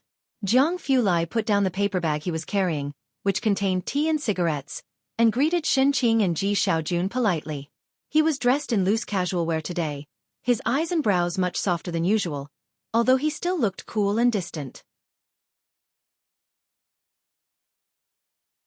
Shen Qing's hair had grown out, she wasn't wearing a cap, and had a neat haircut. Ji Xiaojun was cooking in the kitchen, and Shen Qing brought the item from Jianghu University to her. It's this box, but alien, what is this? Bai Lian looked at the box with a chibi image of Liang Zuan on it, her fingertip lightly touching the box. Souvenir. Jiang Fulai brewed a pot of hot tea, watching Bai Lian with her paper box, without saying a word. There weren't many at the table, with only Ji Xiaojun drinking alcohol, chatting intermittently with Jiang Fulai. By the way, alien, Ji Xiaojun began, suddenly remembering something. Isn't your birthday coming up soon? At the dining table, the uncommunicative Jianghu, engrossed in his meal, looked up slightly. Shen Qing hadn't heard about Bai Lian's birthday either, and upon hearing Ji Xian's mention, she also remembered, when is Alien's birthday? August 8th. Ji Xiaojun remembered Bai Lian's birthday. Bai Lian had never celebrated her birthday with the Bai family before. This would be their first time celebrating for Bai Lian, and neither Ji Xiaojun nor Shen Qing wanted to take it lightly, guessing that Jianghu would also come by that time. Alien, how many classmates and friends do you have? Ji Xiaojun knew that Bai Lian always had many classmates and friends. People of all ages and walks of life. No rush, Bai Lian slightly lowered her gaze, reached out for a vegetable, and her voice was quite casual. It's still early. Jiang Fulai looked up at her slightly, without further comment. After the meal, Shen Qing asked Bai Lian to stay the night, and Bai Lian did not refuse. Jiang Fulai left first. The next day, Bai Lian got up very early. Shen Qing was making breakfast in the kitchen while Bai Lian was working on problems in an app. After the college entrance examination, her problem-solving speed had clearly improved. There were many blank sheets of paper from Ji Xiaojun. She sat beside the coffee table, her left hand pressing a white sheet, her right hand holding a black pen, and slowly wrote down complex formulas on the paper. The doorbell rang, and after taking a photo and sending it, she went to open the door. It was Xiaojia and the butler. Xiaojia had come to take Ji Xiaojun to the company, and upon seeing Bai Lian, both of them were obviously startled. If you find any errors, ads pop up, ads redirect, broken links, non-standard content, etc., please let us know. Report so we can fix it as soon as possible.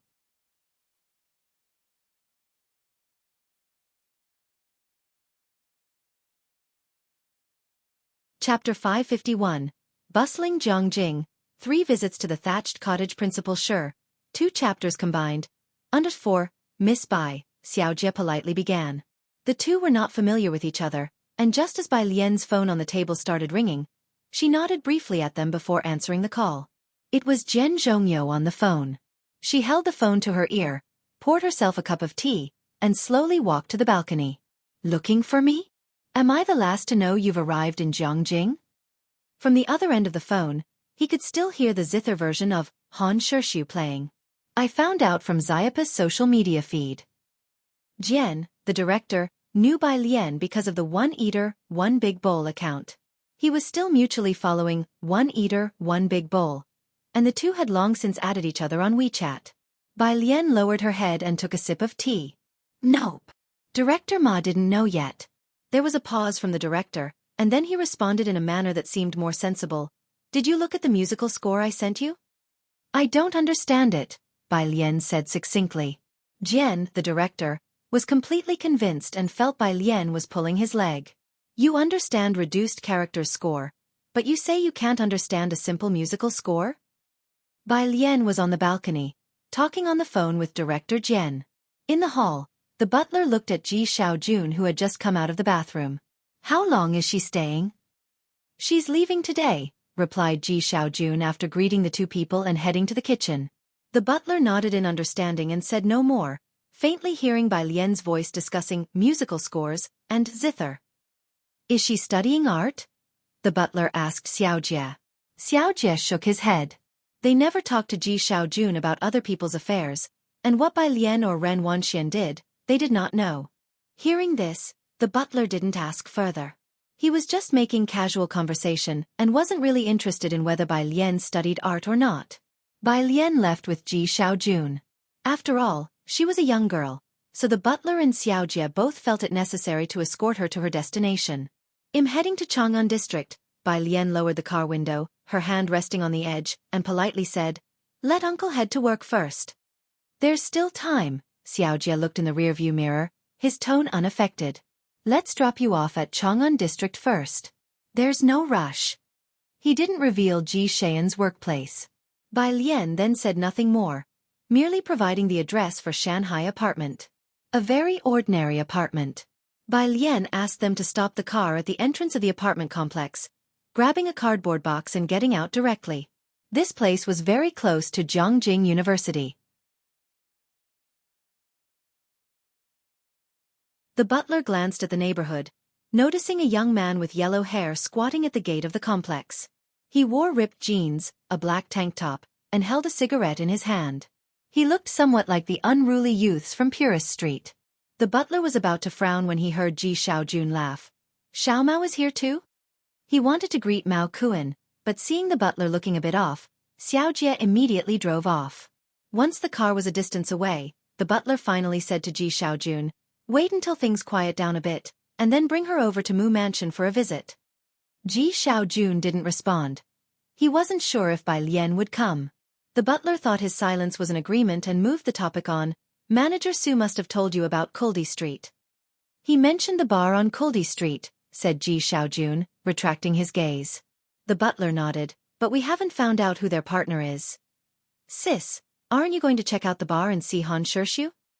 Mao Kuan followed Bai Lian into her home. As Bai Lian entered, she shook her head. I don't have time right now. As soon as Mao Kuan entered, he could feel changes.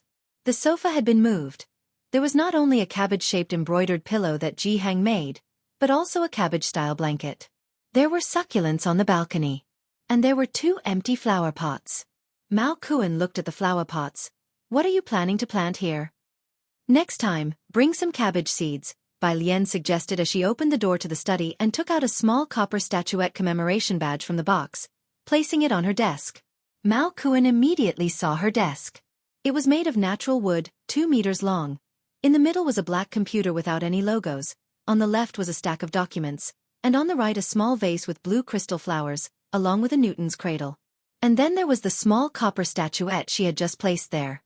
Plant cabbages? This was something Mao Kuan had not anticipated. From the next door came a clang.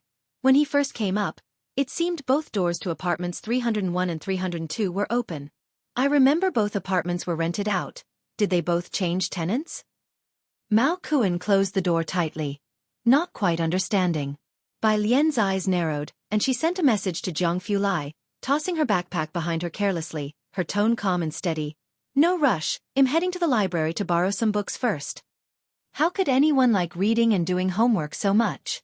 If you find any errors, ads pop up, ads redirect, broken links, non-standard content, etc., please let us know. Report so we can fix it as soon as possible.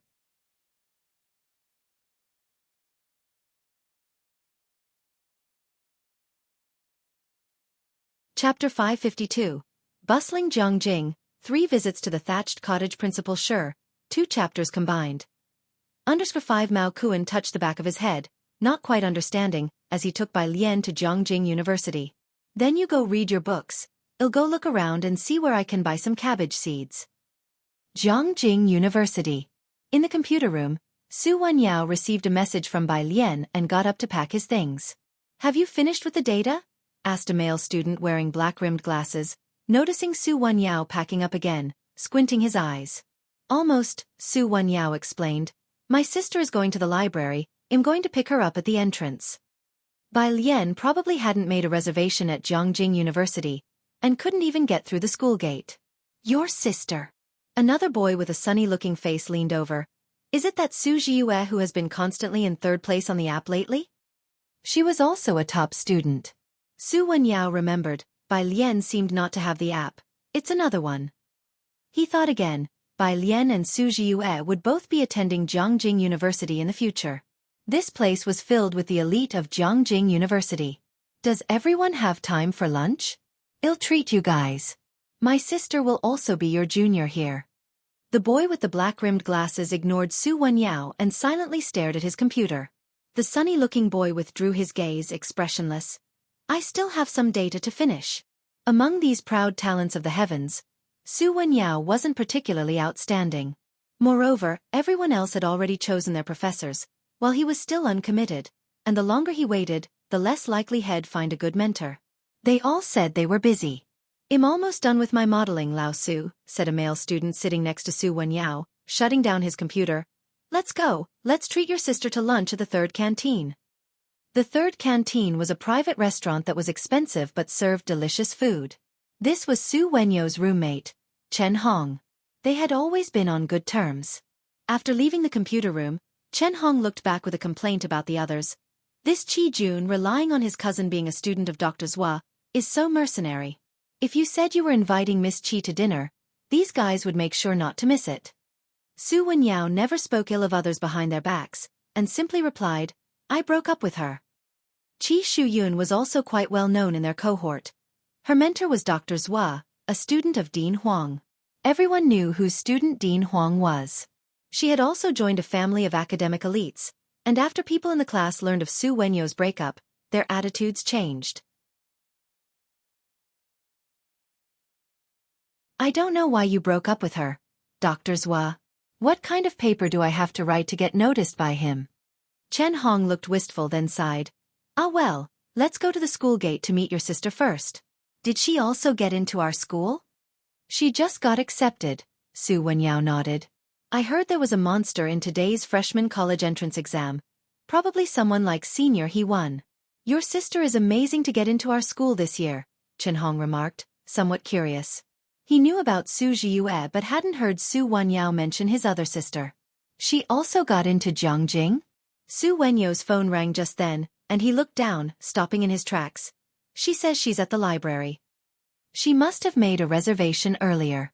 Su Wenyao thought, with her otherworldly beauty, how would she know to make a reservation in advance? Approaching noon. Su Wenyao told her the location of the third canteen, and they met there. Outside the library. Bai Lian was holding a stack of books she had borrowed, lazily flipping through her phone. Su Wenyao was taking her to the third canteen for lunch. He captured a map and told her to take the campus bus for 3 stops. There was a stop right outside the library. She was wearing a long green dress with mid-length sleeves. The sunshine spilled over her face, her black hair half pulled back behind her head, the rest lazily draped over her left shoulder. Like a character stepping out of a water ink painting, many passers-by turned to look at her, and some hesitatingly thought about approaching with their phones to strike up a conversation. Bai Lian gathered her gaze, about to exit WeChat to check out the challenge questions on the Jianghu app for the day. A message popped up. Shunyu, image, Shunyu, isn't anyone home? The photo was of Shanghai apartment. Bai Lian opened it and saw that it was Principal Shi, whom Ji Hang had recommended, a man who since adding her a few days ago, messaged every day with just, "Where are you?" Bai Jian, I'm at Jianghu University. Bai Jian. Third canteen. Meanwhile, outside room 303 at Shanghai apartment, Principal Shi tugged the corner of his mouth. He had visited the day before and found her at her uncle's house. He couldn't share the address. 3 visits to the thatched cottage. Yet in the end, she was on his own turf?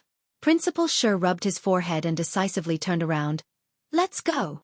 Where to? The director hurried to keep up. The top scorer of the college entrance exam was indeed hard to find.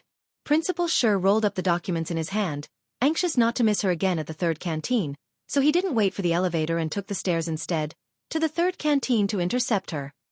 Shouldn't you wear a mask? The director hastened after him. At Jianghu University, the popularity of the principal was second only to that of academician Ma. If you find any errors, ads pop up, ads redirect, broken links, non-standard content, etc., please let us know. Report so we can fix it as soon as possible.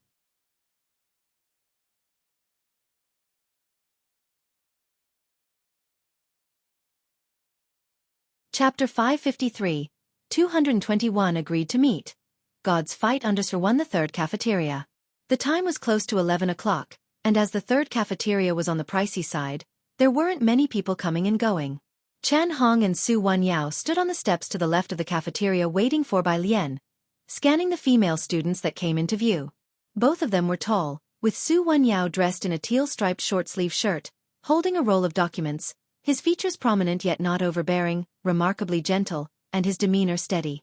Chen Hong was chatting with Su Wenyao in a relaxed manner. In his line of sight, the campus bus stopped at the diagonal road junction ahead. Chen Hong immediately stood erect, looking over at Su Wenyao. Is she on this bus? A few people, both men and women, got off the bus, but Chen Hong did not recognize which one was Su Wenyao's sister. Just as he was about to turn his head and ask Su Wenyao, he saw the last figure alight from the rear door. The summer sunlight was blinding, and the golden light poured onto her fluttering garment, casting a hazy halo, her excessively exquisite face reflecting a cold sharpness. The school buses were mainly blue, painted with anime characters graffitied by the neighboring art students. The moment she stepped off from the rear door, it was as if she had stepped from the comic into reality.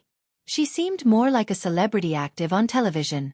Chen Hong thought she looked somewhat familiar but didn't associate her with Su Wenyao's sister, and turned to speak to Su Wenyao. She seems even more stunning than my idol. He hadn't finished speaking when he saw Su Wenyao raise his hand. On the opposite platform, the girl holding a stack of books walked straight over after she saw Su Wenyao. Did you go to the library? Su Wenyao saw the books in her hand. Borrowed from the school's library. 2 were in the original language, and there were also 2 books that had been translated. And there was one. It seemed to be a music book? Su Wenyao remembered Bai Lian could play the guzheng, and even a section of Ji Hang's ringtone seemed to be played by Bai Lian, so he wasn't surprised. I borrowed a few books. Bai Lian said, cradling the books and holding a bag in her hand. She could have entered the school by making an advance reservation as a visitor, but without a campus card, how had she gotten into the library? Before Su Wenyao could ask, Chen Hong finally caught on and abruptly grabbed Su Wenyao's arm. Wenyao, this is your sister? Yes, that's right. Su Wenyao turned sideways, leading Bai Lian inside and introducing her, Chen Hong, my roommate. Hello, Bai Lian said politely to Chen Hong. Chen Hong was a bit slow to catch on. Ah, hello, sister. There weren't many people in the cafeteria, so the three of them found a seat in a quiet corner. Su Wenyao and Chen Hong went to get their meals, which had already been ordered before Bai Lian arrived. I thought you were from the neighboring arts college. Chen Hong sat opposite Su Wenyao and spoke to Bai Lian. But what major are you planning to study? At Jianghu University, aside from those 3 special classes, biopharmaceuticals and plasma science are also quite popular. However, Bai Lian's demeanor didn't seem to fit any of those majors. It'll probably be in the physics department. Bai Lian picked up a vegetable with her chopsticks, both quantum mechanics and plasma science falling under the physics department. With her other hand, she grabbed a cola placed beside her and opened the pull tab with one hand. Chen Hong also picked up his chopsticks, his eyebrows lifting. Then you're like us, definitely our physics department's little junior sister. Bai Lian was not very talkative while eating. Chen Hong chatted with Su Wenyao, both of whom were to attend the Boyuan base summer camp during the vacation. The Boyuan summer camp for college students was also open to international students. There were many applicants, and the competition was fierce. Those freaks from the Tongfeng and Boyuan classes will be there, Chen Hong casually complained to Su Wenyao. I mean, they've all been guaranteed a spot for research. Why don't they just stay in the lab instead of joining us for the summer camp? Jianghu University's summer camp was highly regarded, and achieving good results there was very beneficial for graduate and doctoral admissions. Bai Lian heard a familiar name, the Boyuan class? The school's 3 special classes, Su Wenyao explained to Bai Lian, the Boyuan class, the Tongfeng class, and the preparatory class. They're like 3 camps for geniuses, filled with freaks. Chen Hong put down his chopsticks, a look of respect in his eyes when he mentioned these special classes. Most of them were exceptional talents directly recruited from national math competitions, bypassing the college entrance exams. Especially the Tongfeng class, which has 2 rounds of written exams and interviews.